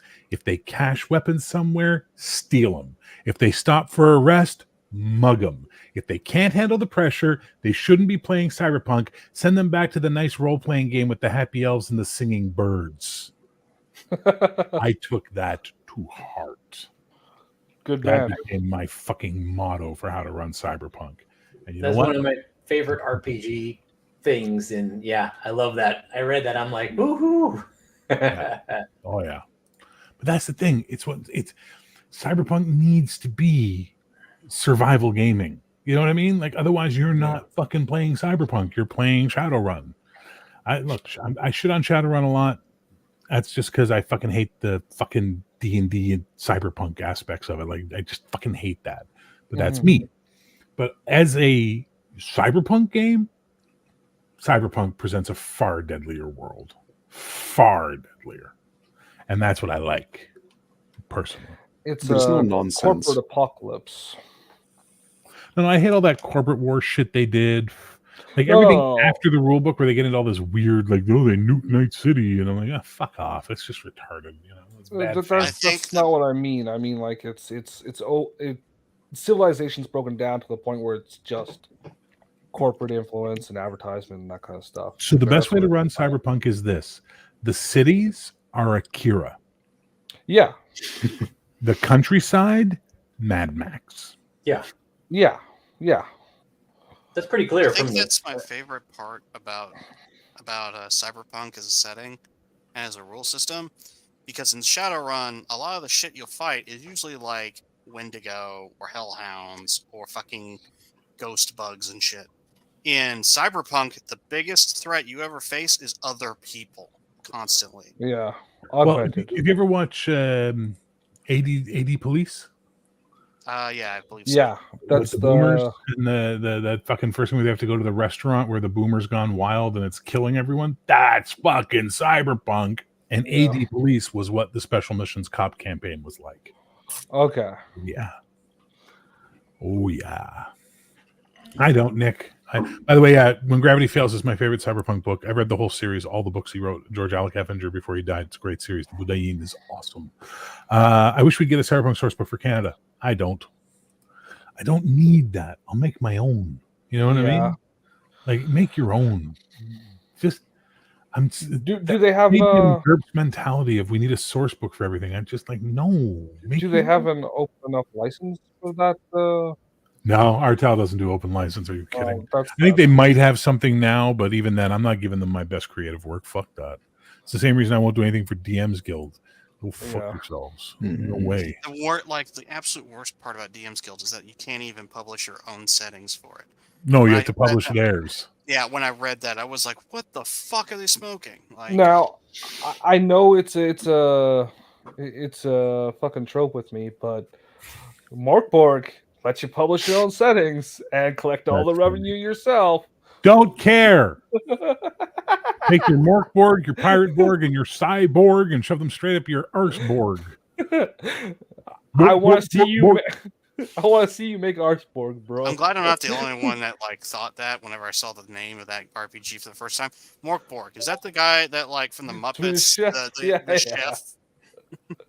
I love Free League. I think Free League is one of the greatest fucking companies out there, and the way they treat reviewers is fantastic. They're so generous with us, and they're so fucking nice, and they're good guys. But some of their lines, I'm like, I'm not fucking interested in this. Kids on Bikes or whatever, Tales from the Loop, no interest. Yeah. Yeah, that's a weird one. No interest.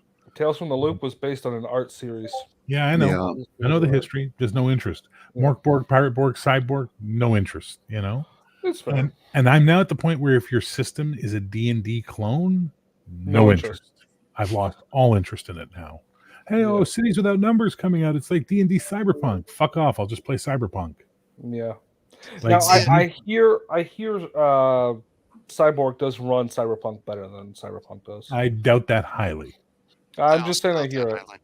I have played every Cyberpunk game except that one, apparently, that has come out in the last 25, 30 years. And like, none of them scratch the itch the way Cyberpunk does. After reading Friday Night Firefight, I'm Oh. convinced Cyberpunk is Cyberpunk. No one else does it the way From You've got 2013. Yes, an That's entire. oh my god, that one was combat amazing. System based on FBI ballistic statistics. Like, come on.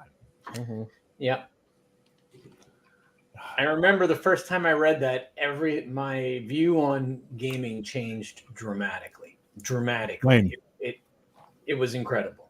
Friday Night Firefight from 2013 was amazing, and he moved away from it for 2020. Pond Smith, and I mean, I can't fault him for it because it did better. Because 2013 was, I think, as deadly as GURPS without all the complexity.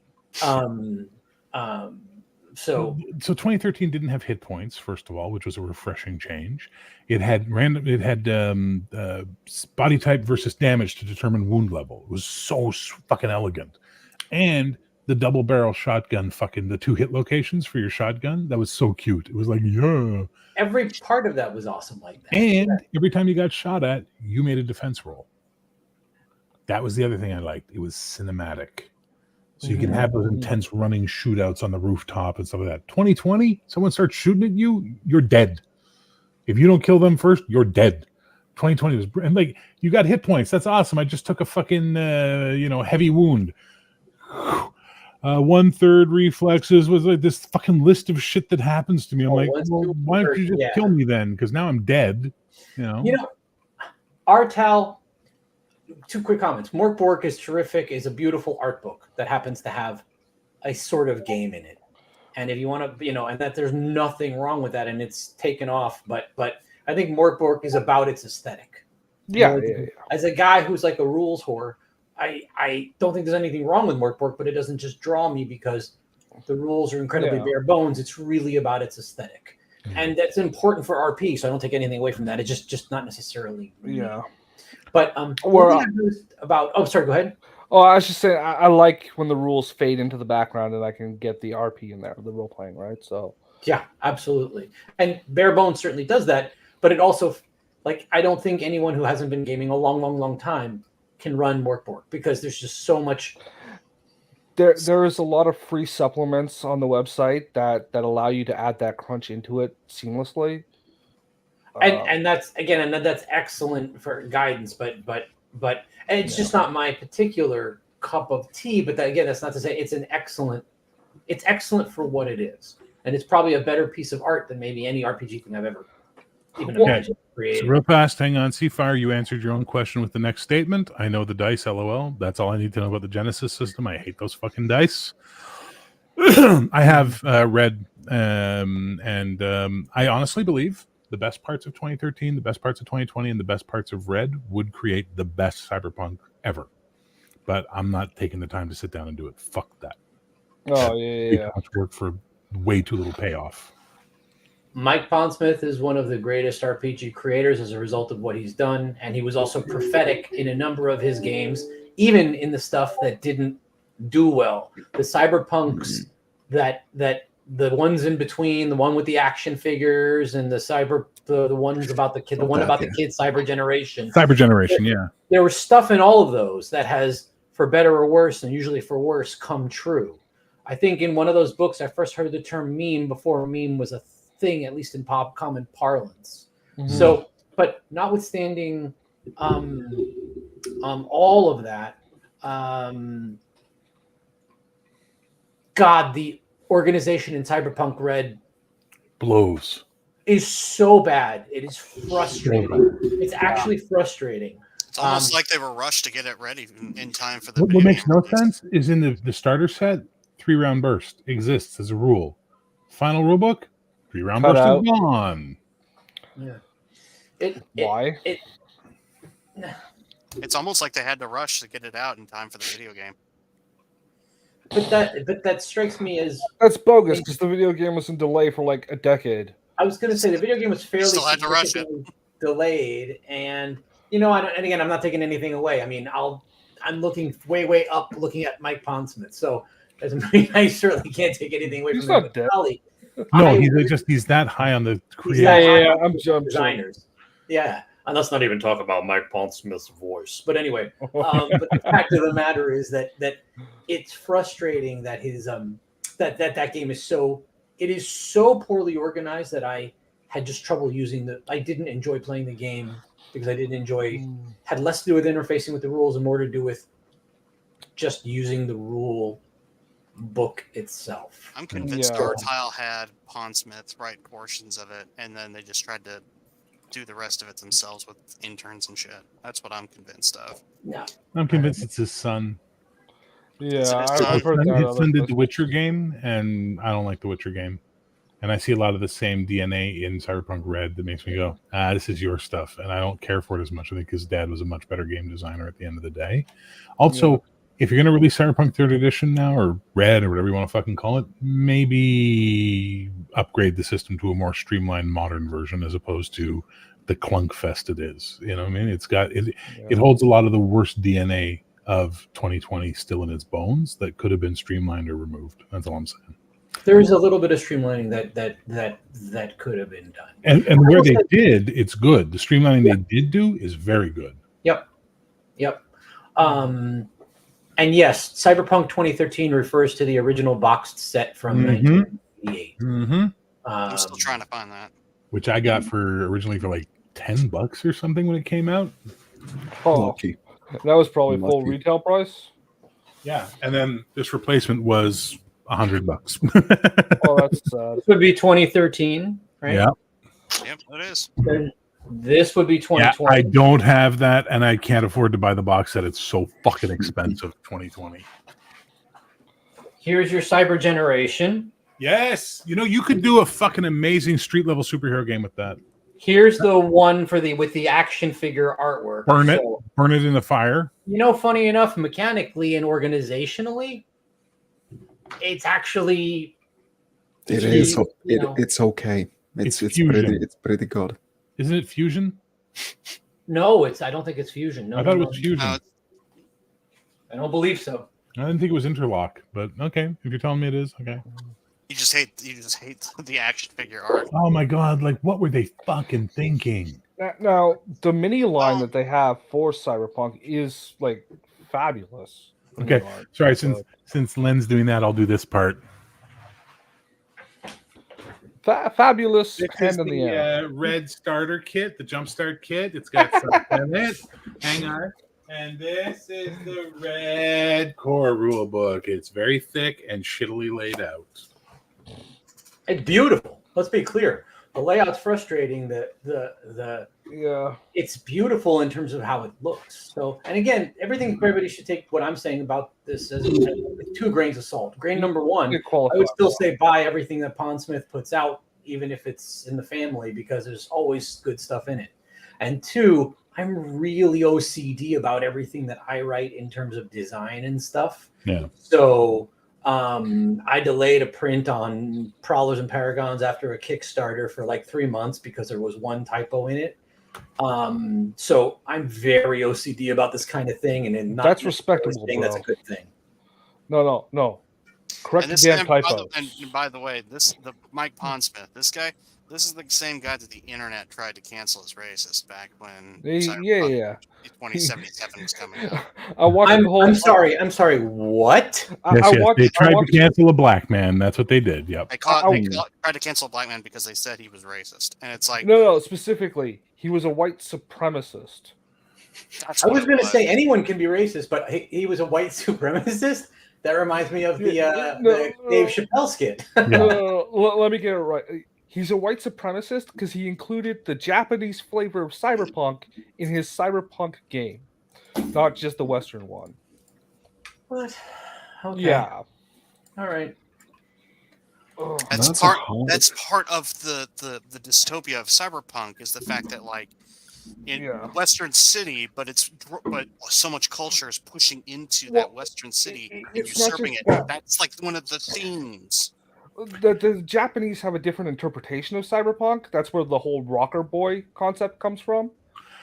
So Cyberpunk, the role-playing game, 2013 was his take on doing Bubblegum Crisis. He couldn't get the rights, so he released it as Cyberpunk. Years later, he got the rights to his Bubblegum Crisis and released that game.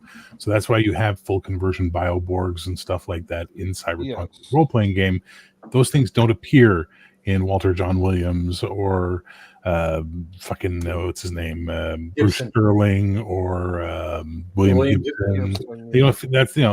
That stuff's all very heady cyberpunk. His was more anime cyberpunk, which is why I liked it, because it was exciting. It was action driven. I had a friend who had read all the cyberpunk great novels, and when we sat down to play cyberpunk, he said, "This isn't cyberpunk." And I went, "Well, we can go sit in the corner and pontificate about the future, or we can play this game and have fucking fun." We can play the game and have fun. Future guns, yeah. My buddy Steve ran one of the best fucking Cyberpunk games I ever got to play in, which was set in Florida. And basically, global rising had flooded out all the cities to the point where there was about 3 feet of water everywhere. So we were tooling around the city on jet skis and shit like that and going into buildings and stuff. It was so much fucking fun. That's nice. That's That nice. was a fun campaign. That's the game where I proved the dice love me sometimes, which is I said, okay, so they're down in the thing, yeah, and there's the fire escape ladders going in. Yeah. So my solo's going to hook his legs in the top of the fucking ladder and then flip down so the back of the ladder stops him and just spray fire the room. And he's like, dude, that's going to be like fucking 30 you need to hit. And I'm like, all right, 10, 10, 10, 10. Fuck you. They're all dead, bitch. And he's just like, okay, all right, that was cool. And then I got hit by a sniper shot, and that was my character, one in the head, and that was the end of him. But I got to have that awesome moment, and that's what I liked about Cyberpunk in the original 2013 and 2020 is you could do the crazy shit and have fun. Somebody in the crew survive to make you a legend? No, Your we all next kid? died. We Oh, got that's sniped. sad. Like literally, we all got sniped on the top of that building. Just like it was like fucking Full Metal Jacket with the Viet Cong chick in the building. We're just done. Yeah, because it'd be so cool if your next character was like, I want to go out the same way. No. That story underscores a belief that I had in college. A friend of mine named Dwayne would always, when we were still playing D&D, in the very just like, this is what I do. I attack, I roll the hit, etc. And Dwayne would always describe the cool ass shit that he would do. And I would look at him and he's just like, dude, when you do cool shit, the dice will support you. And he wanted to do something crazy or whatever. And I'm like, dude, it's going to be, he's like, the dice know I'm doing cool shit. They will support me. And he rolls. And sure enough, Dude, it's and literally ever hard. since then, I am an absolute convert. I don't know much, but I know I love you. And I know that the dice will support you when you do cool shit. And clearly your solo proves that point. Dude, it's Well, literally part of we the used to really cards. just like do a little mental prayer to Ralashaz, the Greyhawk goddess of luck, before we throw the dice. You know, like fuck it. Dude, it's literally part of the cards, except it's dice. I love it. The thing is at the end of the day, that's what makes role playing fun. Is oh god, Connell, are you drunk? That's all I need to know. Because if you're drunk, don't use this link. That's all I'm telling you. If you aren't drunk, come on in. I'm going to be right back. I got to go. Okay, have fun. If you're tolerable drunk, Connell, you can come in. Just don't be like fucking raging bull drunk, and because I can't handle that right now.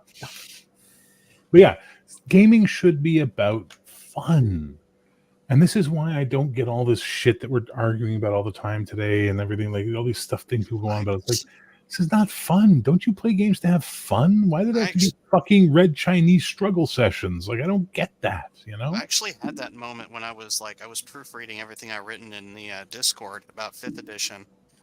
And like, I'm still finding evidence to support my thesis statement. It's just the fact that it's like, I'm looking at proofreading all this and I'm like, why am I doing this? I thought I played games to have fun, not hypercritical a game that no one on this server plays. Like, Can I answer that question in the form of Khan Noonien Singh? yeah, go for it. Because it tasks you. It tasks you, and you shall have it. It's true. Well, look at that. Star Trek came back. Fuck everybody. Viewers dropping by the truckload if I talk about Star Trek. No, but seriously, I got to go, guys. So take care. Okay, bye, Len. I'm actually shocked. We were talking about Star Trek at one point, and we had 37 viewers. I'm like, what the hell's going on? Are we in a fucking alternate universe? What the fuck? But, at 4 hours in, people are kind of like, okay, I've had enough of your head, and I don't blame you. I don't blame you. It started well when it was just me ranting against the universe, and then I let Omenal and Justin in, and it went to shit after that. And then you had to become reasonable again. I had to become reasonable to keep them in line. Fuck. I was having way too much fun. He was joking, Mike. He's not leaving. It was a joke. Hi, Mike. No, I'm totally. Yeah, I was just joking. I do have to check out in a little bit, but Yeah. No, I didn't get it. You didn't get what? The joke? I I also had a bit to drink. Yeah, you've had a bit to drink, a bit to smoke, and it's like 4 a.m. there, isn't it? Oh, yeah. Not yet. I meant We'll to give ask, it an where are you hour. at? He's in Slovenia. Oh, Slovenia. Oh, just hearing that it's 4 a.m. has now made me tired. He's a dirty Slovene. The Hey, femboys of the Balkans, apparently. Bear. Do we have to remind you about the rules from the beginning of the show? Look into my eye. What one? Still my favorite Apone line. And Apone has so many good lines, but I just like when he's like, look into my eye. Fuck. Alien. Okay, there we go. Aliens. If you want to do Colonial Marines, I don't feel the Alien role-playing game from Free League is the best Colonial fucking Marine game you could play, right? I think the setting's perfect. I think they did a great job on their fucking the Middle Heavens and all that stuff that they put in. They took the best stuff from the comics and the books and the movies, and they put it all together into a really fascinating fucking galaxy. It's really fun. But Cyberpunk 2020 for Alien, would be better. Would be a lot better. I'd play that game, and by play I mean I would be happy. well, good news. Die 10,000 There was times in that a fantastic webpage where someone wrote up everything for Aliens for Cyberpunk back in the day, including spray patterns for the acid blood. Oh yeah, based on how much damage you did. Like the more damage you did, the further that shit sprayed. It was like, oh yeah, nice. I'm not here. Tell them I'm busy. That's actually my alarm sound. Fuck, I gotta change my alarm sound now. That's weird. Hearing it somewhere else was weird. I guess Connell's too drunk to figure out how to use a link. So thanks, Connell. Or maybe he's determined that he's too drunk to come on. God bless him if that's the case. So Yeah, maybe we'll see. I don't know. Maybe he's streaming. Who So, knows? out of curiosity, what do you think is not effective about the Alien system for doing a Colonial Marines game? The Is it not combat deadly enough? isn't gritty. You know, it's not like it isn't. It's like I love all of their stress mechanic stuff they do. It's really good, Right. but it's like a gunfight in that game is really lame. You know, like by comparison, it's not exciting. It's just okay. So what makes I'm literally again, you've tickled my designer nerve on this. So what is it about a rule set that makes the combat system interesting versus the combat system, I don't know if lame is the right word, but not as interesting, at least within the context of what we're talking about? So there's that scene in Aliens where he's teaching her how to use the gun. Yes. The M41A pulse rifle. Mm-hmm. And he just lists everything about it. Yeah. And in the Alien RPG, it's a gun. In Cyberpunk, all of that shit would mean something mechanically in the game. Having it being, caseless ammunition, armor piercing, high explosive, this, that, and the other thing. Everything about it means something. You Whereas can in simulate that weapons kick too in oh, Cyberpunk. fuck, easily. Yeah. Sorry, Curtis? What? I'm sorry, I couldn't understand what Curtis was saying. Sorry. Go ahead, Curtis. Repeat. Oh, you could even simulate the kick from that rifle, because on that first battle scene where Ripley uses the pulse rifle, she yelps from when the gun kicks back on her. Yeah, that wasn't acting. That was real. Sigourney Weaver didn't expect that kick, and when she got it, boy, she hurt herself.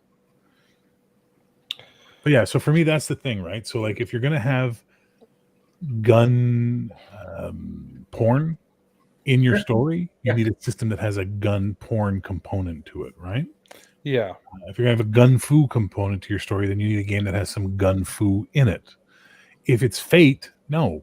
Like, yeah, you could run a Aliens game in Fate, but it's not going to feel as satisfying. You know what I mean? For the gun stuff, because it's just got a fucking aspect attached to it. Whatever, it's a gun. Everything has the same effect. It's not got the grit where it needs it. It's just smooth. But that's what I'm asking. What actually constitutes that grit? And what your description, Bear, of like the elements have to have a mechanical effect.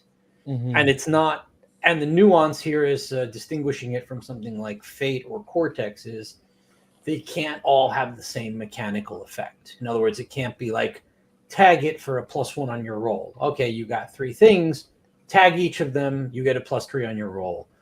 That's not as satisfying as, well, the armor piercing will be effective against bad guys who happen to have armor, and the caseless, I don't know if the caseless has any effect or not, but maybe it means you can use it in space You know, whereas you can't use a regular firearm in space or Whatever the case may be. whatever. Light But ammunition.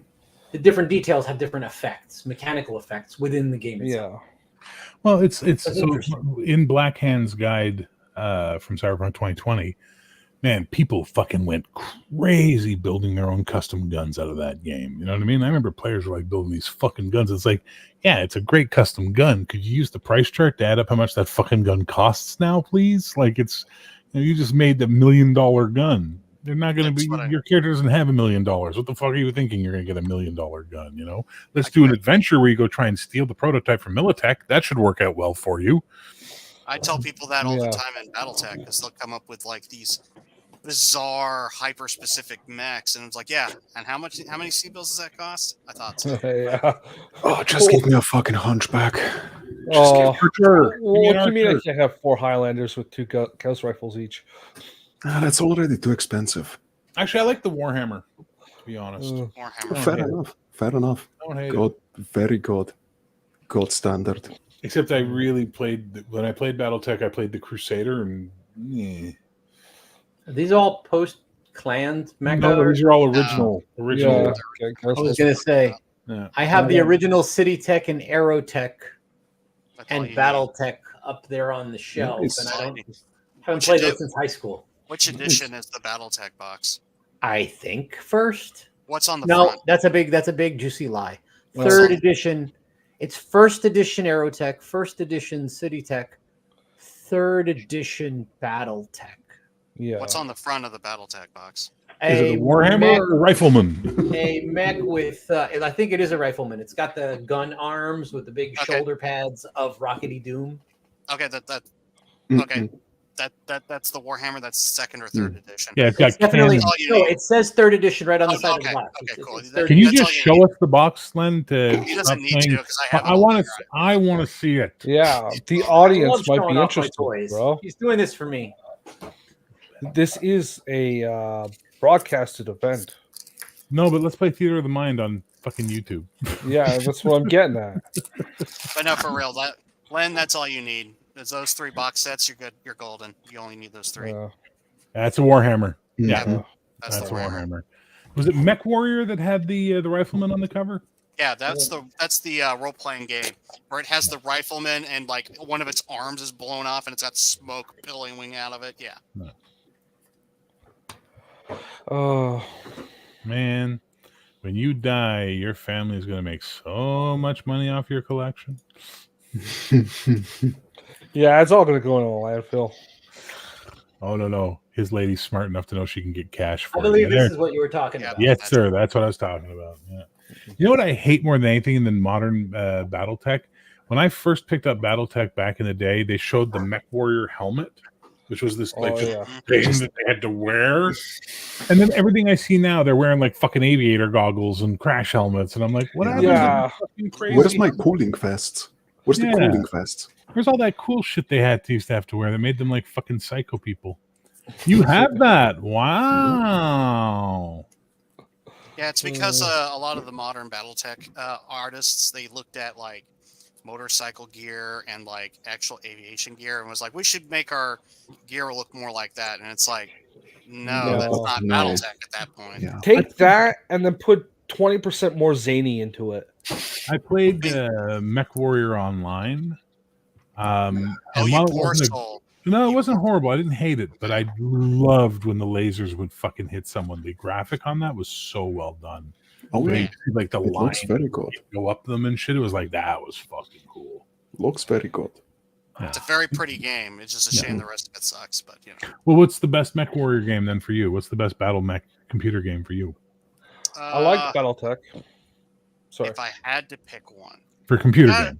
The computer game. The BattleTech is okay for what it is. It's okay. What's the one that came out a couple of years ago that they kickstarted? No, it's just BattleTech. Hairbrain Schemes, BattleTech. And it's okay. Well, there's some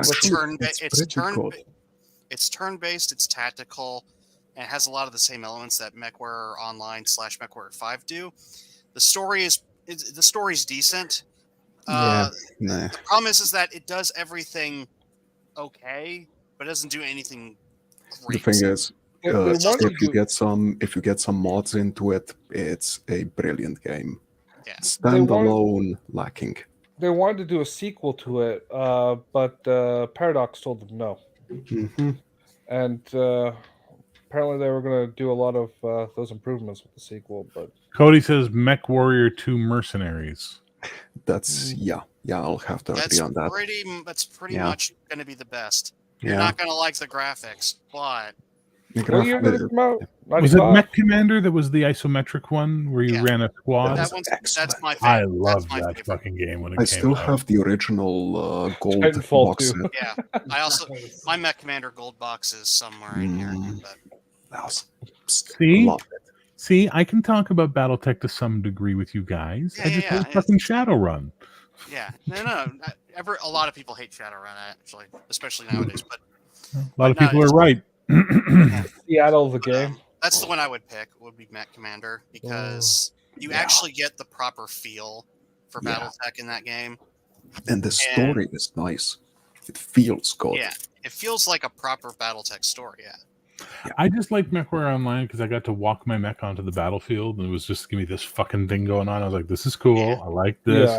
Like And the I got art to style and paint immersion. people with lasers, and I was like, that's fun. You know, It's just it's just an arena game, though, right? Like, Yeah, it's just arena.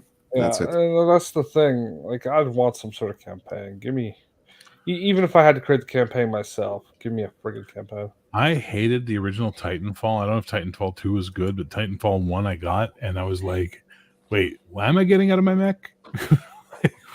Because game balance.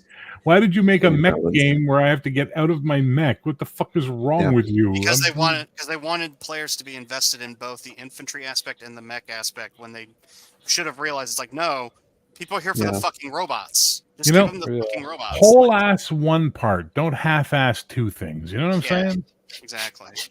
Like just whole ass the one part that counts, which is the giant robot beat up. But then again, I still don't have the game I need, and I'll probably have to use Heroic to do it, which is I still want my Super Robots versus Kaiju game. I still want a good fucking Super Robots versus Kaiju game, and it does not exist. That's hard to do. What scale of robot are you talking? Like, When I say Super Robot, if you don't know what that means, you don't know what I'm talking about. He's talking Japanese. He's talking No, Japanese. you don't know what Japanese. I'm talking Gonagai. I'm talking fucking Grendizer, Mazinger. I you know, get, I like get. Super robots before real get. robots. Power Rangers. So I want my Super Christ. Robot versus Kaiju game. And it was funny when we were on the Legion of Myth with the guy from Palladium, Andrew. I kind of poked him on that, and his face was very telling. He was like, "Oh." Like he saw his brain doing the math on, and I'm like, you know what? Palladium system would work well based on my Robotech experiences. It would probably do well with that. I was just about to suggest that. The problem is Len, that you have a thought, or you're just falling promise asleep? To some extent, isn't that already built into Rifts? They have giant. They don't have kaiju in Rift. They don't have super robots in Rift. They have real robot, and they have dragons. Where's the super robot? Where's the super robot in Rift? Super robots are almost magical. You know what I'm saying? Especially if you watch like Mazinger, King Mazinger, or whatever it is. It's like, it's like that shit's all magic. You know what I mean? But like, it's different than real robot, and it has to be different than real robot. That's the point of it. Real robot's about the grittiness, about what I like about Cyberpunk. It's that level of robot stuff. Super robot, you could do with Fate. You know what I mean? My Astro Axe is a fucking Okay, trait so if I you're not bag. if you're not looking for the particular rule set, that game does exist. The Mecha versus Kaiju. Yeah. Yeah, that's real robot versus Kaiju. It's not super robot. Okay.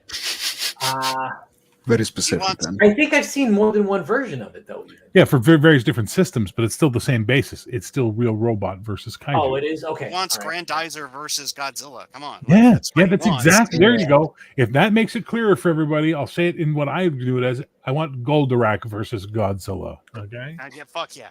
I was. Super Robot is the thing most mecha fans and anime fans don't get because it was way before their time. It was the 60s and 70s. You know what I mean? The closest they come is Voltron. Okay, yeah. Voltron's combiner robot. You know what I mean? Like it's still cool. Even Voltron has way too many real robot aspects to its story. Is the problem. Mm-hmm. You could certainly do it with the mecha hack. I got a way to make it for Len. Len, I got a way to explain it to you so you understand. Shogun Warriors. Yes, that's what I was thinking. That was They're my. all super robots that basically I got was bought thinking by Shogun Marvel Warriors. for American distribution. Yeah, So I got it. Gatler V, Mega God, Digard, You totally could. Vanguard Ace, Radine, these guys. You guys have gone too weeaboo for me, man. No, we're just going back to Gen X, something you don't understand. Look, yeah, but it's anime. It's anime related. But someone mentioned the mecha hack.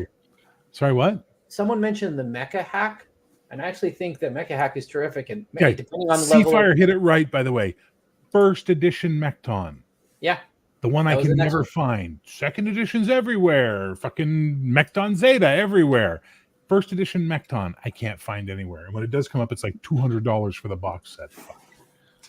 Oh, that's just $200 for some freaking cardboard, man. Cardboard and paper written by some pretty smart people. Yeah, it's still $200, man.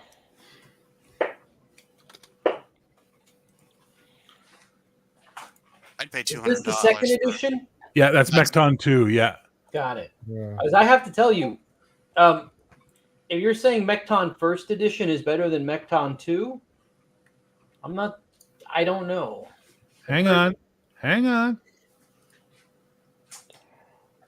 Just to put this into perspective for you, if we could find an original deities and demigods for first edition D&D, I'd probably pay $200 for that with the Cthulhu stuff in there.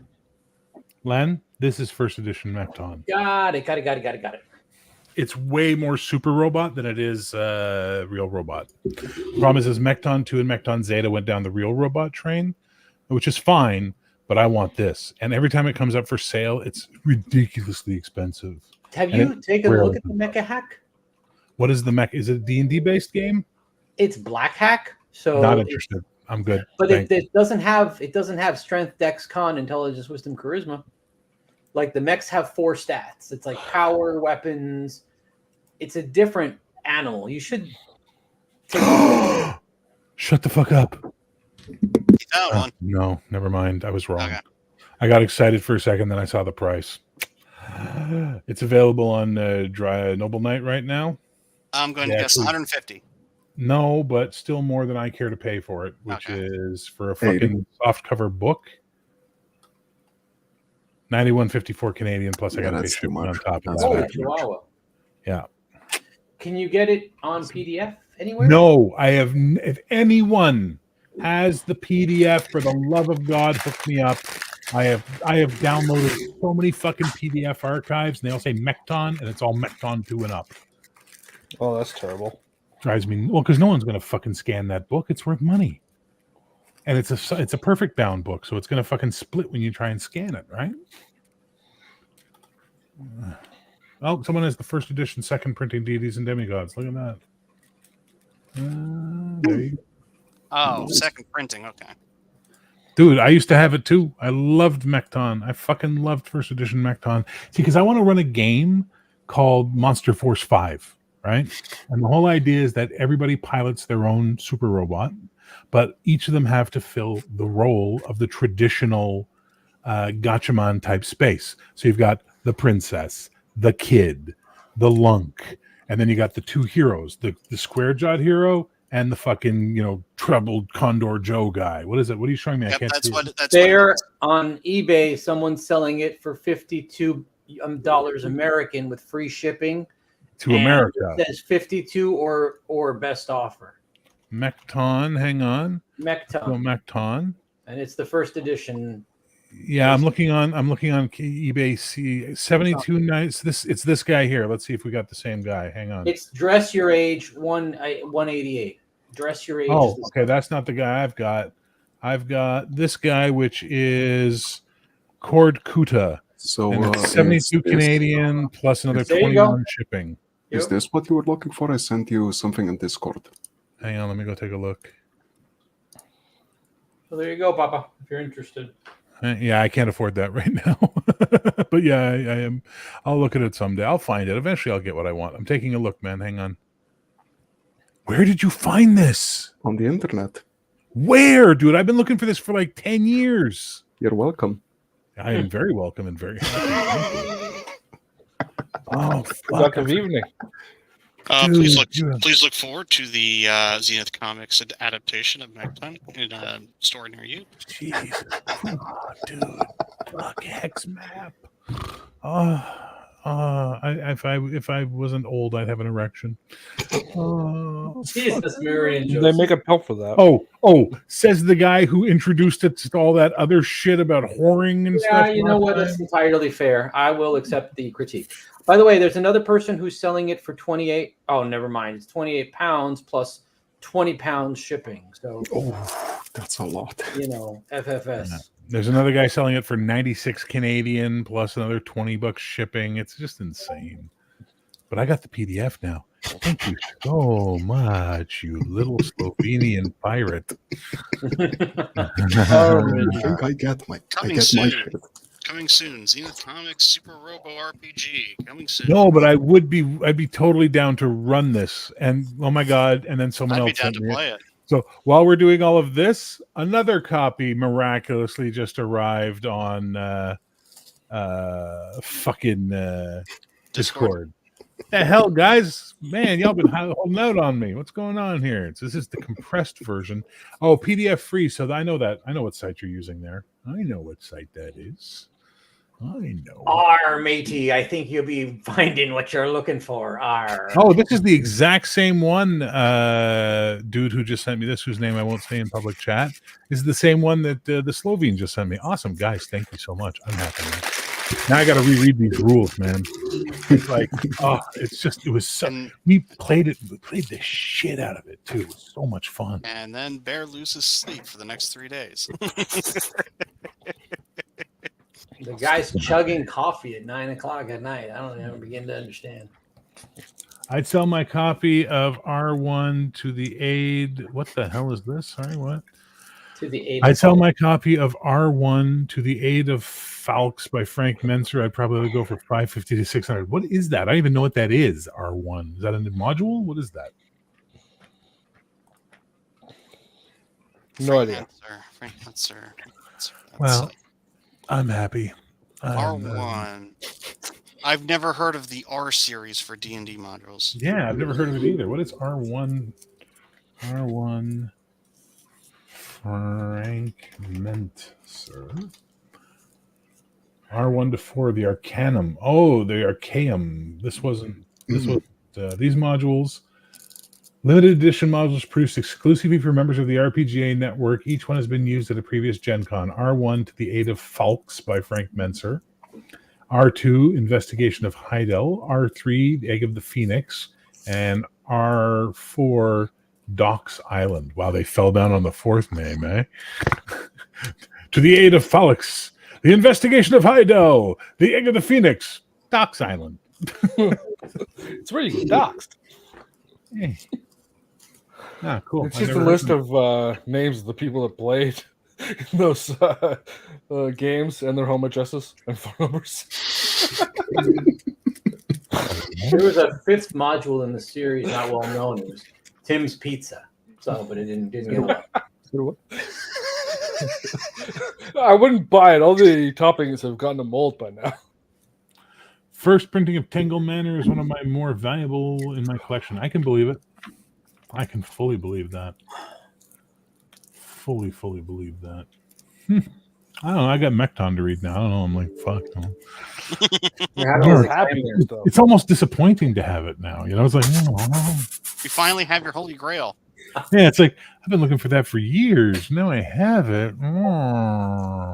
It's good. I'm happy. You still don't have it there. You still don't have it print Are copy. you looking for anything else? You are a bad influence, Len. I can't afford to buy any more print copy games. Though someone else pointed out that there's holes in my bookshelf now, and there are spaces in my bookshelf. So now I got to fill those up with shit. What you could do is get yourself a decent printer and take up the hobby of bookbinding. Oof. I barely have enough room in this apartment for my cats. Well, you know, I was trying here, you know. No, it's fair. I'm gonna wait. Someone in Texas will find a copy at Half Price Books or something like that for like $5, and they'll message me, and I'll be like, "Yay!" Until that day comes. See, Cody, I got that Tingle Manor for $2. It's some secondhand bookstore, right?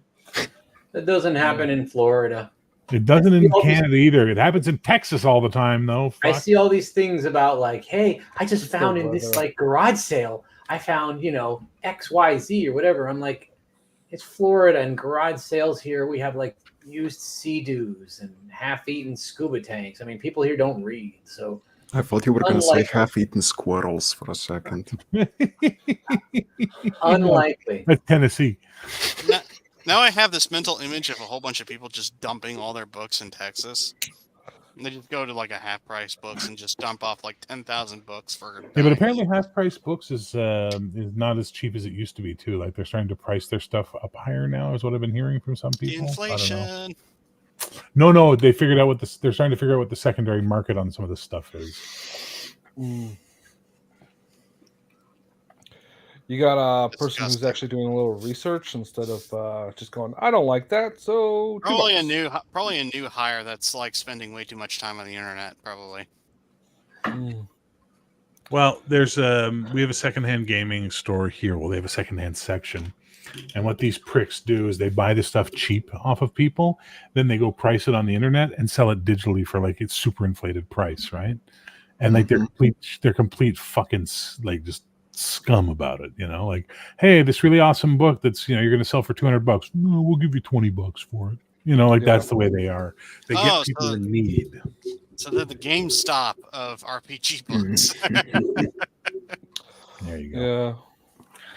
Yeah. You gotta be in like or at least my experience is if you can get to a small town, if you live in a city, drive the 3 hours out of the city just so you can save $8 on a used book. I spent $80 on gas, but I saved $1 on the book. Can't argue with that logic. You laugh, but there's literally people in the Midwest that have that same thinking. I was in Trail, BC, British Columbia for you Americans, and I was in a used bookstore, and there was Tech War on the shelf. And I wanted Tech War because I had it when I was a kid. So I take it to the register, and the guy's like, $250. I'm like, what? It's like, we can't do any cheaper than that, sir. I was like, that wall is for the wrong direction, bro. I was expecting like $10. I would have just said, dang. Well, I guess I'll pay the $250 of blood money, sir. I was shocked, right? It was not like a Here's your pre-planned toonie wall. and 2 quarters. Yeah. Oh, and 30 cents of GST. Here you go. Shocked and contused. Oh well, dude. So people have always said, "Well, if you could wish for anything, what would you wish for?"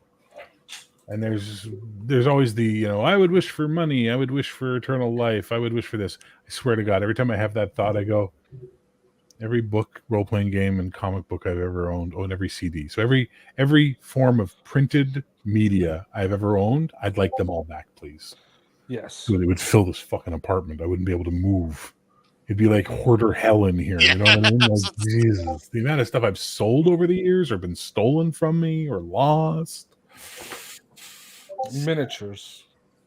No, see, I don't give a fuck about that. I Well, just I want all do. the books and comics and Well, DVDs and CDs. No VHS. Skip the VHS. I'm okay. No, I had a lot of VHS. If I could get all the VHS adapted to DVD, yes. Why not just buy the DVDs? Well, we're doing the snap finger, get all my old media back. Fair enough. All right, gentlemen, 4.5 hours. I think that's enough for today, right? I was about to say I got to log off anyway, so excellent timing, my friend. And I got a Mecton book to go fucking pour over like a fucking crazy cackling maniac. Enjoy. Party on, everybody. And Y'all good have luck a with your good night. Mecton there. Peace, everybody. love, geek. Thanks for hanging out, guys. And I'll be back on Monday. See you then. Bye now. Oh, Bye. no, tomorrow night. Wait, tomorrow night on my Discord, Farscape live. We're going to watch the first 3 episodes tomorrow night starting at about 5 p.m. Eastern. So show up for that. Gonna Now, try to be there, but not sure. Whatever. You get a pass. You found me meched on. Bye now. Bye.